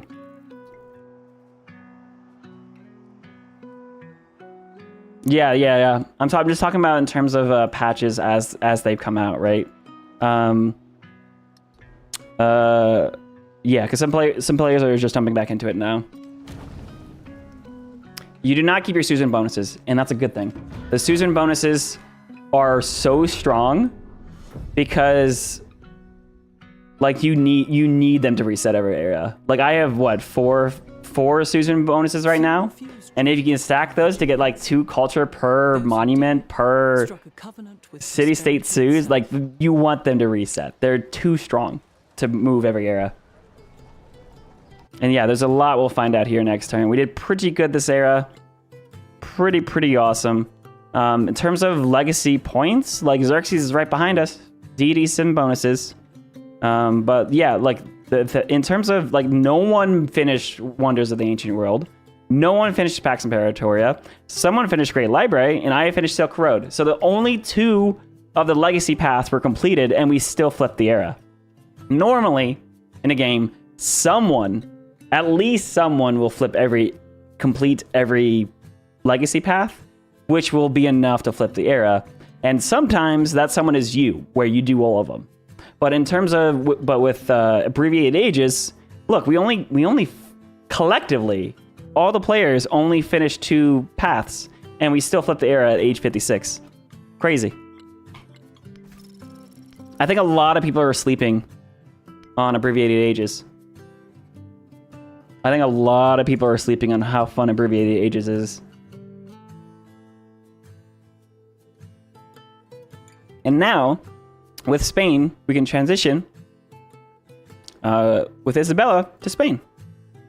And so we have all of this. So we have, of course, 15% gold towards converting a town to a city, or 30% distant lands. This is going to work really well. We had a lot of towns, right? We have Silk Road, but it's only 1 city, so I might not even take that.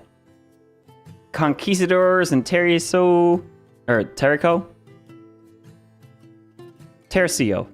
Tercio, right?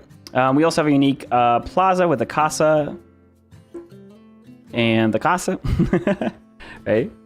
Anyways, sorry, I'm gonna just move the era ahead.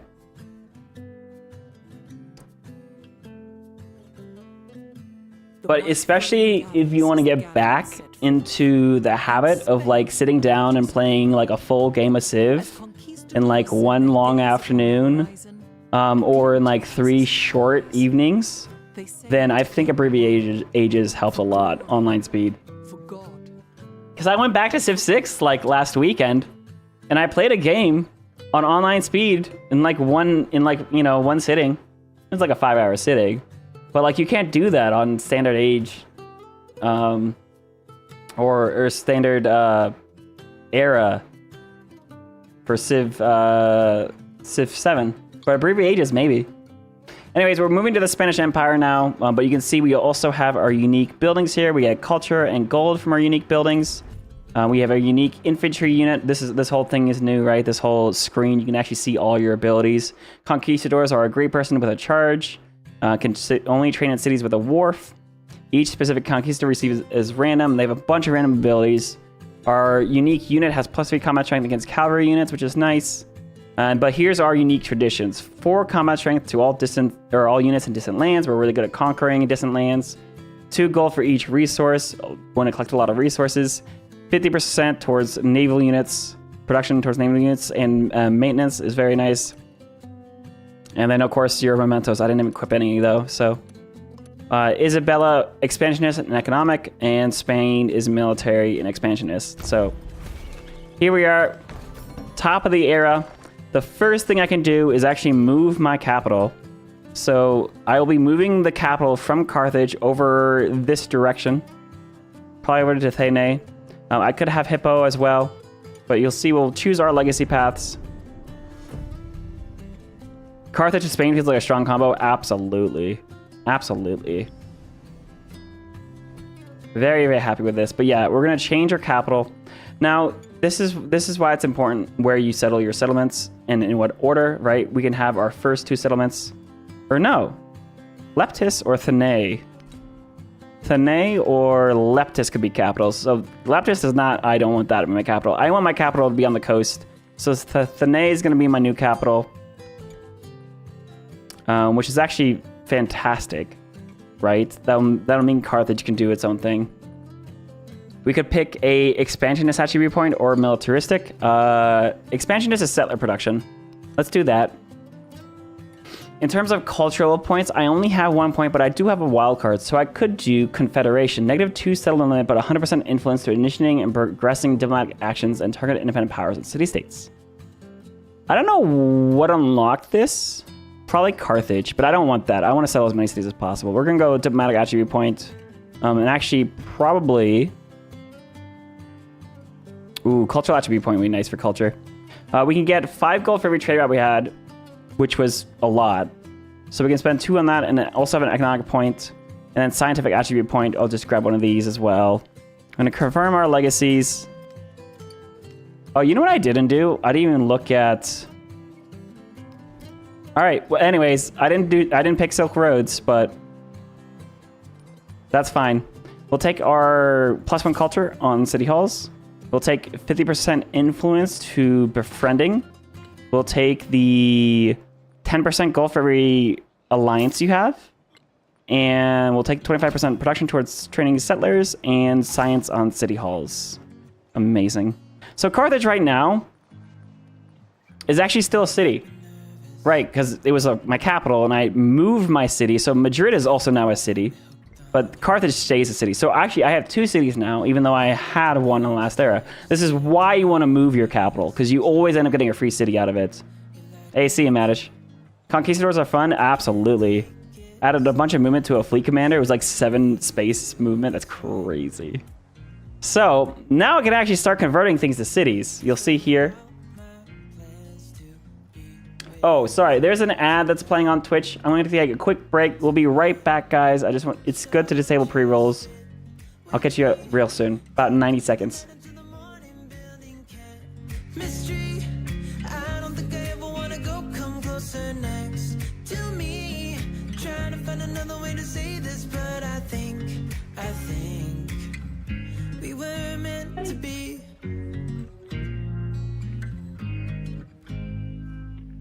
You make me anxious. I think I might be stuck on you. I love the things you did for me. It seems like you're dropping clues. There's no need to rush, so let's just take our time. Dropping everything, cause you're stuck on my mind. My mind. So just sit with me, talking to the night until the morning, building chemistry. I don't think I ever wanna go come closer next to me. Trying to find another way to say this, but I think we were meant to be.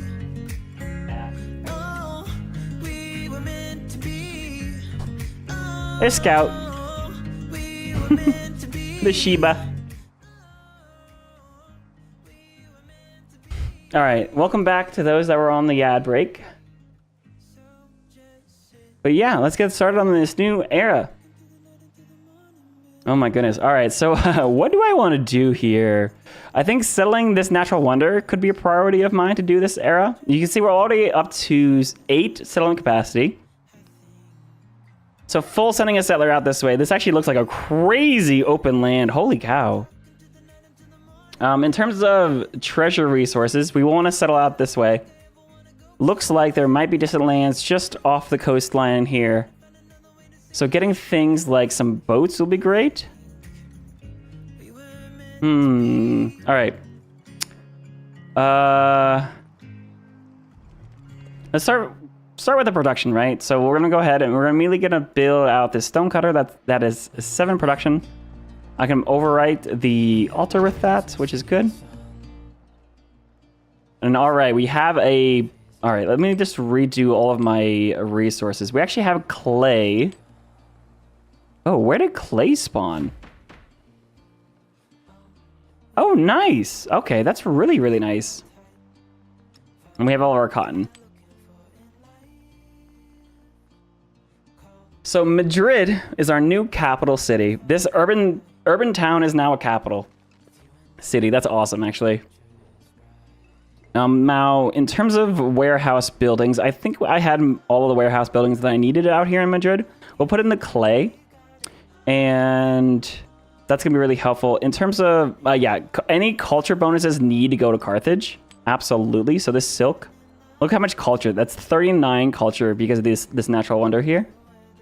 And incense is production towards missionaries and temples. I might keep that in Carthage. Madrid actually has a lot of production now. more production than Carthage did. I'll put some food and a couple and the truffle resources in here to the capital. Carthage is going to be probably where we found our religion at. And then I'm going to have the towns that we have each get a cotton for some food. We have a flax here and also tin for production of gold. So that'll get all built up. Hippo could actually become a city. And I think I really want to do that. I mean, the resort town is a lot of fun. Oh, maybe you do just keep this as resort town. I do want to keep growing, though. I want to be able to work at least one more tile here. Here's my free boat that's going to come around. And we do have our unique commander, our commander over here that has a bunch of units. I'm going to try to send them out. I don't feel threatened by the AI really at all this game. And we'll have some independent powers come next era. I'm going to pick the... I wanted to do a cultural bend, didn't I? In terms of victory, because I want to end up at Mexico. So I want to have a good cultural round. I also wanted to go for treasure fleets. I want to see what the new treasure fleets look like. So let's do cultural and economic. Military we'll get points by selling distant land settlements and converting to our religion, but not actually taking islands, I think. And science will just get a lot of yields. So let me immediately plug in food for farming towns and be able to go buy naval units. That's actually a really strong combination for us. But yeah, I'm gonna go with theocracy here so that I can get production towards civilian units, but also just a high amount of culture. In terms of technology, let's immediately go for my fleet commander so I can get that stuff moving and start expanding outwards. Exploration civics are going to go for piety so I can get a religion. And I'm going to build out my stone cutters.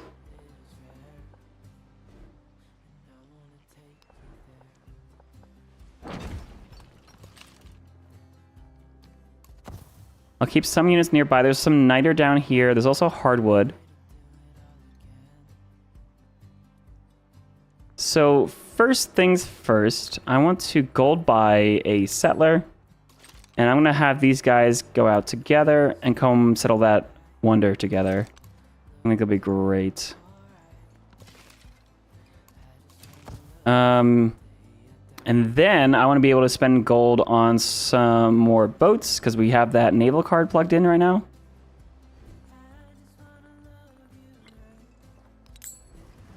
So let's start with like 3 boats early on. Now I want to spend my gold on converting certain towns into cities. So like this settlement could totally be a city. While some of them are definitely going to just be towns. Like Leptis is going to be a town. Look at all these sugar we found. That's actually really useful here. 1 food and happiness in cities, doubled in homelands. Nice. Treasure resources. I'm going to buy a stone cutter. No, I'm just going to convert the settlement to a city. We're going to build out the stone cutter. Get the production moving.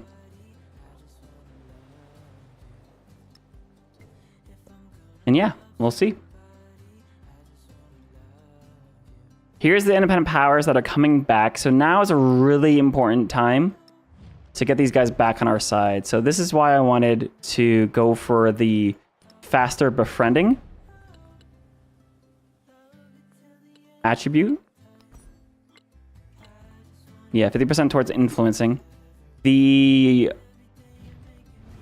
also am going to need a lot of influence. Now, in terms of our towns, you'll notice hub towns have been nerfed. It's +1 influence per settlement connected to the town. That's still a lot, right? That's gonna be like 7 influence per turn. Especially for these coastal cities, that is very easy to accomplish. This is definitely gonna be a food town. Hang on. Let me set this to farming town +2 food. Amazing. Hippo is going to be resort town. This settlement will be growing soon. This can be a hub town, though. And get that influence up. Yeah, 6 influence there. Like, it's still good. Because I'm going to want to start befriending guys that we were friendly with before. So this guy's already friendly. We'll get them back on side. Villainous is not friendly. But I might be able to snipe that from Himiko. And then also this one is actually friendly to us, even though it wasn't ours. That's nice. Okay, we'll get our cogs out.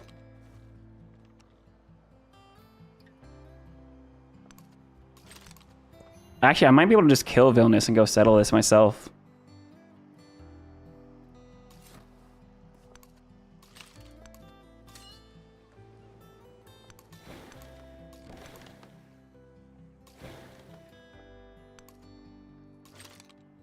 Get my cogs out and exploring. There we are. We're making a lot of money. Turn 4. All right, I immediately want to start overbuilding some of my buildings. Like, my bazaar needs to replace my garden and markets. You see, this is only 2 food, 2 gold on this tile because they don't have any adjacencies from this river, but my bazaar will. So that's back. This will be a really nice +8 bazaar there. And then I need to send my boats out exploring these distant lands. I'll send a boat out that way too. All right, there's a lot of swordsmen down here.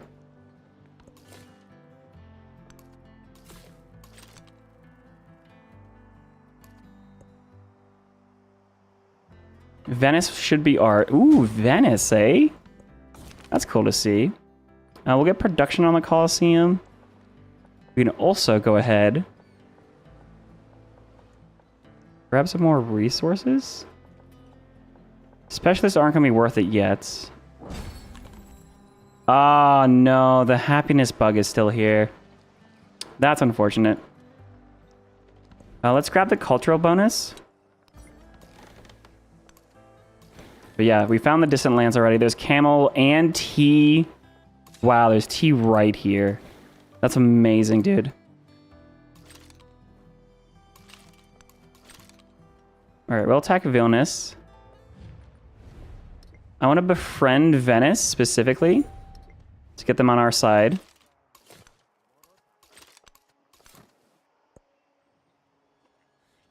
We have 700 gold. 20% production towards overbuilding would be really good for us. Let me spend a bunch of gold, though, first. I definitely want to buy a fleet commander.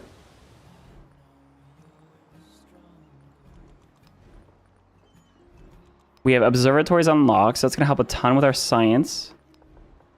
13 science, eh? Oh, right, because the specialist.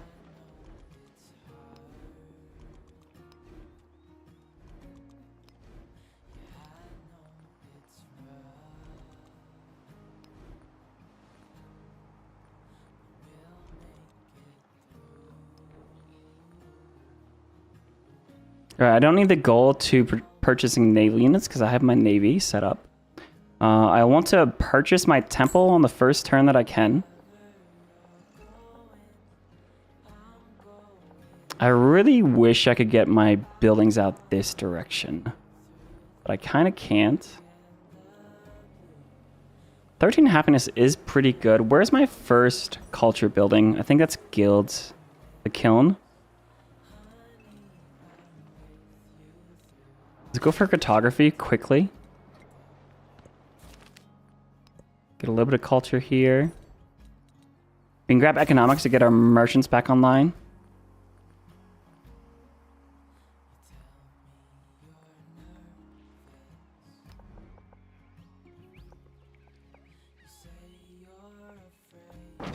Get a +5 bazaar over here ready.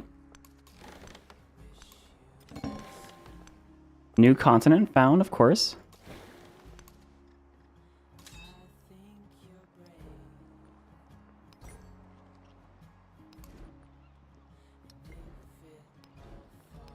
Carthage will buy the temple. 13 happiness is really good, though, to start getting some celebrations running. There we are. Founding our religion as well immediately this turn. New update. Let's do a quick little name for our religion.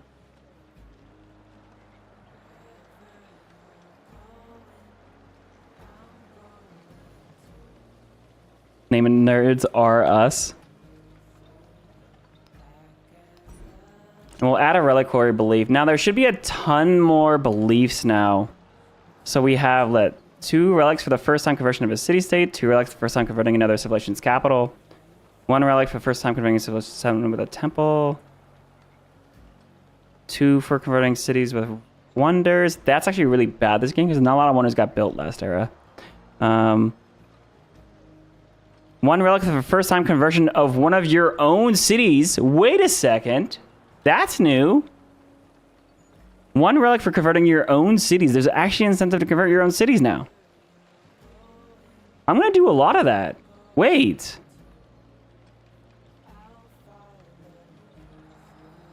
Two relics for the first time conversion of a settlement with at least 3 specialists. Does that include your own? 2 relics for the first time conversion of a settlement with a natural wonder. 2 relics for the first time conversion of a holy city. Right, because you can convert holy cities now. Hang on. Let me see this. 1 relic for every time you convert one of your own cities. We're actually going to have a religion on our own settlements and see what we can get from that. So there should be more beliefs as well. Feed the world. 6 food in your settlements following your religion. There's finally beliefs that affect your own cities. Dude. Oh, it's not all about converting other people's cities. That's so much better. Covenant. 3 science, culture, happiness, influence, and gold on the temple in your holy city. If you retain this belief, this bonus transfers to your palace in modern... Yeah, okay. We finally have a reason to convert our own settlements. This is what we needed. This is what we needed. We needed to feed the world. Oh my god. Fantastic. All right, we're going to immediately convert our own cities. That's... Oh my goodness. And then we're going to buy out that observatory as well to get a really good tile.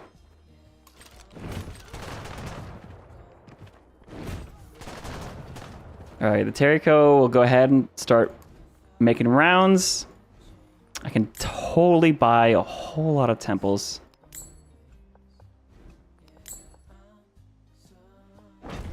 There we are. And that's going to give us place for our relics eventually. That's... Dude, that's... Oh my goodness, finally.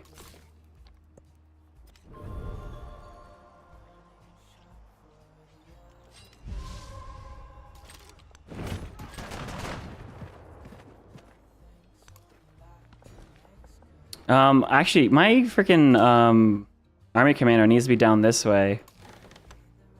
I guess there'll be guys we'll need to fight out here eventually.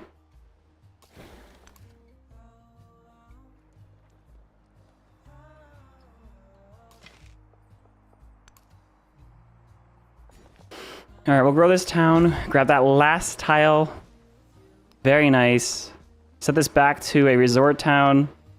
Send the food back to my cities. Amazing. Server Mount is available. 2 science and production to unique improvements in the settlements. I don't have unique improvements, so we'll just go ahead and get the observatory built. So +6 over here. But that tile... Oh, there's a +6 here, though. Amazing.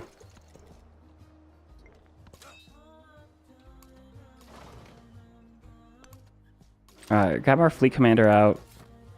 Ada Lovelace has a unit just hanging out doing nothing.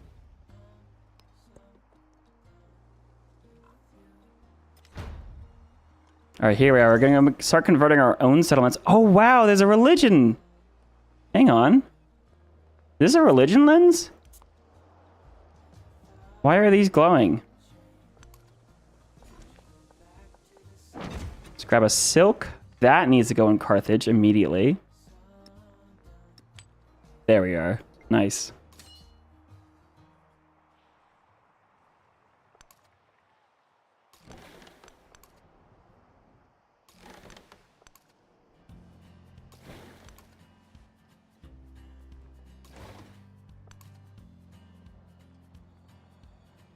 Alright, 600 gold. Let me start buying out some of these buildings.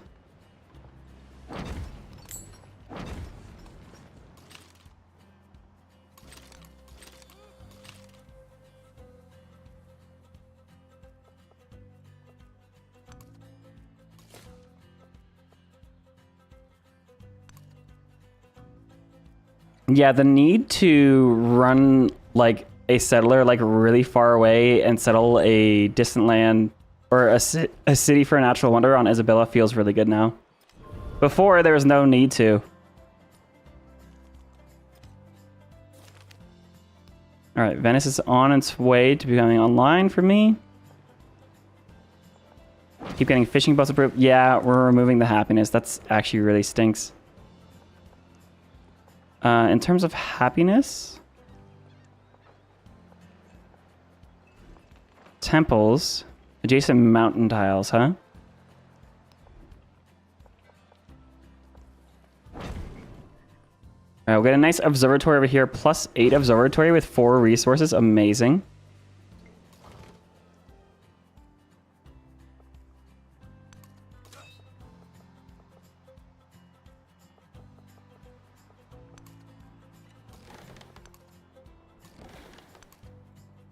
Treasure resources out here to settle.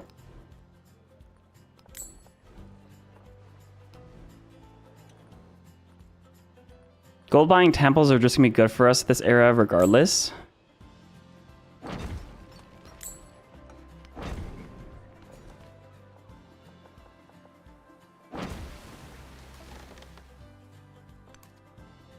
Keep exploring until this fleet commander comes back. We have 129 influence. I could grab Vilnius or one of these other independents. Venice is already on our way. Yeah, let's grab our neighbor here.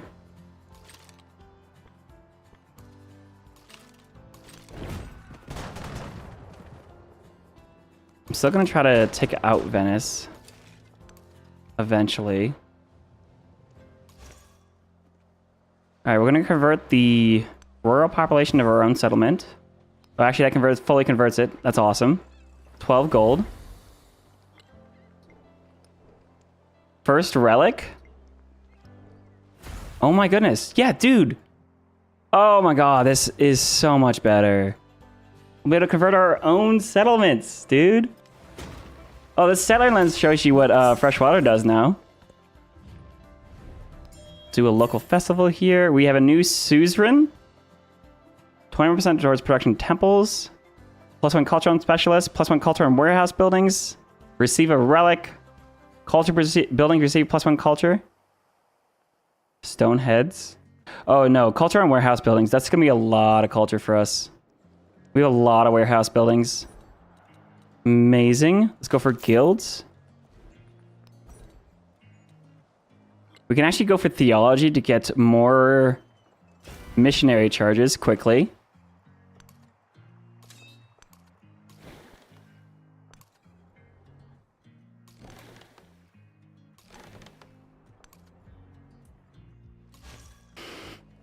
We'll convert the, we'll now go convert Hippo. We'll get a settler over here to convert this settlement. Amazing. 200 gold per turn.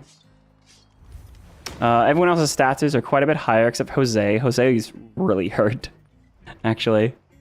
Let me actually start purchasing out merchants so I can get a ton of trade routes going.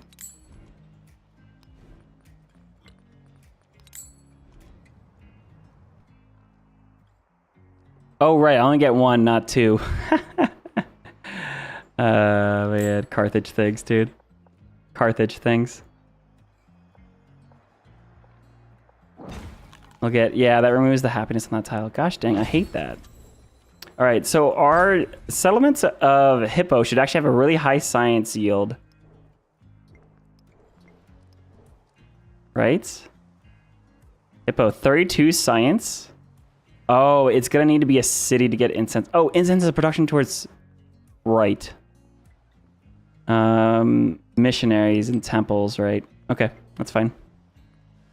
I could do a culture boost or a civilian production boost to just crank out missionaries like crazy, but I think I'm just gonna go culture.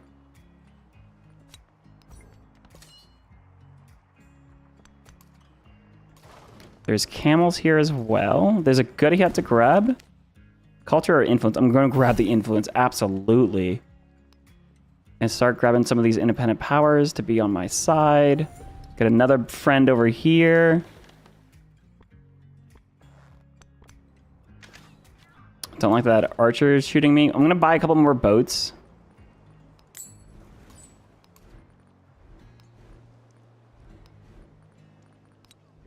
Just because I want like a really big fleet.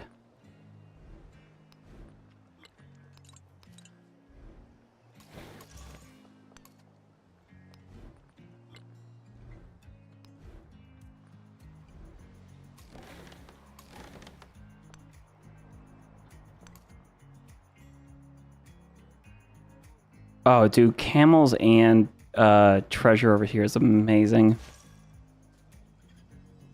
Let's go convert this settlement.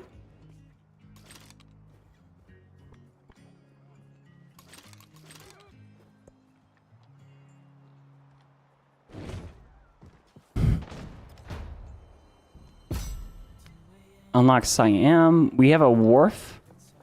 +9 wharf we can build. So I'll get that built out.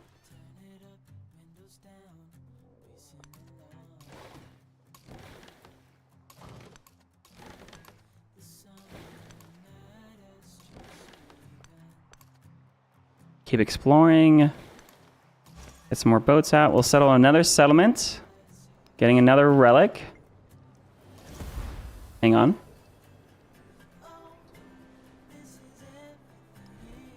My religion gives me 1 relic for the first time conversion of one of your cities. I just converted the city.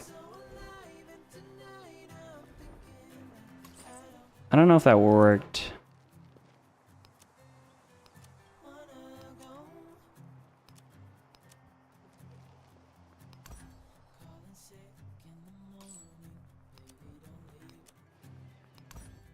I'm gonna send some of these merchants out. Convert my settlement here. Okay, there's a relic.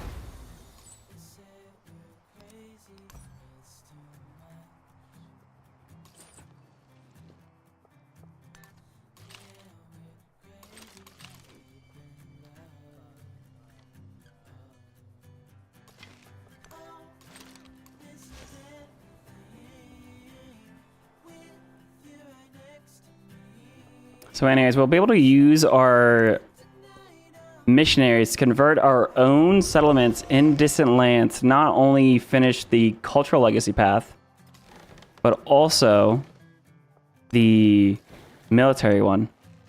That's actually really good for us. By no. I can even run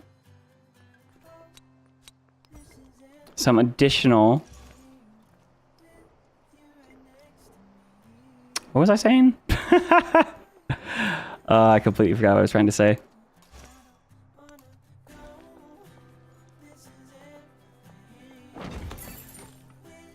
Alright, Venice is now ours. We can grab Spice Islands, which is a resource, gives 6 food and 10% gold. We can get +1 gold on treasure resources, +1 gold on warehouse buildings. Oh my goodness, that's so good. Gold buildings get +1 gold for every city state your Susan of is also good. Let me just grab the market rate. I love the warehouse improvement ones.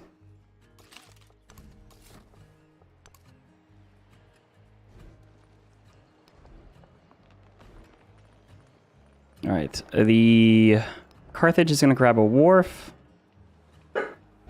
No scout, no barking. I know, I know. Oh, there's clay over here to grab. Choose a new belief. Enhance their belief. Newly founded towns and distant lands start with your religion in place. That's really good. Oh my goodness. That can give us so much military points.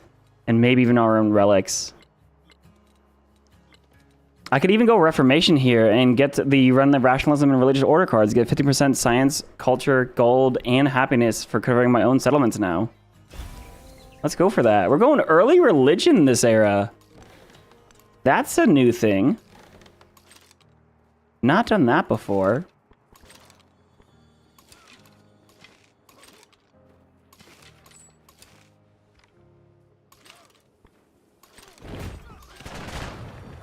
All right, these guys are slowly pushing through here. I really should have my army commander down here, but that's okay.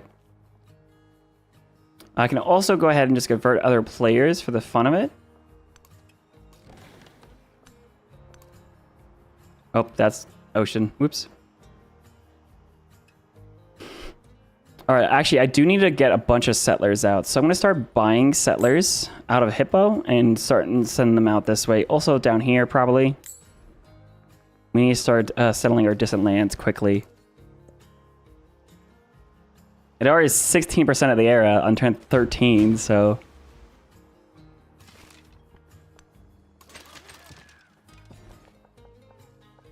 Grab another clay. Amazing, dude. Amazing. Plug that into Madrid. Jose wants an alliance. I'll take that alliance. And we have conquistadors. Great people. Amazing. Because we have a wharf. Let's grab them. Befriend another independent power that's nearby. Grab a goodie out here. 1 population in the nearest settlement or 40 influence. I'll take the 40 influence here, actually. That feels pretty good. We got our first promotion on a fleet commander. I'm going to go bombardment to get splash damage eventually. Get some trade routes going.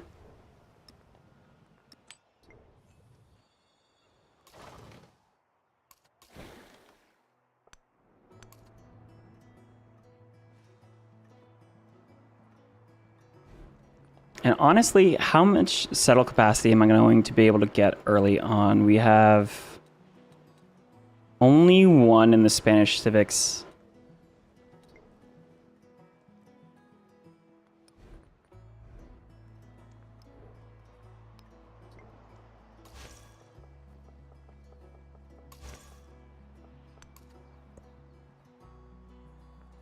Oh, you know what it is?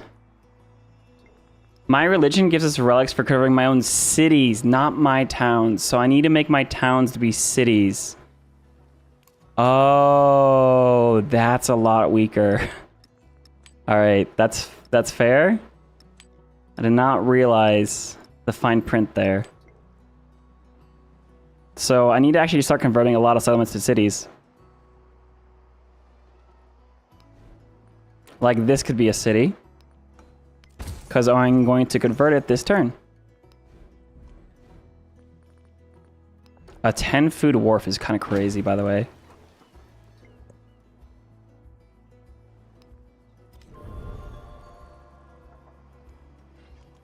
The master... Guilds has been unlocked, so I need to get some kilns running. Yeah, I'm definitely not going to get any culture up this way. I do have a 5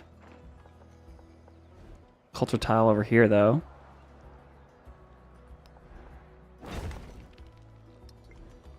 Just put it there. 62 science on a scientific city-state.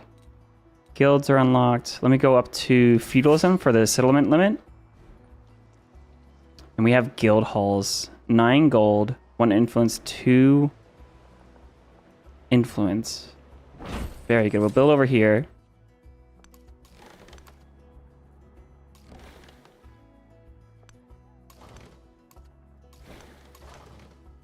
We'll use this fleet commander to start wiping out this independent power here.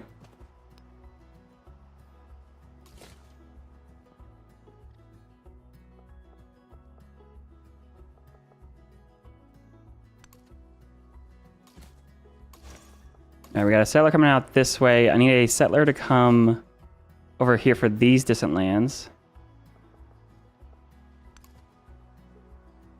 And there we are. Yeah, okay, so lighting up, this is the... I guess this shows you where your you want to convert settlements that are actually going to give you relics now.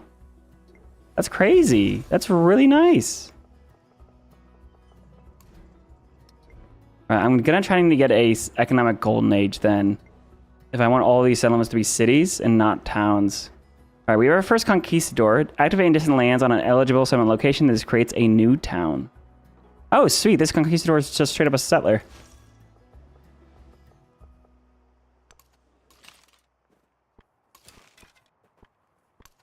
Oh, there's man-at-arms here now. Okay. That's crazy. I can come over here and settle this wonder, though. Amazing. 400 gold. I guess all of our gold is going to convert towns into cities now. So I can convert them and get relics. That's really funny.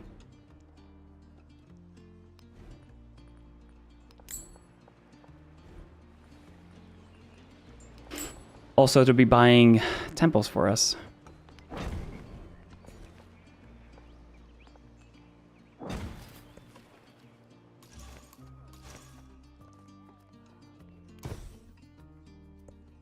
A little bit of gold for converting these settlements.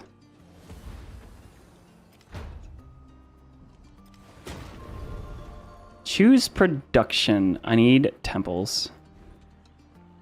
Though these guild halls are really good for golden influence. Let's settle this new natural wonder. Grow here. Now we have 150%. Oh, you can see the capital. The capital's wonder has scaled even more. And then this natural wonder is now at 200% because it's a resort town. That's crazy.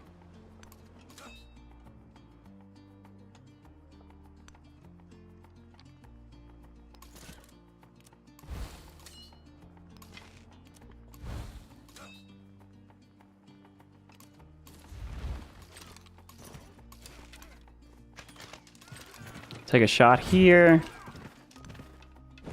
Take this land. All right. We can go after these ranged units. Get a goody hut here. Improve relationships with Shanghai. No, leave it be. We'll get 50 science. I'm gonna kill that independent power.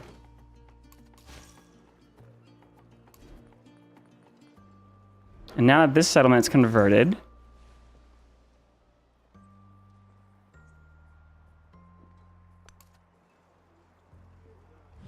I don't know what to do next. I need to convert this town. I'm going to keep buying buildings. It's going to increase the urban population of this settlement to bring down the cost of converting it to a city. Improve trade relations. Convert all of his settlements.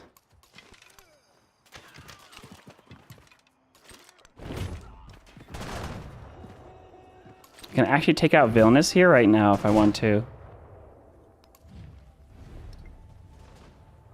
And I think I will. Giving me a boost to culture.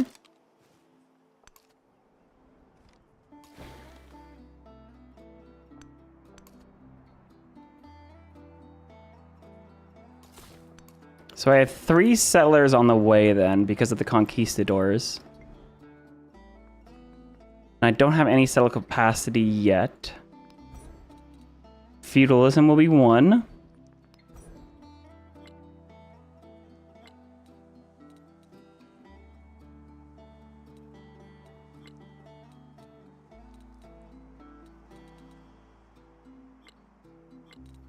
Maybe I go up to inspiration.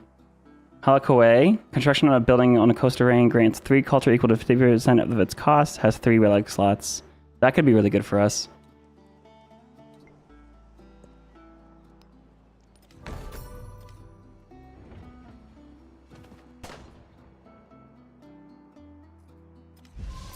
The gospel.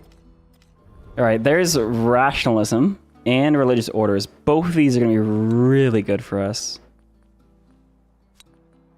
Considering we've converted a lot of our own settlements.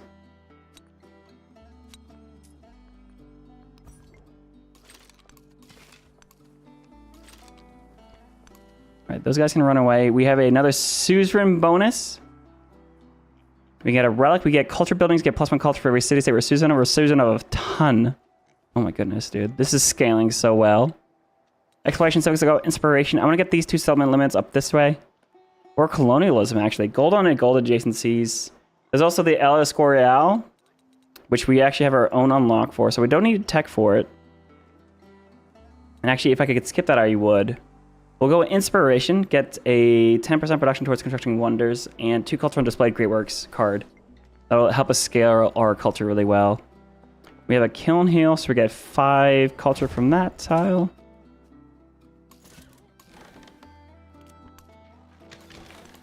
Take out this archer.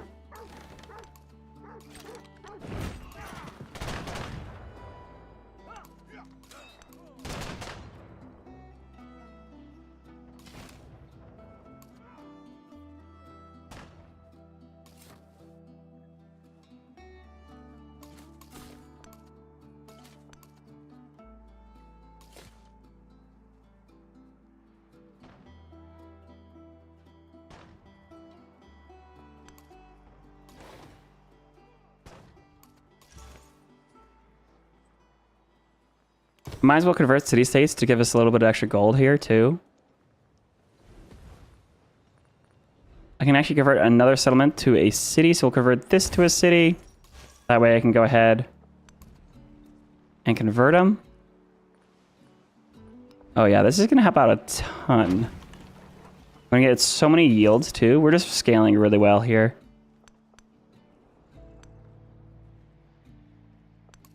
That missionary is just going to be a scout at this point. Ondulus is actually a great place to send a merchant. Production and happiness. Get that scaled up. This is a very funny sea up here. The IP is putting up a fight. We'll take him. In terms of relics, I already have 4. 2 more to get to the first milestone. And remember, we convert our distant land cities immediately because of our religion.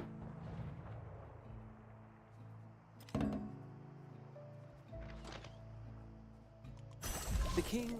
There's feudalism. There's our first settlement limit that we're going to need for this.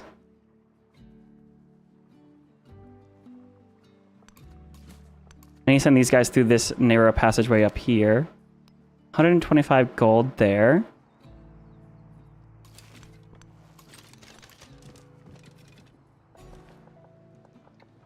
I can start getting specialists, but at first I'm going to get some of these fishing boats improved. I'm glad they have icons for these types of things up here at this point. We can go for education to get universities online. Specialist limit as well. Gold on gold buildings could be really good. Oh, when you get shipbuilding unlocked ASAP, let's go for it. Let's go culture. Boost. And gold bonus to buying buildings. Feels pretty good here. Get another relic. Amazing.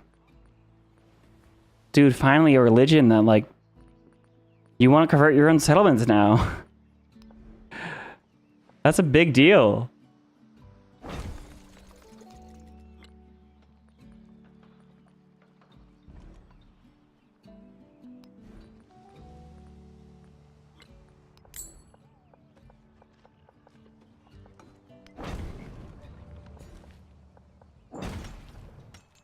Get some iron. Oh yeah, Cordoba probably needs a ton of quick little boost here. Now this gives 2 culture on rough terrain in this settlement. So yeah, we want to get as much food in the settlement as possible. There's also a really nice temple for the happiness boost.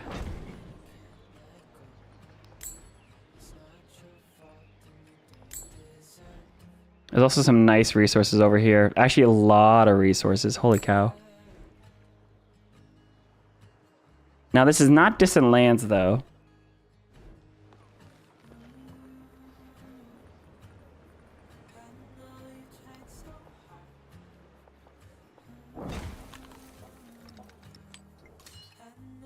I'm definitely not worried about micromanaging everything right now.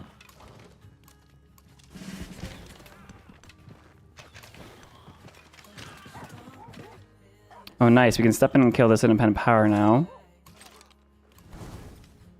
Getting a promotion on our commander. Military circ attribute point as well. Let's go down here towards the settlement limit, I think. Free war support. We have +3 free war support now between that and the Wonder. Or no, I never built the Wonder. Oh, right. Alright, we're gonna start spamming conquistadors out of the capital. Like a lot of them.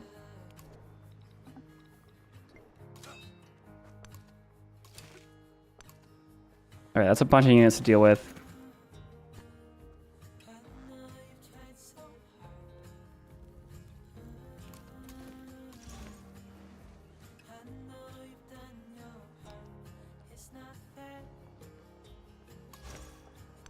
Send a missionary over here. I'll send some missionaries. Just to go out and explore, I guess. Damascus is here. Interesting.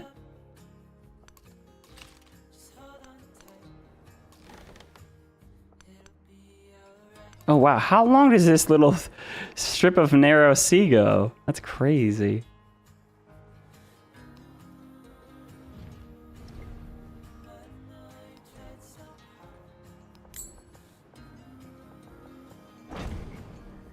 Quick little temple in this city.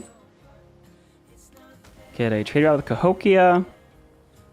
Now, who has the highest gold return? Hippo Town has a great amount of gold. Okay. Oh, but it's the town.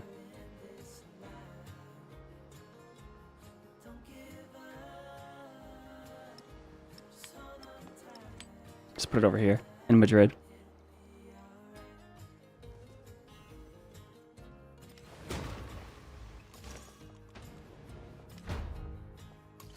Get the Conquistador and you in the water.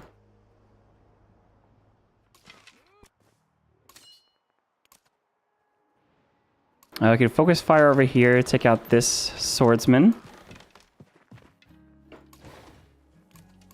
Focus fire with the boats over here. And that archer needs a hit.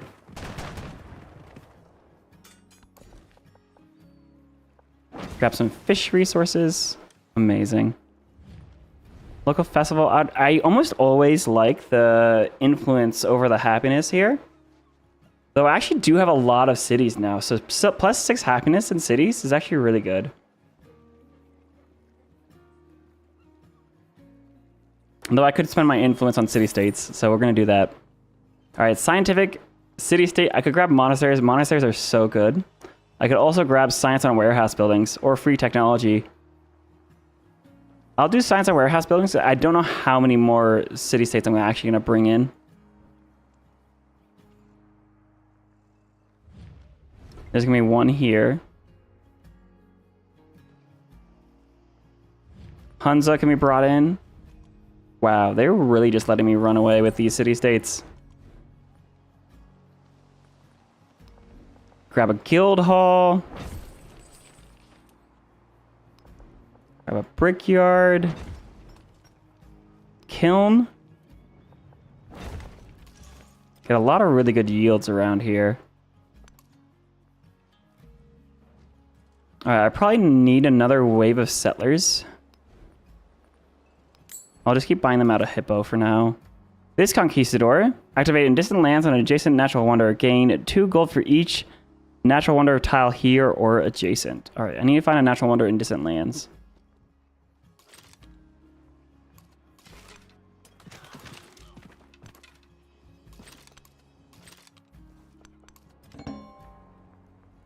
New continent found.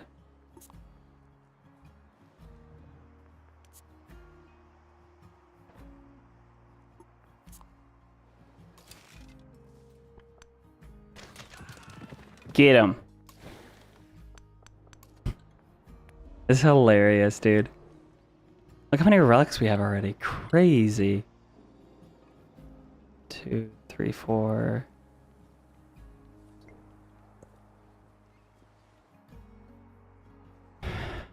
All right, I want as many distant land settlements as possible, right? 10% production towards constructing wonders. I wonder what wonder orders are available. None yet. Let's go for society. Or what's more important, the House of Wisdom and the relics, or getting my El Escorial to get happiness, 3 relic slots, 1 settlement limit. Oh, there's a settlement limit here. 4 happiness on cities within 7 tiles of this wonder. Yeah, actually, we're gonna go for that. Oh, we met another Civ, Harriet Tubman. Apparently, we didn't meet her last era. This map is just so big. Crazy.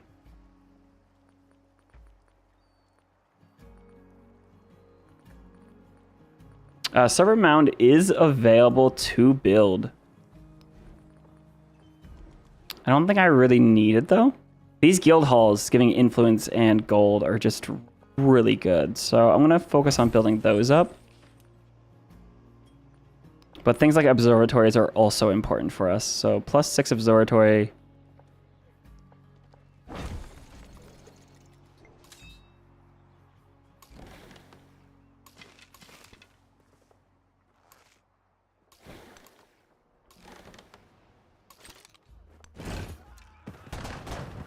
Take care of that archer. Right, settler. We need to settle treasure resource, treasure resource. I think I still want them to be on this side of the coast, so that the treasure resources can spawn as fleets in the water towards our own land still. I know treasure resources can be on the... They don't have to be on water anymore, but I still want them on water at least a little bit.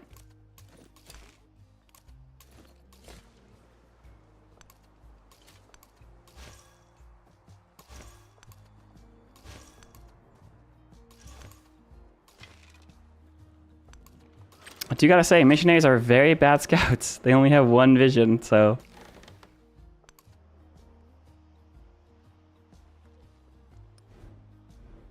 We got machinery unlocked next turn.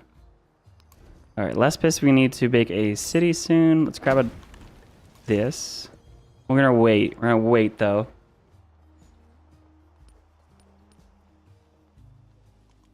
Alright, we can grow a settlement. 4 extra gold on this specialist feels pretty dang good.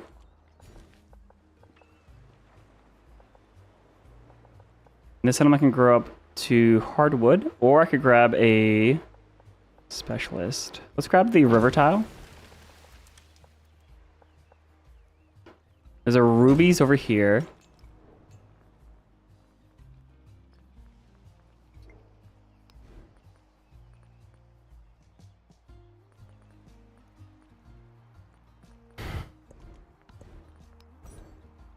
Technology-wise, I can go heraldry.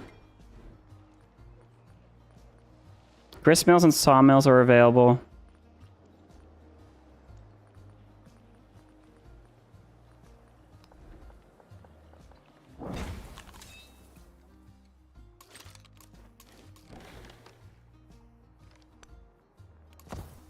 I need these boats to heal for a little bit. I'll come over here to settle this settlement.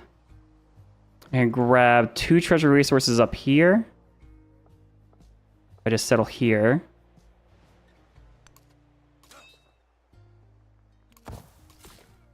This settler has made it as well. This settler needs to grab this treasure resource.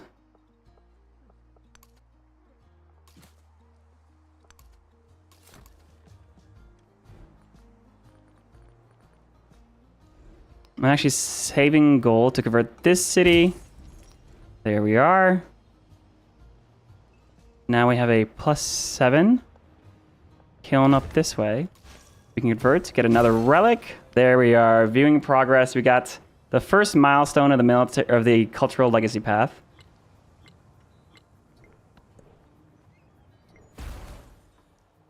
Another conquistador. Activate in distant lands as on an army commander with 3 empty slots. This commander receives 2 infantry units and 1 cavalry. Okay.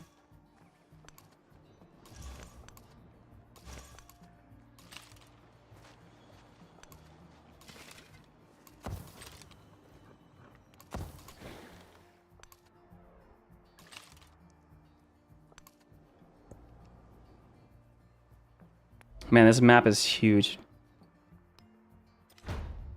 Split treasure resources into their own settlements. I only have 3 settlers though. So I have a treasure resource here. I have 2 up here, and then I have 1 here. So I need to maximize how many I get out of just the one. Because I just got... Oh, wow. Wait, what's happening here? Oh, I thought they could sail the sea already. Alright, we're gonna settle here. Buy the fishing key this direction. So I can grab the treasure resource immediately.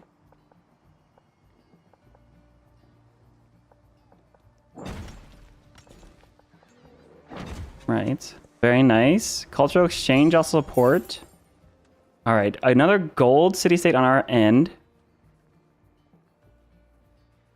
+5 trade route range for every city-state you're Susan of. Wait, that's so far. That can be so far now. We're Susan of how many city-states? 1, 2, 3, 4. That's plus 20 range on trade routes. That's absurd. And also, why do you want to split the treasure resources? Doesn't multiple treasure resources just make it produce more treasure per fleet?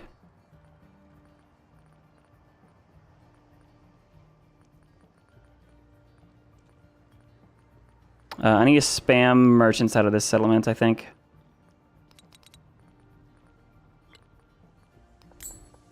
So buy a sawmill as well.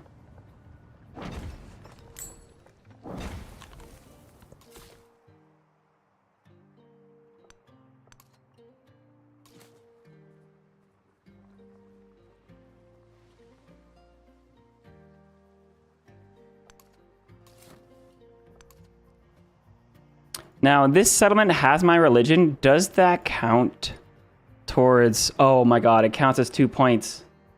It actually counts as 2 points here. That's crazy. Oh, that's so good. Alright, there's gonna be at least one really good religion. It's Civ 7.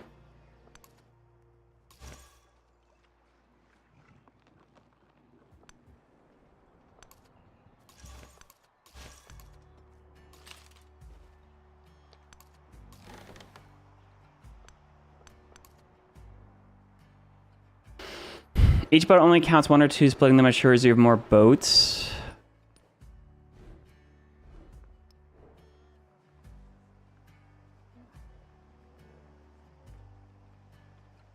Four turns left for treasure convoy. Each treasure resource boat only counts 1 or 2, splitting them assures you more boats. Let's see what happens. I think I'm still going to try to settle for this one immediately. Hi, Scout. What do you want? Hi. I know. I've been on here a while.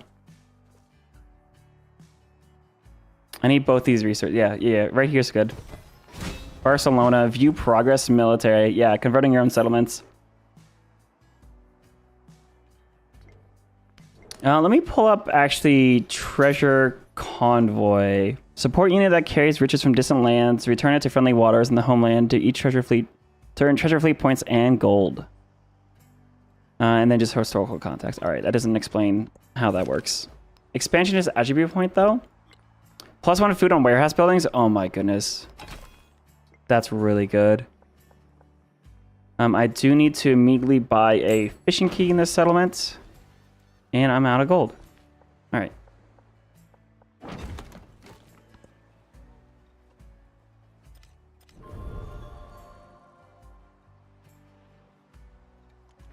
I have a good...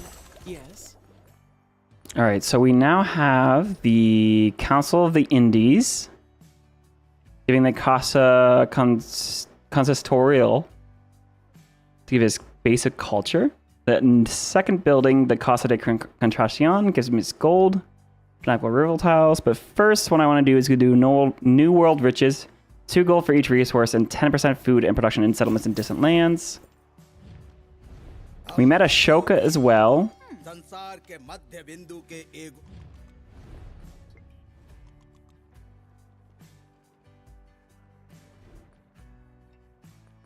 I'm going to immediately buy a granary so I can get access to both these resources as soon as I can.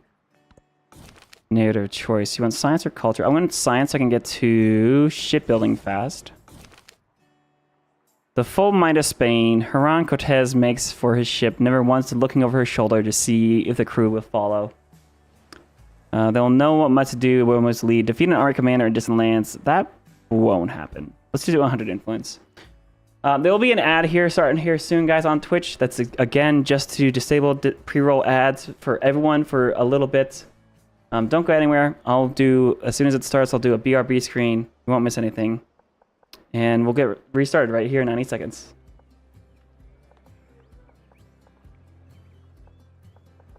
All right, guys, we'll be right back. Catch you in a second.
Thanks for waiting, guys. We are back. All right, let's see what else we got going on here.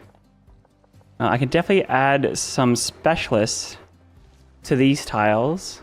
Yeah, 5 gold here, 22 gold on that tile. Total yields of 19. I do need to make sure I'm start prioritizing specialists, getting those yields up nice and tall. I want to build a casa, my unique plaza district between quarters, wonders, and navigable rivers, eh?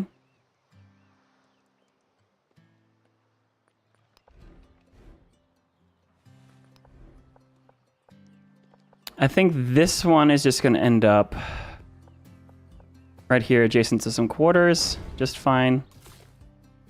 This settler needs to grab... Yeah, we need to get all over here to this resource.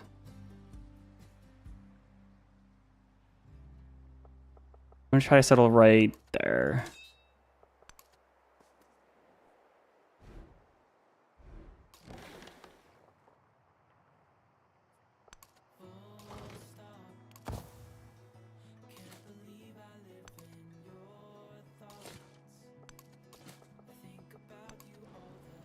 Another conquistador, Hernan Cortez, activating distant lands on an army commander. Oh, I know this guy.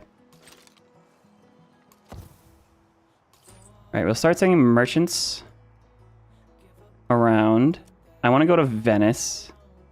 Yeah, send you to Venice.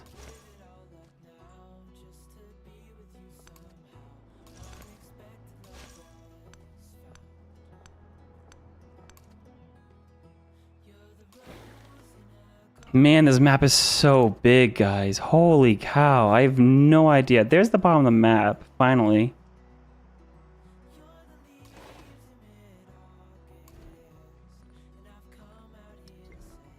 Shipbuilding in 3 turns.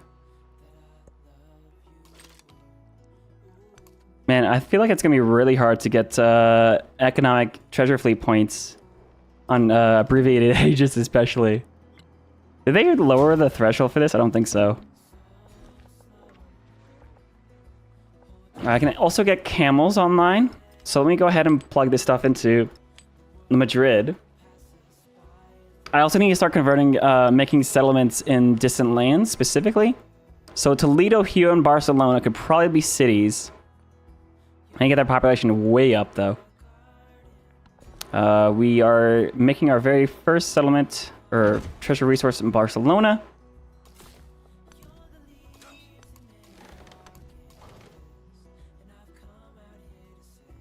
Amazing. Toledo, I can buy a bunch of buildings in to get them up and running. Specifically food buildings.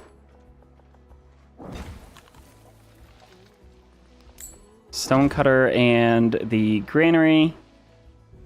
Get Toledo nice and high population. 40 gold, by the way, to buy these buildings. That's absurdly cheap.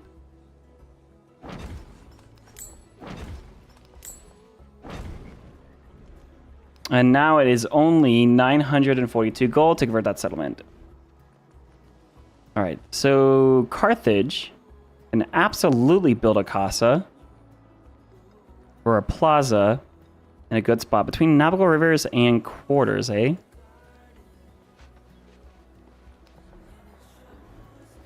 Oh yeah, there's a good spot. Actually, it's the only spot. Okay, that should do. Now this casa, let's go right here.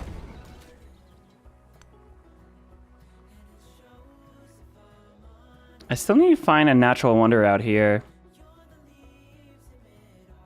Will I ship building soon, so start moving the fleet to the ocean? I will. I just needed this guy to heal. He'll still be damaged. Like, yeah, he's on fire, man. Look at that. He's trying.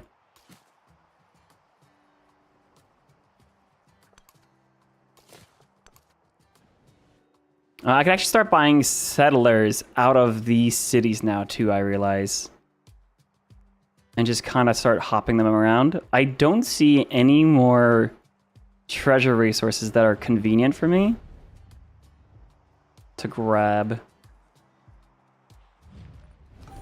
Let's grab the independent power of Hunza here. Honestly, these missionaries are just going to kind of come back and start converting his settlements. I'd still have my religion in some of my settlements, not all of them. Actually, they started being converted. And I actually want to keep my settlements following my own religion.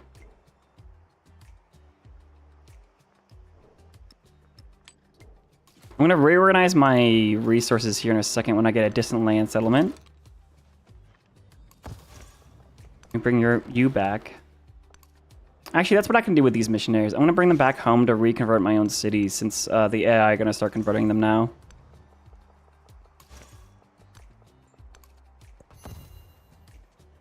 I'm sure we're going to end up with that like religious unity or diversity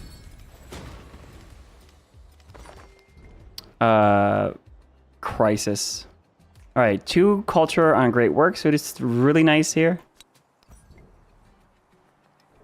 So now all these temples have 2 culture, 2 happiness. All right, we got a casa to build up this way, 7 culture here. So it gets adjacency to quarters.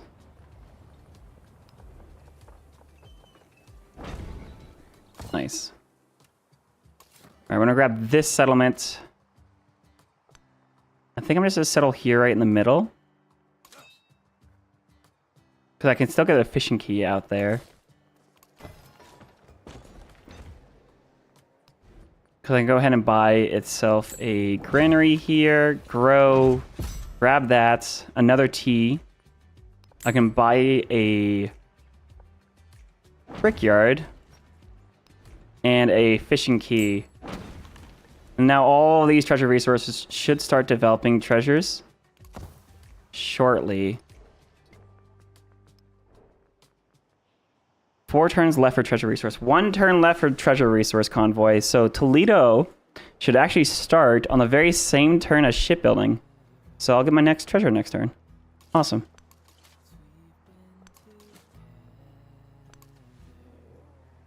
And Toledo's going to be a city soon.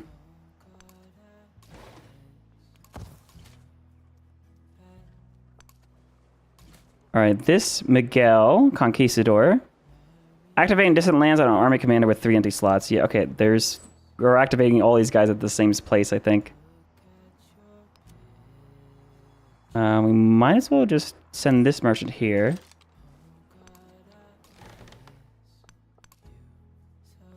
This map is massive. Holy cow, guys. This is crazy. We came to, if shipbuilding are... There it is. Shipbuilding. 2 gold for every imported for each resource. That's kind of crazy. Let's see. And I get 3 more relics. Oh my god, dude, look how much we're advancing the military progress. Just from all these settling. Oh, I'm also 2 settlement capacity over. Whoops. Where's the next settlement capacity at? Not in the tech tree. Okay. Let me just grab some masteries for like food, since those are easy to grab. Culture-wise, I need to grab the settlement here. New World Riches Mastery, and then also build El Escorial for another settlement limit. We'll get another expansionist point. Legend unlocked. 50% gold towards converting a town to a city. Ooh. That's gonna help right now, because that brings down the cost of converting Toledo down to 666 gold. Convert it right now. And we have our first treasure convoy that actually spawns on land. Awesome. We actually don't need fishing keys at all. They spawn in the city center. Good to know. But now, what I can do, send my ships out and sail further. See what else is over here.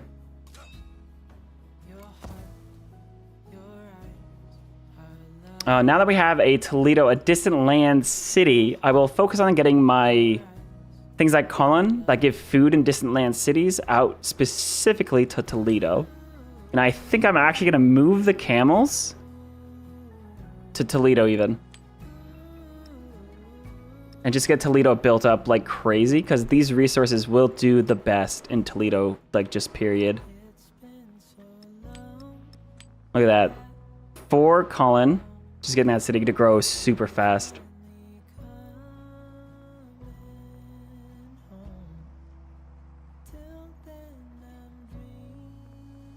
I can bring cotton back home to the capital. Another cotton to the capital. Yeah, all these cities are actually doing great. Hippo is still a town, but right, it's working this wonder, so that's awesome.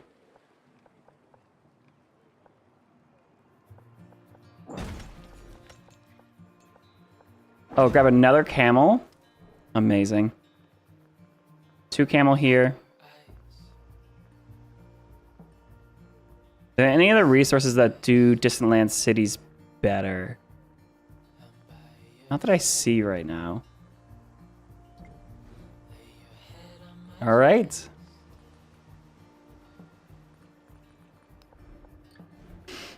I can actually use some policy cards to get the gold buying of buildings to be cheaper. Actually, take Sulfites out because I don't have any unique. I don't really have specialized mining and food cities anymore. Towns. 2 gold for every resource, and purchasing buildings in the coast navigable rivers is great because I can use that gold. Oh, next turn. I need gold. I'm out. And we'll grab an observatory here.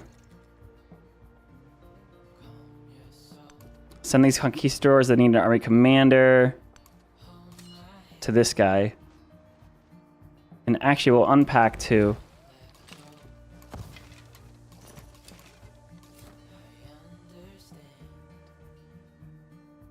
And then I need to kind of keep on getting distant land settlements settled. How many do I need? 1, 2. I'll need 2 more distant land settlements in order to fully complete the military legacy path. That's kind of crazy how easy that can be with the right setup. All right, let's see how these convoys work. So we have 4 turns, 2 turns, and 3 turns to generate each. Each of them are generating... I honestly don't know how treasure convoys work. Like I'm not gonna lie, Graham. So I'm actually open to being explained how that works. Because we have...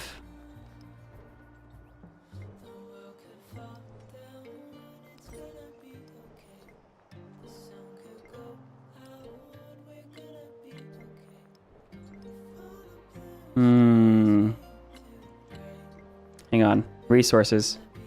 2 turns left for... Toledo takes 4 turns to generate. Barcelona is taking 2... Does it tell you how much each is worth? Ooh, 300 gold or 100 influence. I'll take the gold. Spanish flag, eh?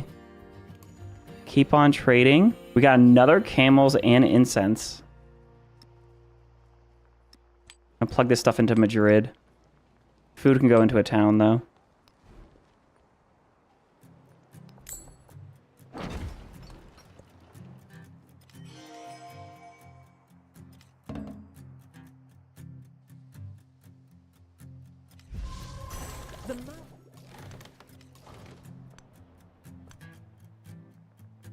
Okay, so there's some independent powers over here to deal with. There's treasure resources out this way.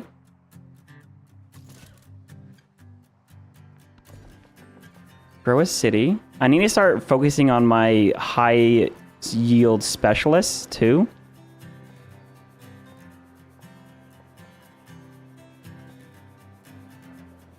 So what are some of my high yield buildings here? We have a observatory. So there's the casa as well. Maybe I just improve the casa. We'll improve this for now. Let's get another high yield science building. So I need education. Let's grab the horses. Oh, okay, so there, now we have 2 distant land resources improved. So let's see how that changes Barcelona. All right, okay, so there's a 2 here. That means there's 2 treasure resources improved. You're not completely sure either. They were too easy, then they got nerfed and it was too difficult. Lately, it seems easier. Convoy versus fleet is something new too. Yes, that is actually really, really good for like the big like new land continents. You can settle inland and still get treasure resources. They spawn in the city center now, which is nice. You can, you know, so settling on a specific side or getting your fishing key on the specific side of the island isn't as necessary anymore. Oh, this incense is crazy. Oh, I want incense inside of Carthage. To spam missionaries, right? We still need a religion lens. Looks like I'm losing my religion. Just a little bit. Losing my religion. All right.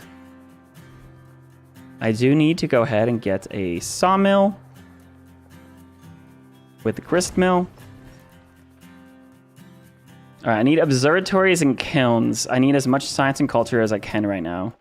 And high yield tiles specifically. So observatory, there's 2 resources here. It's a +6, it's not bad. This one needs a nice high science tile over here. For now, I can get the grist mill and the sawmill.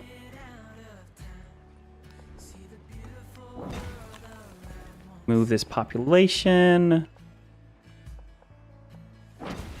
to the lake. Very nice.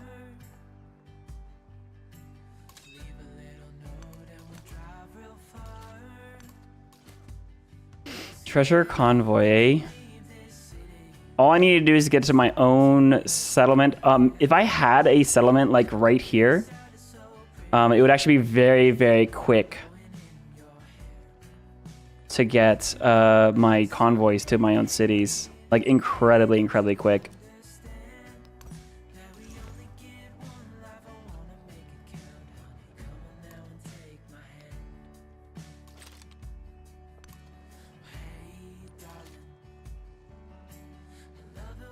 Here's another one. Activating distant lands on a tile owned by independent power. This independent power becomes a city-state with your suzerain. Ooh. Okay, pretty good.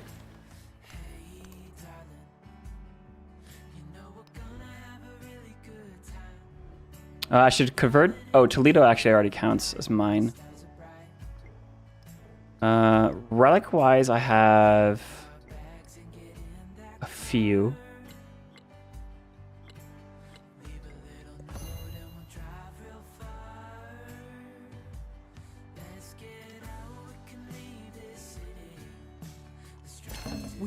All right, El Escorial is unlocked. We have another settlement capacity. I need to build El Escorial.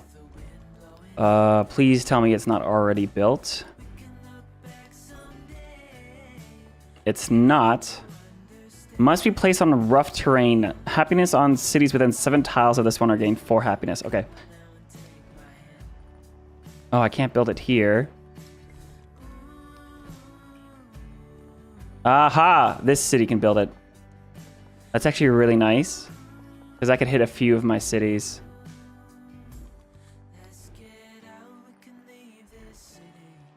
Yeah, Leptis will build it. 4 turns to build. Let me see if I can get a shipyard and increase that.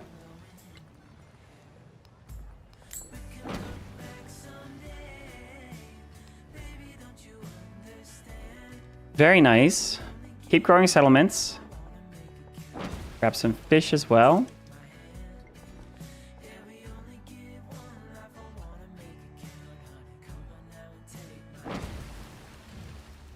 Call to war. I'm going to stay neutral. I have too much fun with this sim. Let's get the mastery for Council of the Indies so I can unlock my other unique building.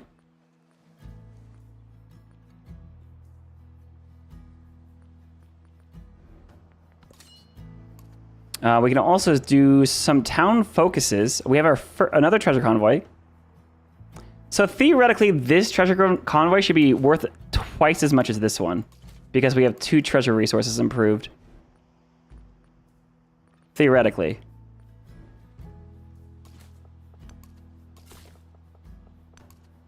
So this lands up here.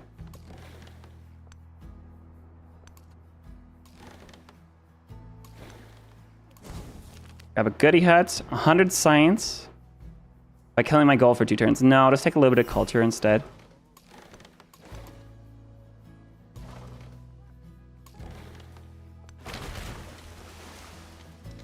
Oh, that's a crack. I gotta be careful about that. Alright, so this conquistador can then have these come over here. I think Madrid will be working on... Oh, yeah, Madrid has a lot to do, actually.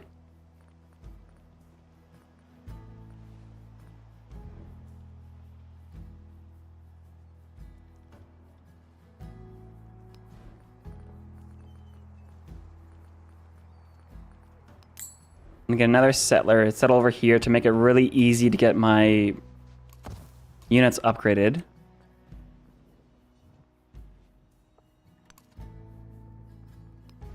We're gonna hang off on merchants for a little bit. Let's get shipyards built.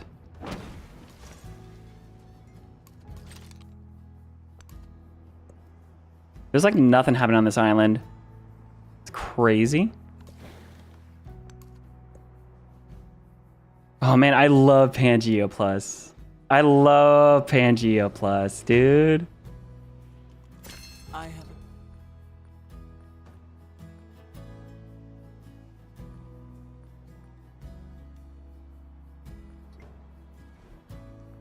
All right, we have unique buildings are ready.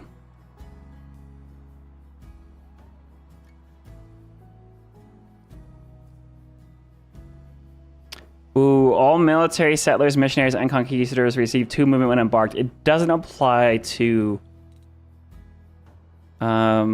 treasure fleets, unfortunately, though. Let's go to society. We'll get some more settler capacity.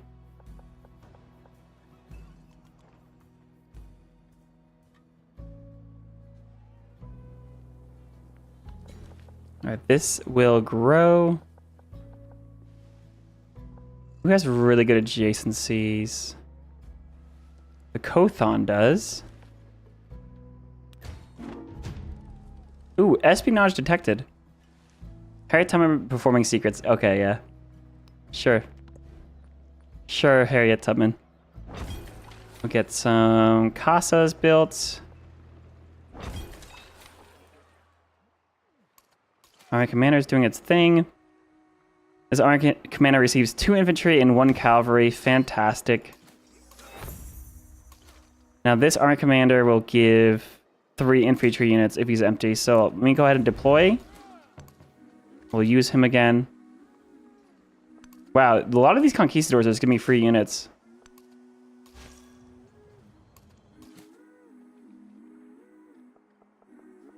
All right, is it faster to go here? Oh, you know what? If I settled like this one tile island, I can get my treasure fleets to myself like so fast.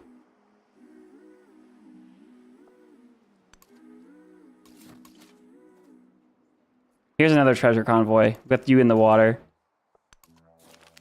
Oh, it's a goodie hut. Harvest the crabs? Yeah. All right, high adjacency buildings.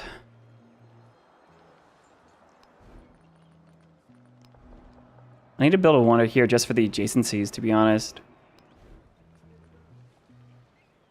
Casa. I want this by the river, don't I? Border and river tiles.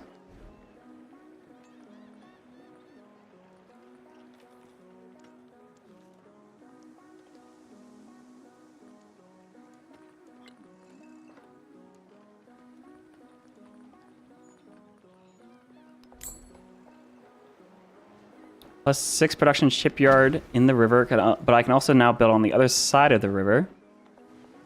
New specialist. Hey, thanks for the follow, Rich.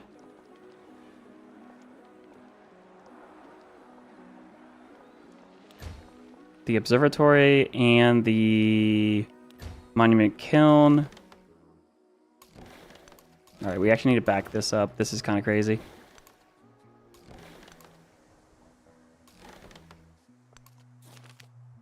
Another goodie hut. All right. I have a bunch of influence. I should be sending things to Himiko, shouldn't I? Because she can support for free. Oh my goodness, I completely forgot. She's supporting everything. That's amazing. And Harriet's been spying on me, so I might as well steal tech from her.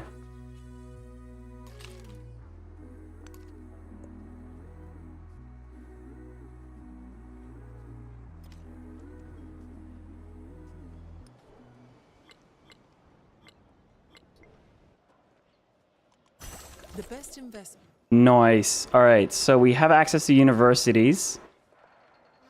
Plus 9 university here. I'll get a university.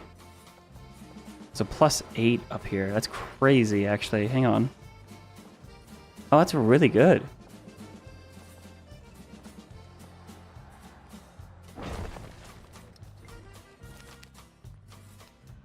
$125 gold from a city-state. We'll grab another silver resource.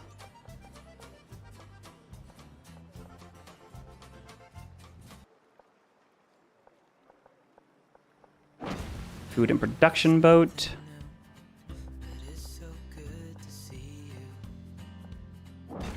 Hey, we got the happiness on that tile. Nice. See, it's bugged. Sometimes it works and sometimes it doesn't. The happiness on high appeal tiles is what I mean. Technology-wise, we can grab a bunch of masteries for relics now, too. We could also go up to architecture for pavilions for high-yield buildings.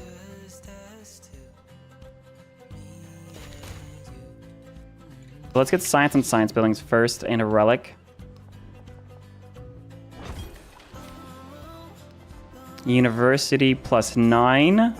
There we are. This is how we're going to get our high yield tile for the scientific city-state thing, or the scientific legacy path. All you need is 5. 5 really, really good ones. Dude, these things are so cheap. These buildings are amazing. So much gold is absurd. Alright. Haran Cortez gives me 3 infantry units.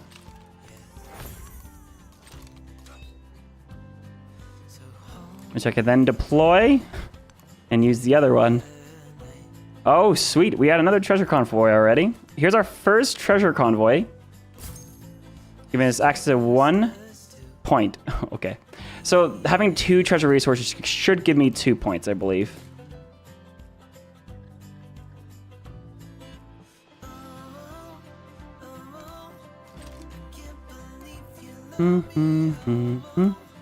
We do have a settler coming out this way finally. That should give me to military stage 2.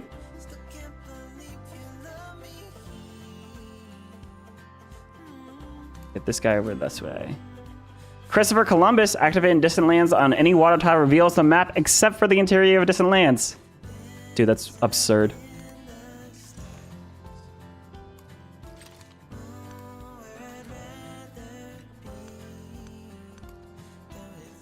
More treasure resources up this way. Grab this good. He had happiness or gold. Let's grab the gold.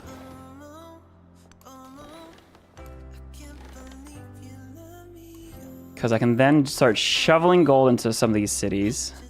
Just so much yield. Get these quarters up and running. Very nice.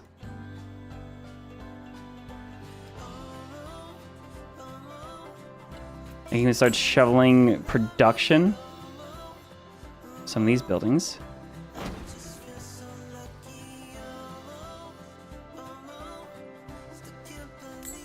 The university over here, +7. Shoveling gold into my cities. Awesome.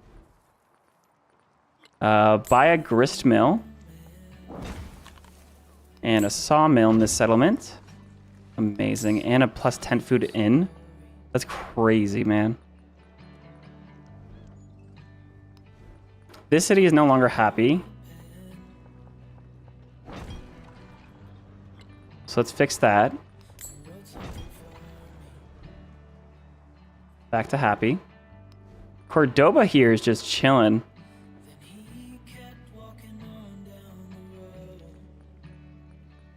So I might as well get some of these really cheap buildings built.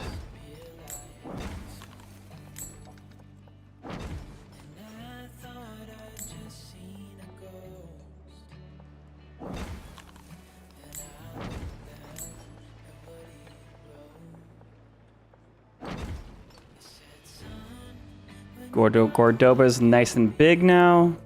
Amazing. This is really going well. Turn 30, by the way. 42%. I met a new civ. Culture on every culture adjacent, or +1 culture for culture adjacencies. +1 happiness on each happiness adjacency. Those could be pretty strong. I remember, I want to reconvert my own settlements soon.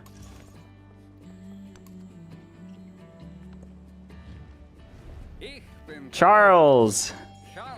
Charlemagne Charles. Charlemagne's Charles. Alright. That's super funny to me. Abbasids here.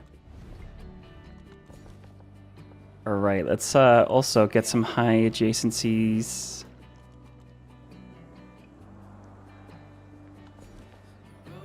Grow. Oh, I need a population here. That tile now has 35 resources. 35 adjacency. Put a specialist over here. Grow this settlement. Get some.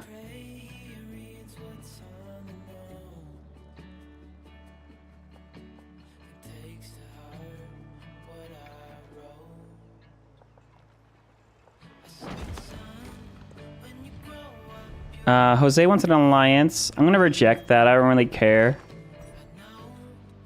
I can get another settlement limit here by the Mastery of Society. We have mastered society, guys. Oh, I have to put this over here. Why is that? Built in homelands adjacent to coast. Oh, okay.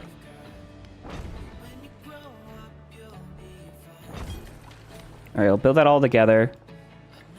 Specialist can go next to the observatory. Okay.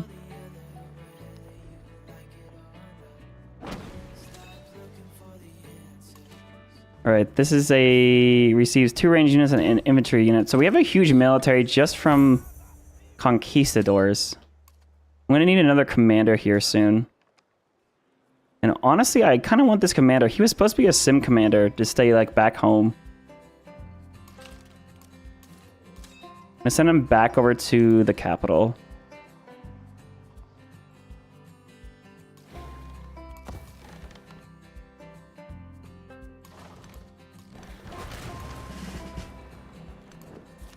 Ooh, 75 science, thank you.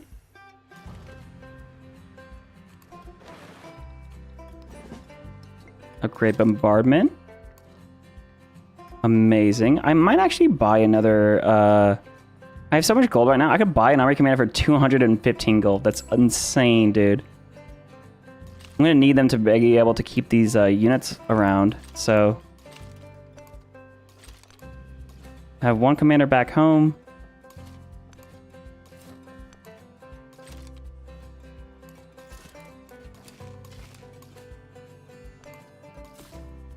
All right, we're gonna go ahead and settle this island, giving us the 2nd milestone in military objective. Dude, that's insane.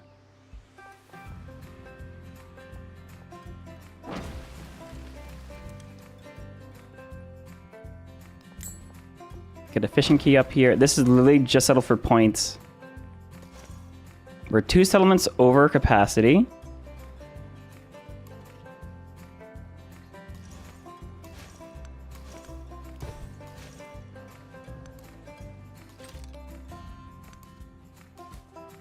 Here's Christopher Columbus's ability. Look at this map. Look at this map, Christopher Columbus. Here we are. Boom. Reveals so much of the map. Oh my, that was the whole map. That was the entire map. You revealed everything. Revealed everything except for the interior of the new continent. There's no new continent. It's just everything. Look at that. It's crazy, dude. Christopher Columbus literally went to space, guys. Thanks for the speed gamer recognition back to Civ 6 and tried it. It was good. The bots, you have not bought Civ 7 yet, but it's definitely improving rapidly. It is improving rapidly. It is certainly... The speedy games are definitely helping me, I think, Lexicon. I just never have enough time to like finish a whole dang campaign. Dude, this is so funny. All right, now I know like where else to set. Like, look at this Pangea Plus, man. Look at this yin yang continent. Look at how this is like an inner peninsula of like an inland sea of like this crazy spiral continent. Dude, huge Pangea Plus maps are amazing. I think on standard, I think this is gonna answer what a lot of people are asking for in maps.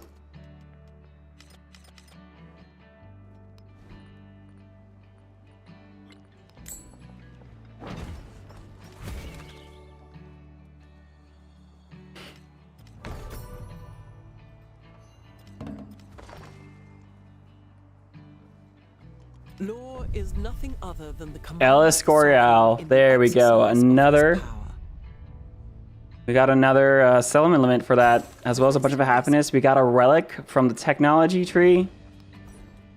+1 science in all of our science buildings. Let's go architecture.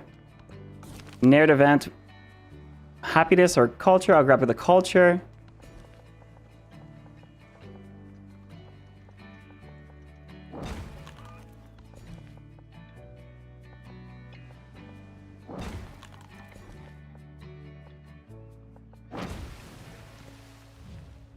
Ooh, research collaboration with Himiko found sounds really good. We have a Casa de Contratación to build.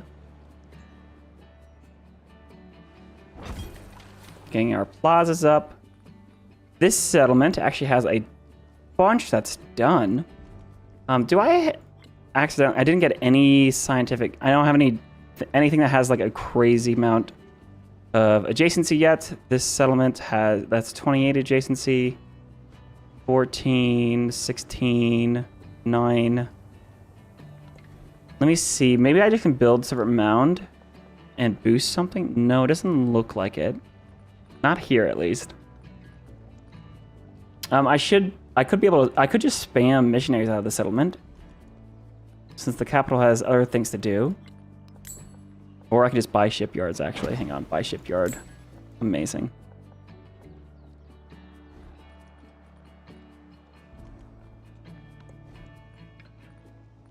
Oh, let's go back to getting some merchants, I think. Get the university online, +10 up here.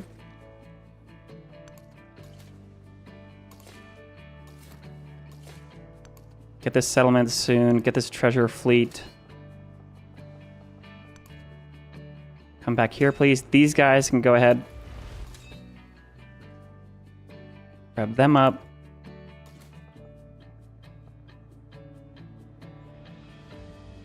This independent power, it becomes your suzerain, will be nice. Where was that other... Here you are. Natural wonder. Oh, where are the next... Where are the other natural wonders at?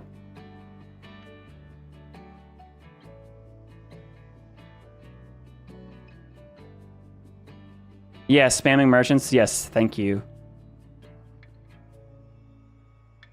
We're looking for natural wonders to go settle because we're Spain, and that's crazy good.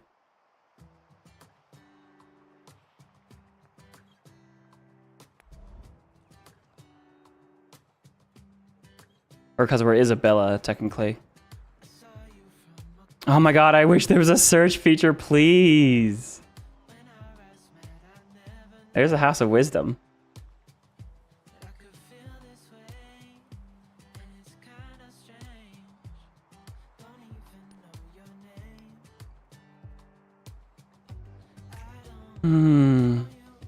Natural wonder, natural wonder. There's the one... Am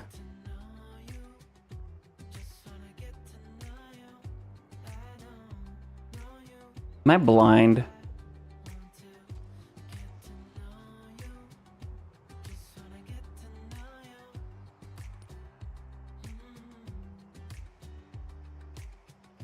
There should be so many. Oh, there's one. Oh wait, this actually highlights too. Hang on.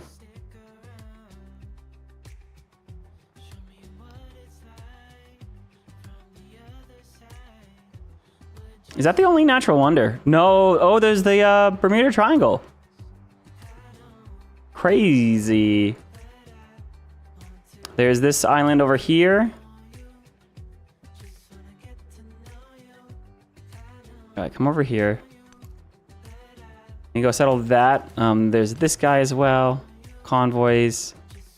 So I want to go ahead and settle this as soon as possible. That's so far away, but maybe we'll get it there by the end of the era. Where was that Bermuda Triangle? That Bermuda Triangle is not settleable, though.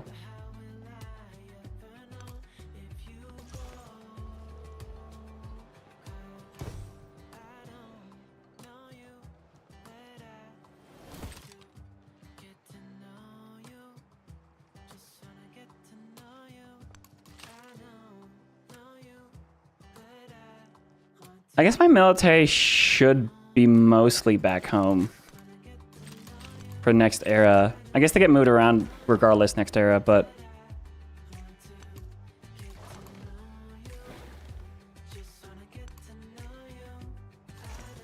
Christopher Columbus is a crazy conquistador, at least in Pangea Plus. Obviously, I think he's a little overpowered on Pangea Plus based off of how he's programmed to work.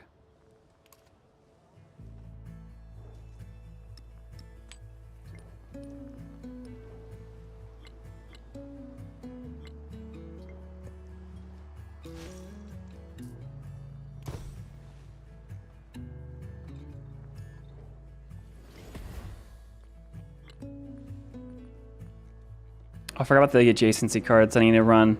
That could help us get to our scientific points. Great Barrier Reef is usually on the southern. Oh, hello, Wonder. There's one right there. The social.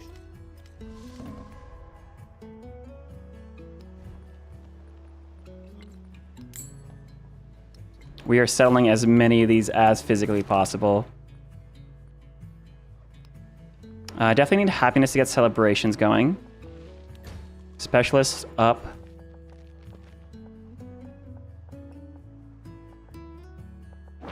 Oh, I should probably set these guys to start becoming. I can make them urban. I can make them resort towns. No, farming towns. Religious sites. Happiness on all buildings and +1 relic slot on temples in this town. Could be good. Trade outpost could be good too. I think I have enough relic slots. I do. I think we'll just make this into like food towns. Barcelona as well. Food town. Fishing town. There we are. Get another settlement limit at social class. Oh, I need settlers to move faster, don't I? Hang on. Settlers move faster. Yes, I need that. Bazaar and Kiln. Serpent Mound can be built, but that's way over there.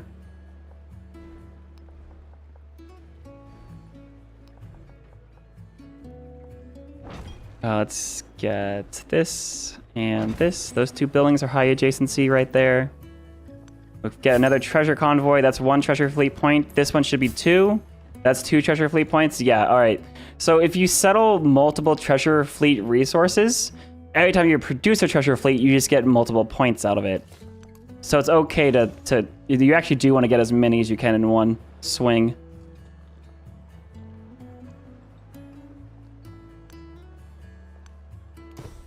We convert Carthage back.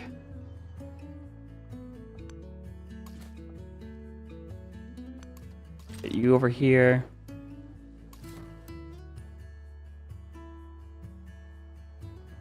So you're gonna try to settle there, and you can try to settle all the way out here.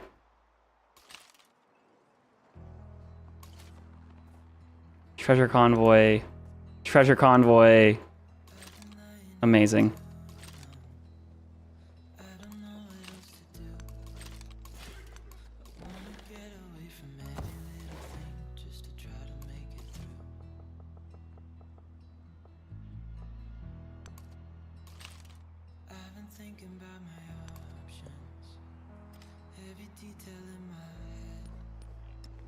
Does this ability cap 50% tile yields from natural wonders for every natural wonder in your empire? Yeah, it doesn't say if it caps out. All right, there's some nice buildings for us to utilize.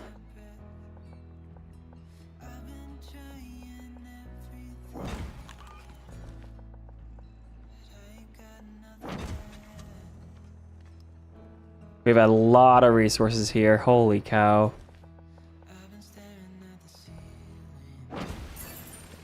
Suzerain bonus. Company outpost. Gold buildings receive +1 gold for every city state you're suzerain of. That could be a huge amount of adjacencies. Culture on culture buildings for free. Urban planning give you the bank and the hospital. Oh, plus all embarked land units may enter deep ocean. I need the mastery for shipbuilding. We'll get culture boost as well. And I need to run the happiness and culture cards. There we are. Awesome. We have pavilions and menageries.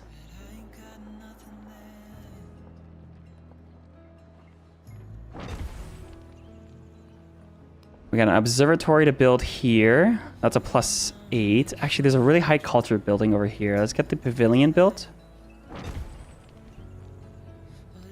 Pavilion built over here.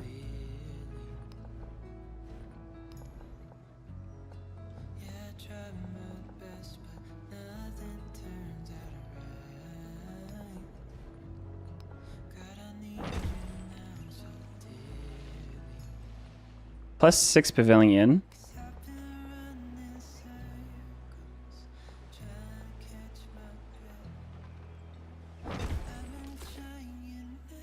All right, we're gonna settle this settlement here just because. Ooh. What happened there? I settled a city and I got 1, 2, 3 settlements got, wait, 3 tiles just got, that must be because the policy card's channeling in. We have 3 tiles that have at least 40 adjacency now. But also, more importantly, I can get these treasure resources to myself incredibly quickly.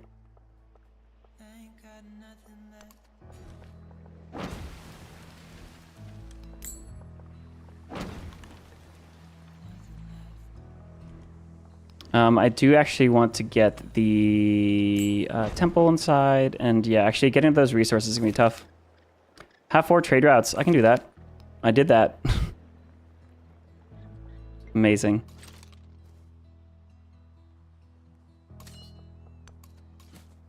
Another treasure fleet resource here. Economic is very slowly happening.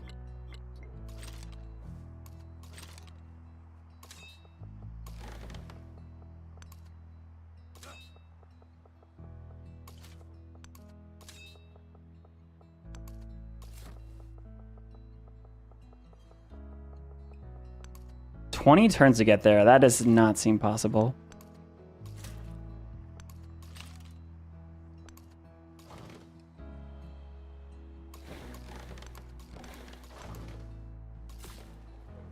All right, this settler wants to come over here to this island.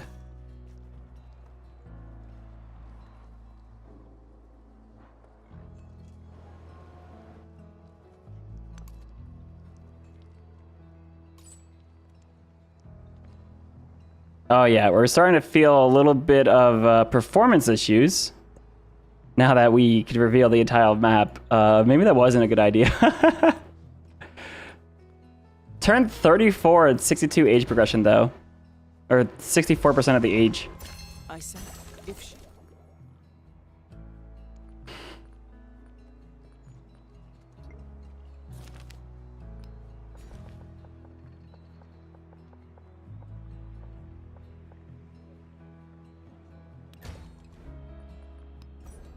All right, let's go for the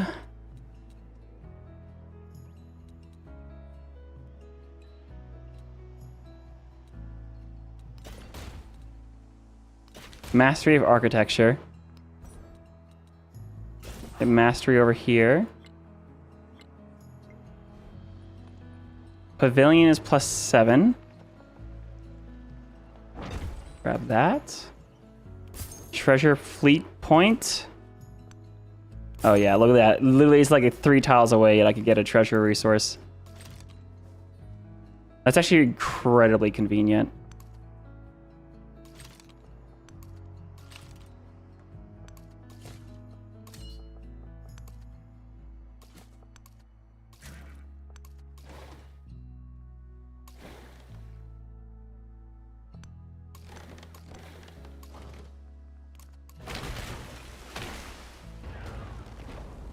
Take out that stronger boat. Very nice, dude.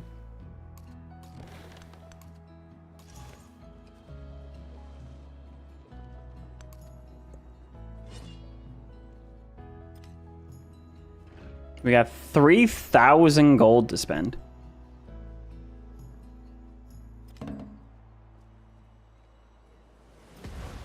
The Casa de Contracción looking really cool, by the way. And it's time. The death ship. A ship is seen tacking to and fro outside the harbor where the wind will take it. The crew has died or abandoned it, but left the expensive cargo from distant lands and rats. Before the harbor master can think to scuttle the ship, opportunistic looters from the shore have already carried off many things, some of which they did not intend. Plague is divine punishment, or plague is divine mercy. +1 crisis policy slot unlocks the physician unit and divine punishment policy. A divine mercy. Is it mercy or punishment? It feels like a punishment, guys. I don't know enough about this game to know which one of those is the right choice, but... Alright, you have 42 adjacency here. This is 20 or 33? Oh my god. The adding total yields icon is actually massive. 39, crazy. Buy those hospitals? Yeah, okay. So we're officially at a part of the game I am very unfamiliar. I have very rarely played Exploration Era, and I've very rarely played all the way to the Crisis of Exploration Era. So feel free to give me tips here. Quick question, I think I may be missing something. How do you find unique difficulty settings and setup? It's in, after Deity is custom. You gotta click all the way over to the end. And then once you do that, then it enables the additional options in setup. It's kind of weird, but it's just how it works. Ah, yeah, I know. It's a little weird. All right, so Crisis. Divine punishment. Happiness, +5 happiness in an infected settlement that follows your religion. These settlements gain a migrant when infected. The migrant mechanic is really fun here.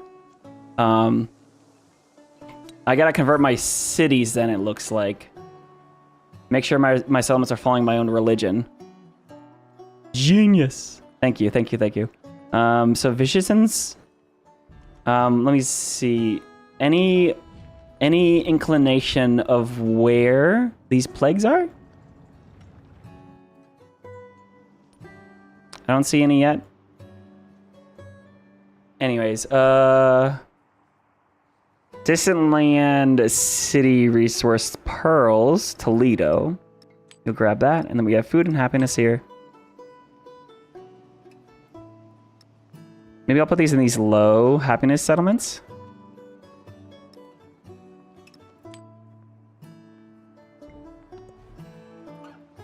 All right, we can spam a lot of happiness stuff. I can also just keep spamming conquistadors. Man, we need a religion lens ASAP. Also, military. I also need more relics. If I convert Hippo to a city, then I can actually get that to be 1 relic point. Oh, I'll probably just get relics from tech tree stuff. Yeah, there's one. 2 more science tiles. Now, military golden age, I don't quite need. Oh, actually, it could be really good. I need to prioritize relics. Menagerie, 5 happiness here. +10 universities, pretty dang good too. Yeah, convert that settlement back to ourselves.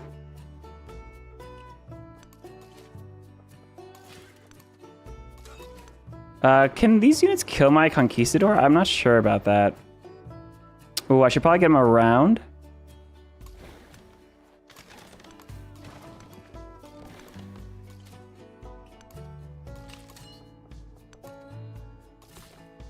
Yeah, this is gonna take absolutely forever to get over here. Oh, someone else has settled this wonder. Well, it is what it is. Treasure convoy. Get over here ASAP. Get another one. Amazing. Economic, almost at the first tier. Schism rural. Hey, Trash Hunter. Don't have units. Oh, yeah, though, the plague. I remember seeing plagues. They're incredibly visual. I have collected all the purple. 3 culture and gold for every city state you're Susan of. We're Susan of a lot.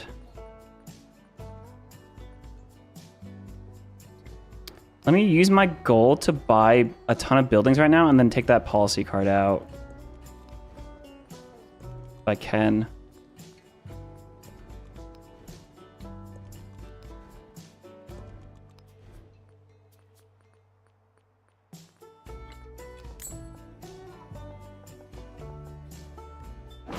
+8 wharf, jeez. Nice little bit of happiness here.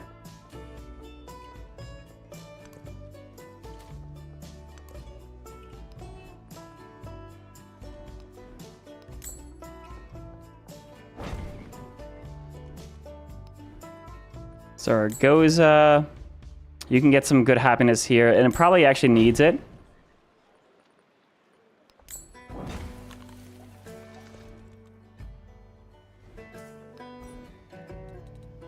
Tech Rise, we can get to urban planning, get another specialist limit. Make the tech thing actually really trivial. Another social policy slot. Menagerie. In Serpent Mound.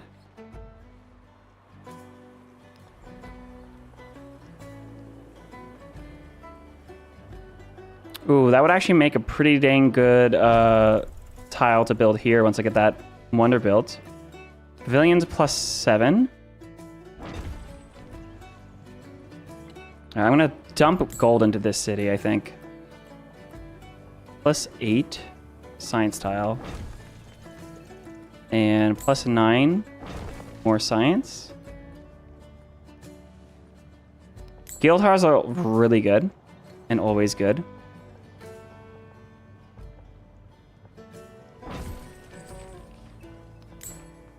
Get a menagerie here, get a bazaar.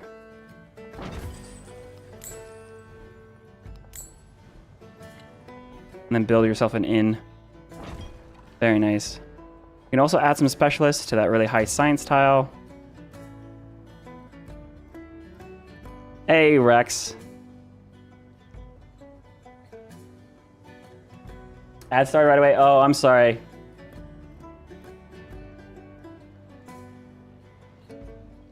One must have just ended. Okay, back from ads. All right. Hey, Rex, how's it going? Don't worry, don't worry. I was getting a little caught away. I hate having to run automatic ads. I might look into alternatives. We'll see. Guild Hall +7. We'd go right.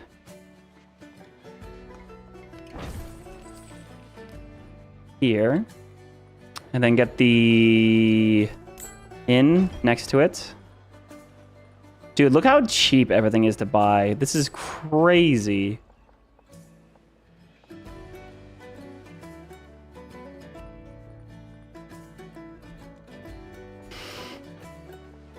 All right, specialists. Or actually, we'll just grab another resource here.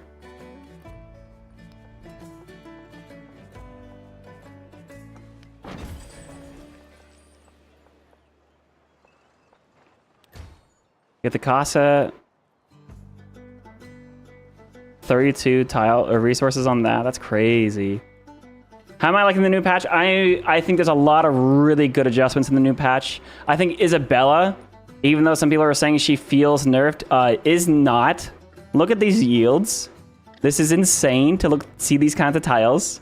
I have settled what 1, 2, 3 natural wonders. You get 50% yield per natural wonder you settle. So you get some crazy scaling on these.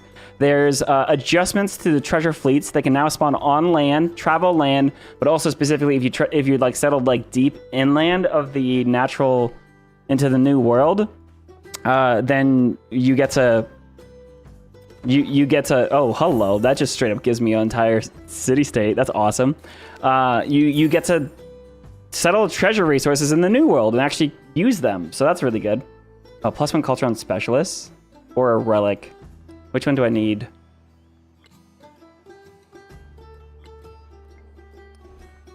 There's a lot of really good adjustments in this patch. Everything feels like it's going in the right direction.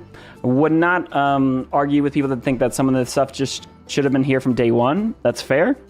But at the end of the day, like, things are getting better, and I'm really enjoying how the game is starting to shape up. Culture on specialist could help me finish the scientific path. Universities become Golden Age universities? That'd be crazy. Or culture. Keep your religious founder belief. Feed the world? Oh, I forgot. Yeah, dude, Feed the World is so good. There's now adjustments to religion. Now there are actual, like, reliquary beliefs and founder beliefs that benefit from converting your own cities instead of just distant land or other people's cities. Like, it's actually good to, like, convert your own cities and keep your own religion, especially if you're trying to also combine that with religious orders and rationalism. Like, religion already feels way better with the new beliefs they've added. Convoys are interesting, but you're curious if they help with the pacing, the exploration, economic path. I would say they have not adjusted the pacing problem here. Look, this is Abbreviated Ages, so keep that in mind. But I rushed economic, and my focus was economic, but I'm actually winning in everything else. So honestly, all they gotta do here is just reduce how many treasure fleet points you need, or give 2 per, or give you like a mastery of shipbuilding gives you 2 points or something like that. Like there's something to be said here, but it's not quite there. Or maybe go to war and steal treasure fleets. Maybe that's actually the answer that people have been looking for. But I don't know. I don't know.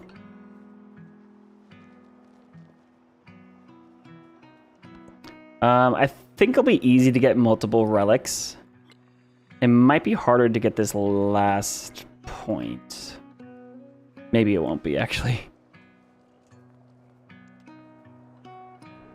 How many relics do I need? Oops. 3 relics. How many relics we have? We have 1 here. No, I got that one already.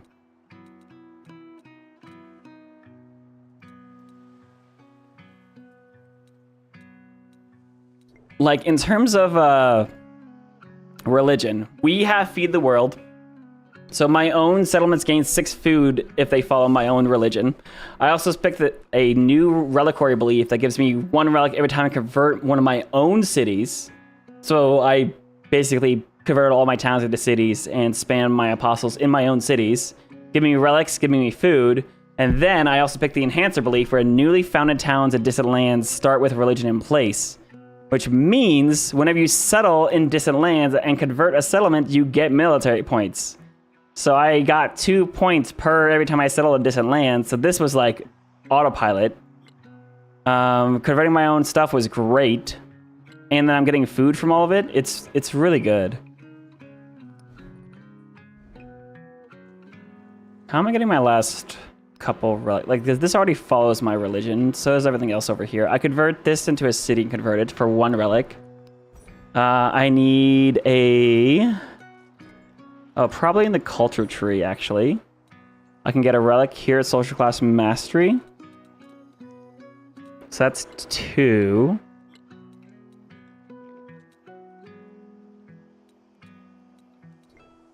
Yeah, I need a relic.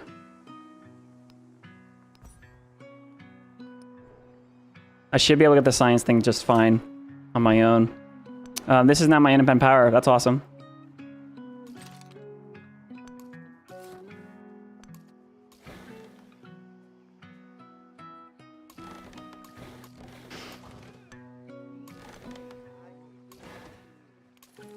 Bring these guys up. We can actually auto upgrade all of them. Amazing.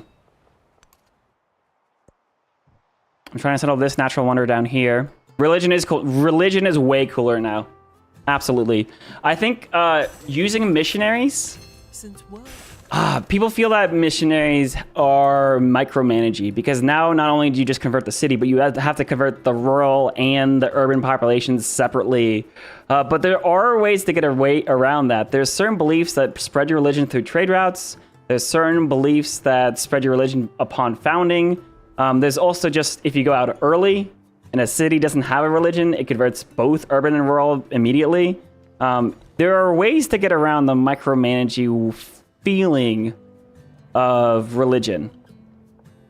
I wouldn't say it's not micromanaging. It could totally be micromanaging for sure still.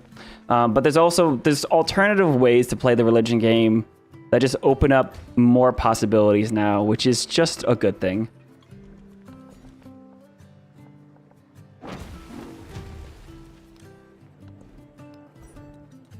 Technology-wise, I can grab the mastery here for guilds. Give me a lot of gold.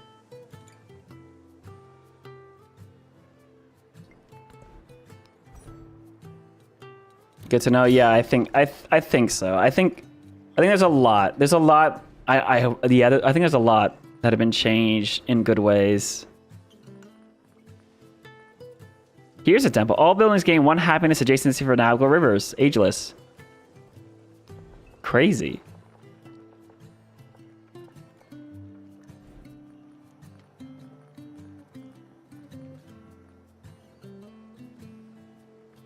All buildings gain happiness adjacency for navigable rivers. That's like a lot of happiness, isn't it? I have so many rivers I've settled.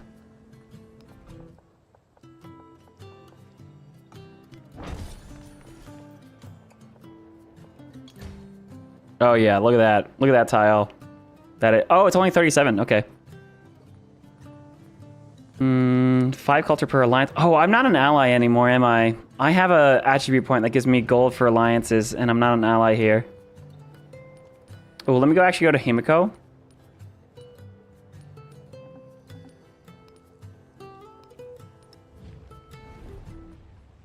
And do some of these things that she should support for free. That's awesome. Let me actually form an alliance with her as well. We'll put you at wars with other. Never mind. That's annoying. I don't want to do that.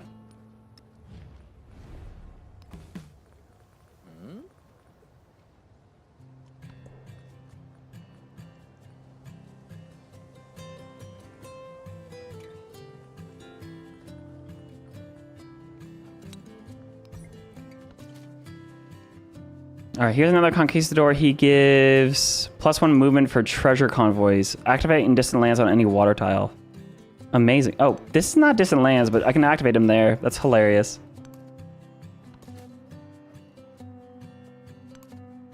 But yeah, we can go ahead and drop off our convoys right here. First, there we are.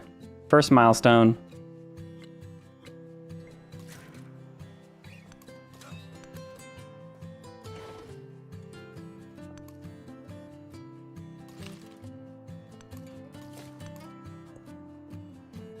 All right, this settler's settled this island. Fantastic. I still have 3,000. I'm hitting next turn too fast. I need to start spending this gold, dude. I need to spend this gold.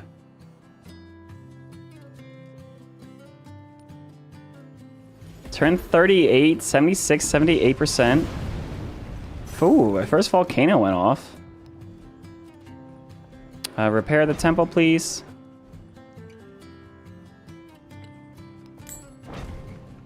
There we are. Grow a city. Specialist there. There we are. Finish the scientific legacy path.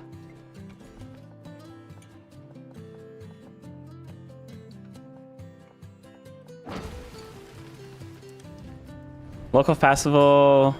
I'll accept. +1 culture on specialists. Oh yes, please, Hunza. Those are coming at a crazy time. Production on camps and woodcutters. I can go up here to urban planning next. Oh, settlements on the rest. Oh, now I need physicians.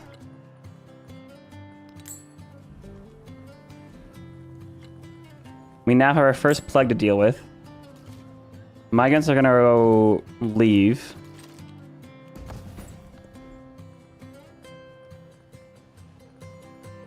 So this settlement can't really do too much. Jesus, look at that plague. That's crazy.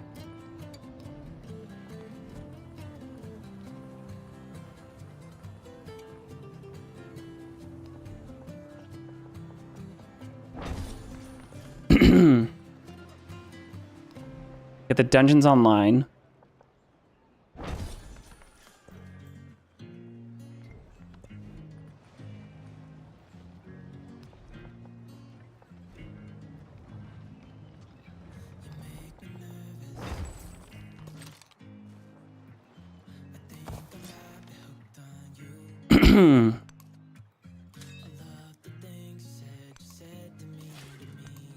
Oh, there's a goodie out here to grab.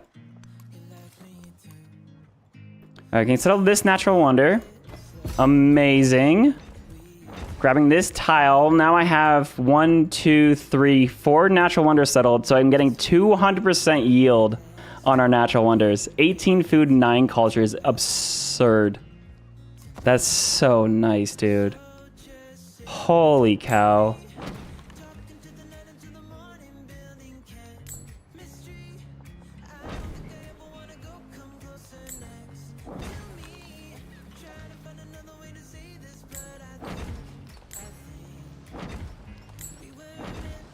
Just buy out this whole city real fast.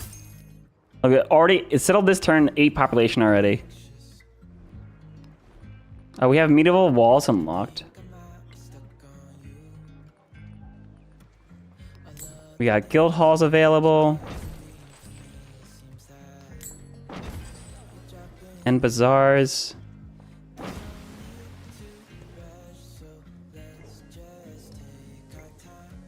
We're at 90% of the era. I still need a cultural golden age. I need 2 relics.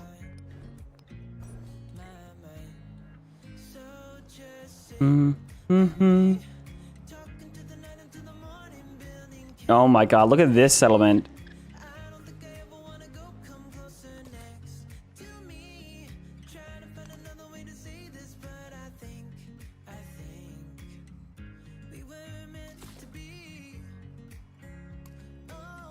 I'm definitely never going to make it out here 8 turns. I might as well turn back and settle over here on this island.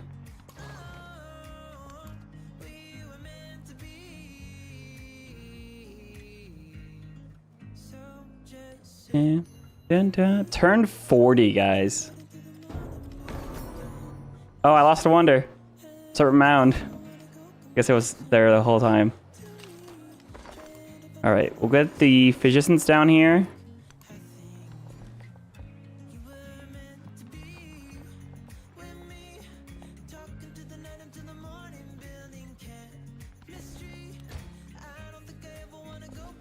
Huge yields.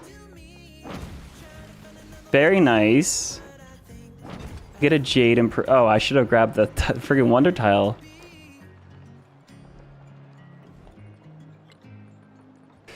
All right, what I need to do,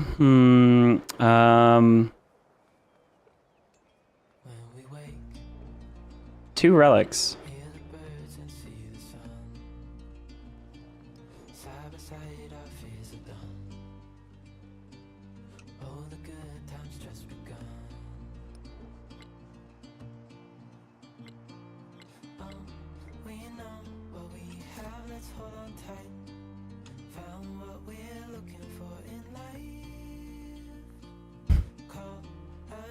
Seven turns, huh? That'd be crazy if we could. We only have 7 turns left. Yeah, we're not gonna make it. Just come up here.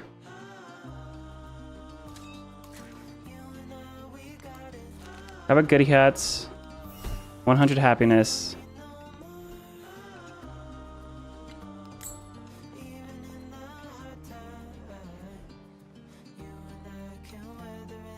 I lost it on that wonder. That is okay.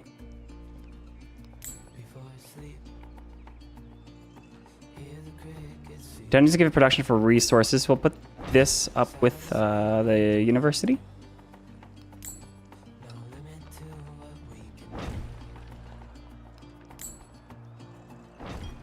I don't know if I should be buying all these buildings, but I am.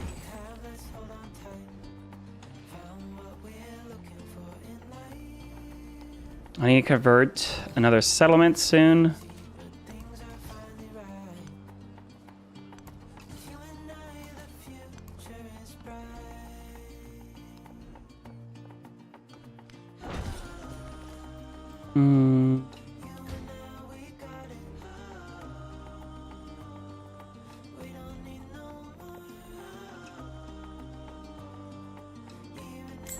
Dungeons are worth it though, because they give it influence on the top of the next era. Toledo needs some happiness. Oh yeah, we're 2 settlements over capacity, so...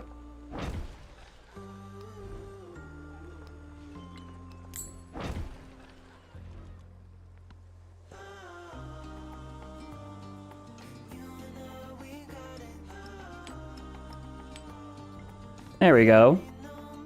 Yeah, the game's actually holding up pretty good for how absurdly big this map is, though.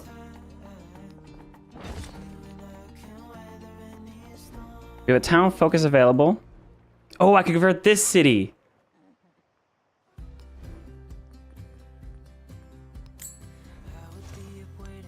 Convert that settlement. Actually, could I buy a missionary in this settlement?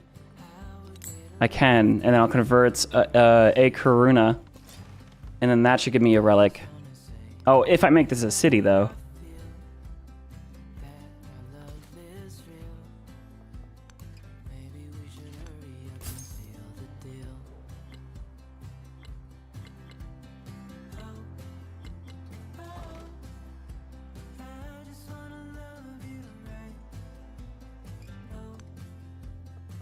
Alright, I'll send the fleet back home.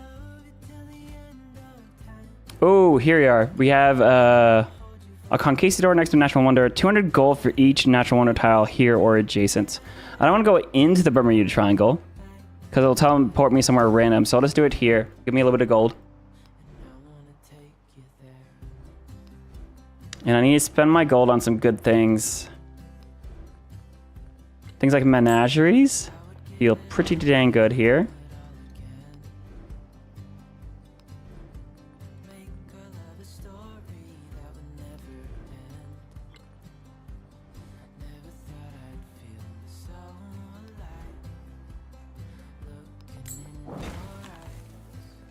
I could obviously be buying merchants in the city.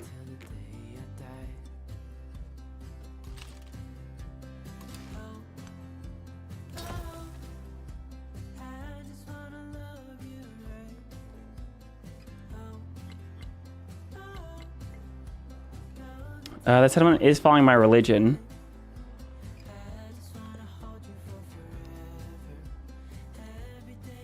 Oh no, I have to spend gold. Yeah, I know, right? More money, more problems. Oh my god, the plague is killing my physicians. They just got here. Oh my god, that relic giving me happiness adjacency to all of these cities, though, with navigable rivers, though, is going to help out a ton. Alright, so... use the physician here. Requires an urban district. Alright. Treat the sick. Activate an infected urban to remove unrest from the settlement. I can buy some banks. Alright. And hospitals. Do hospitals help with anything?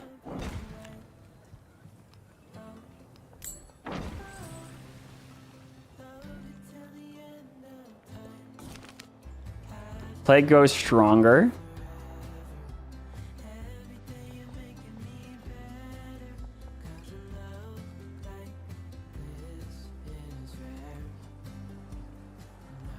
Kiln and Pavilion. They get a bunch of culture on that tile. Bunch of yield on that tile.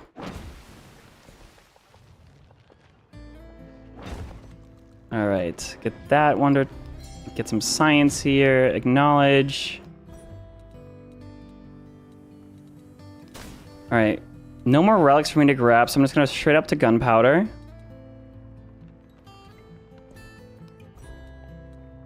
And here's a relic. I have 2 turns to grab that. I have 6 turns left.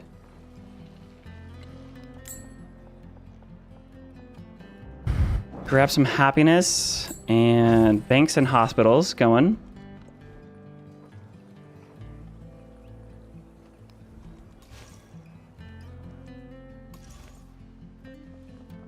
So there's 1 relic here, and then the last relic will be converting this settlement. It's no longer going to be a resort town. That's okay, because I have other towns that can be resort towns, like this guy can be a resort town. Though actually I want him to grow for a little bit longer. And of course this is going to be a resort town. I can't believe I haven't set that to a resort town yet. Amazing. Oh, I haven't grabbed the other wonder tile. All right, hang on.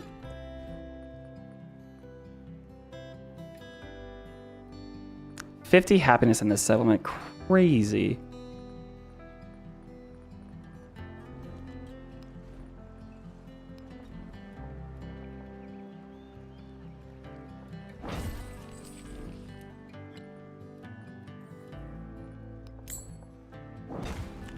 Get a hospital up here.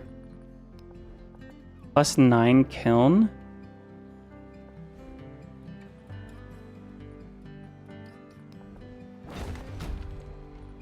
Gain science when a physician treats the sick on a tile with a hospital, or gain culture when a physician treats... Okay.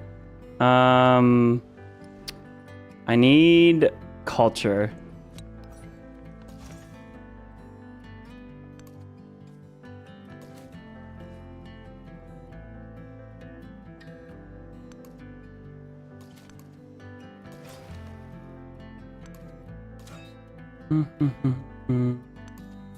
Grab a goody cuts. 100 culture, but negative 100 science for 1 turn.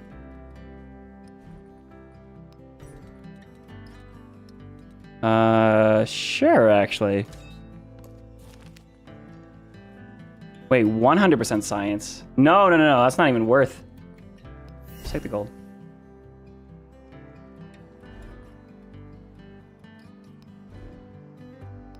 Now, I could just be spending my gold on, like, walls in every settlement.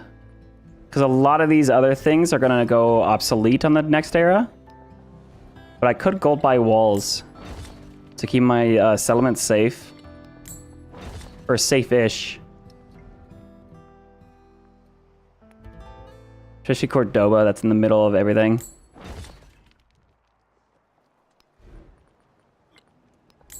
So only 100 gold for walls? Yeah, that's awesome.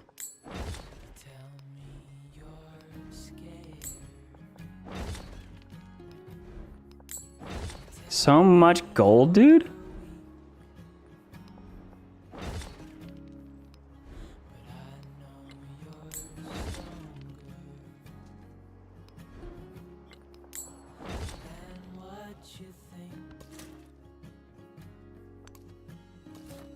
Well, that settler, get over here.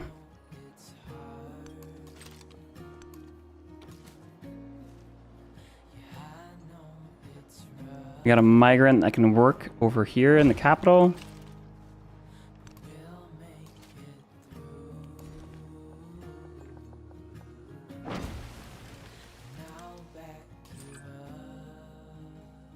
Ooh, are we winning? Yay, Nud. Yeah, we are definitely doing pretty dang good.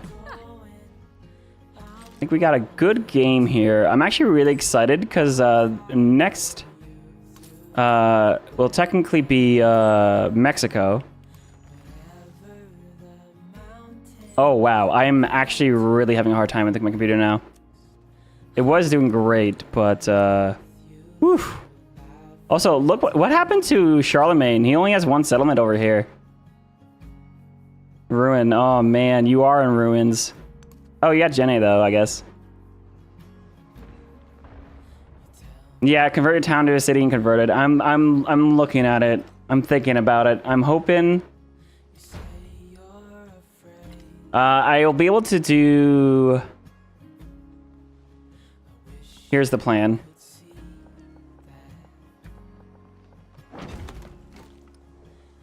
my plan is to get a relic here and to get a relic from here, and then also settle this town next turn. Wow, that's a lot of units. Let's grab this wonder tile. Make this back into a resort town. Very nice. Celebration, just grab culture.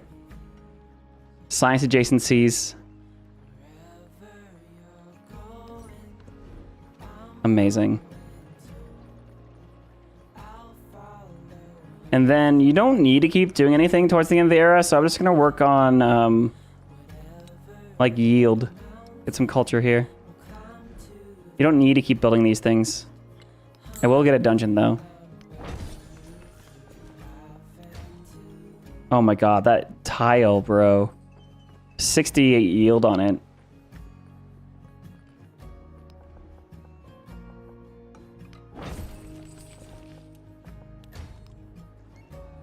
The Kothon has 50 yield. Nice.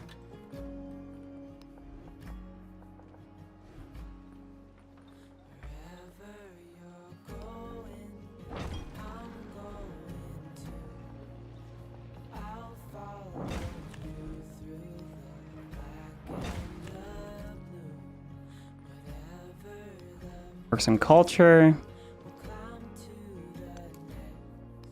I could actually build a bridge here,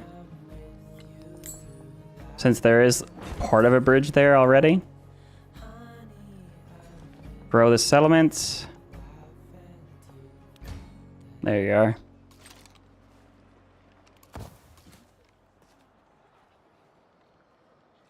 Activate in distant lands on a fleet command. A unit receives 2 movement and 2 sight. This is so far away from that, though.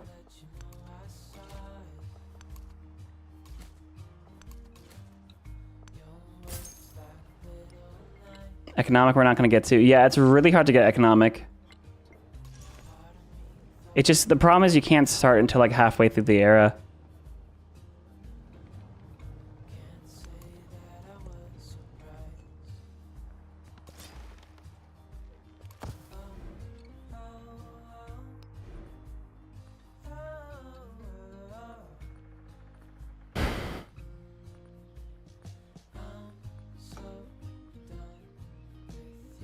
I can make this an urban center by... No, just make it a hub town, I think.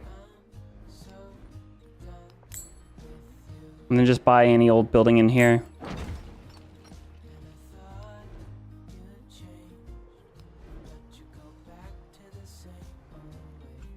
That grows next turn.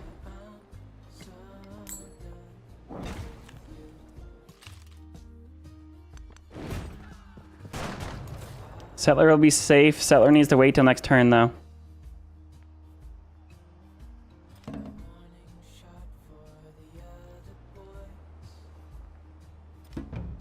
Alright, this has been really nice being a resort town because of the yields here, but also getting rural districts around it gives culture. So I want this to now become a city, which then means we can now convert it.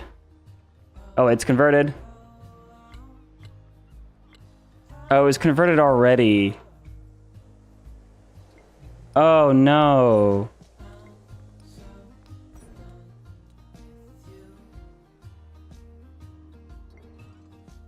Chicken to fish when it... Oh, well, so it's a...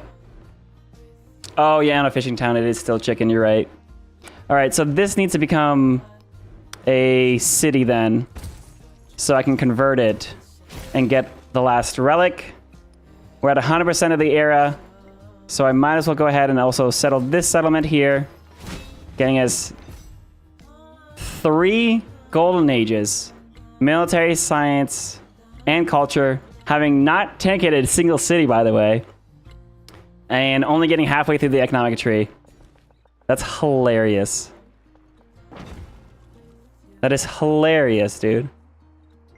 This is crazy, man. Oh, there we go. And we got all 3 of these wonders improved. Making this a resort town. Oh, baby. Oh, yes, dude. Oh, my goodness. These wonders are... Dude, I love Isabella. Isabella is so good, man. And buy a fishing key. Buy a granary. Buy a brickyard. Just really buy up this entire settlement here.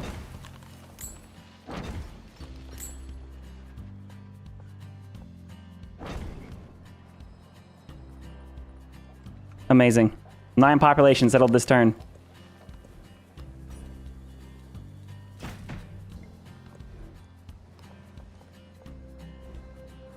And you don't really want to build anything else right now. Oh, Notre Dame, though. Notre Dame?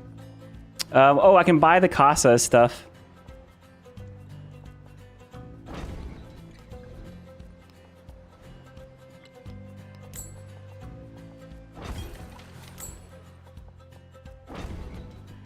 Definitely want to buy out some Casa Contrataciones and stuff.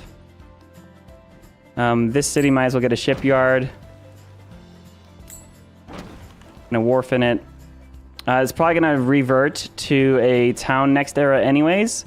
But then we can actually do a lot of stuff when it comes to the urban centers.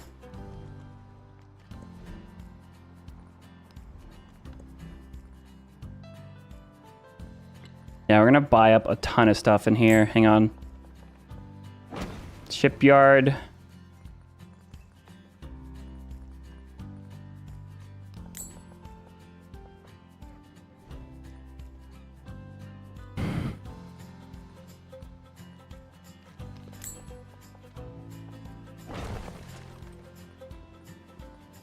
I know these are losing their adjacency next turn, but it's fine.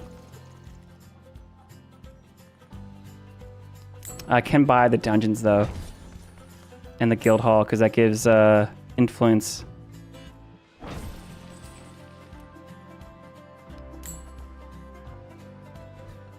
Alright, there's 800 gold. That should move to the next era.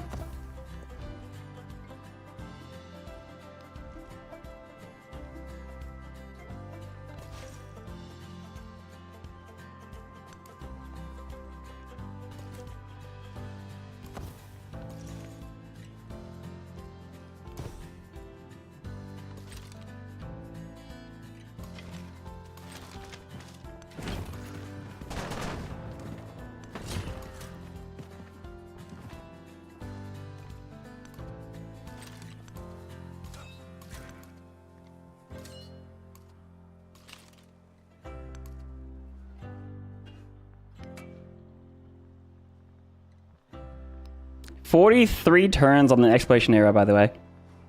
That is fantastic.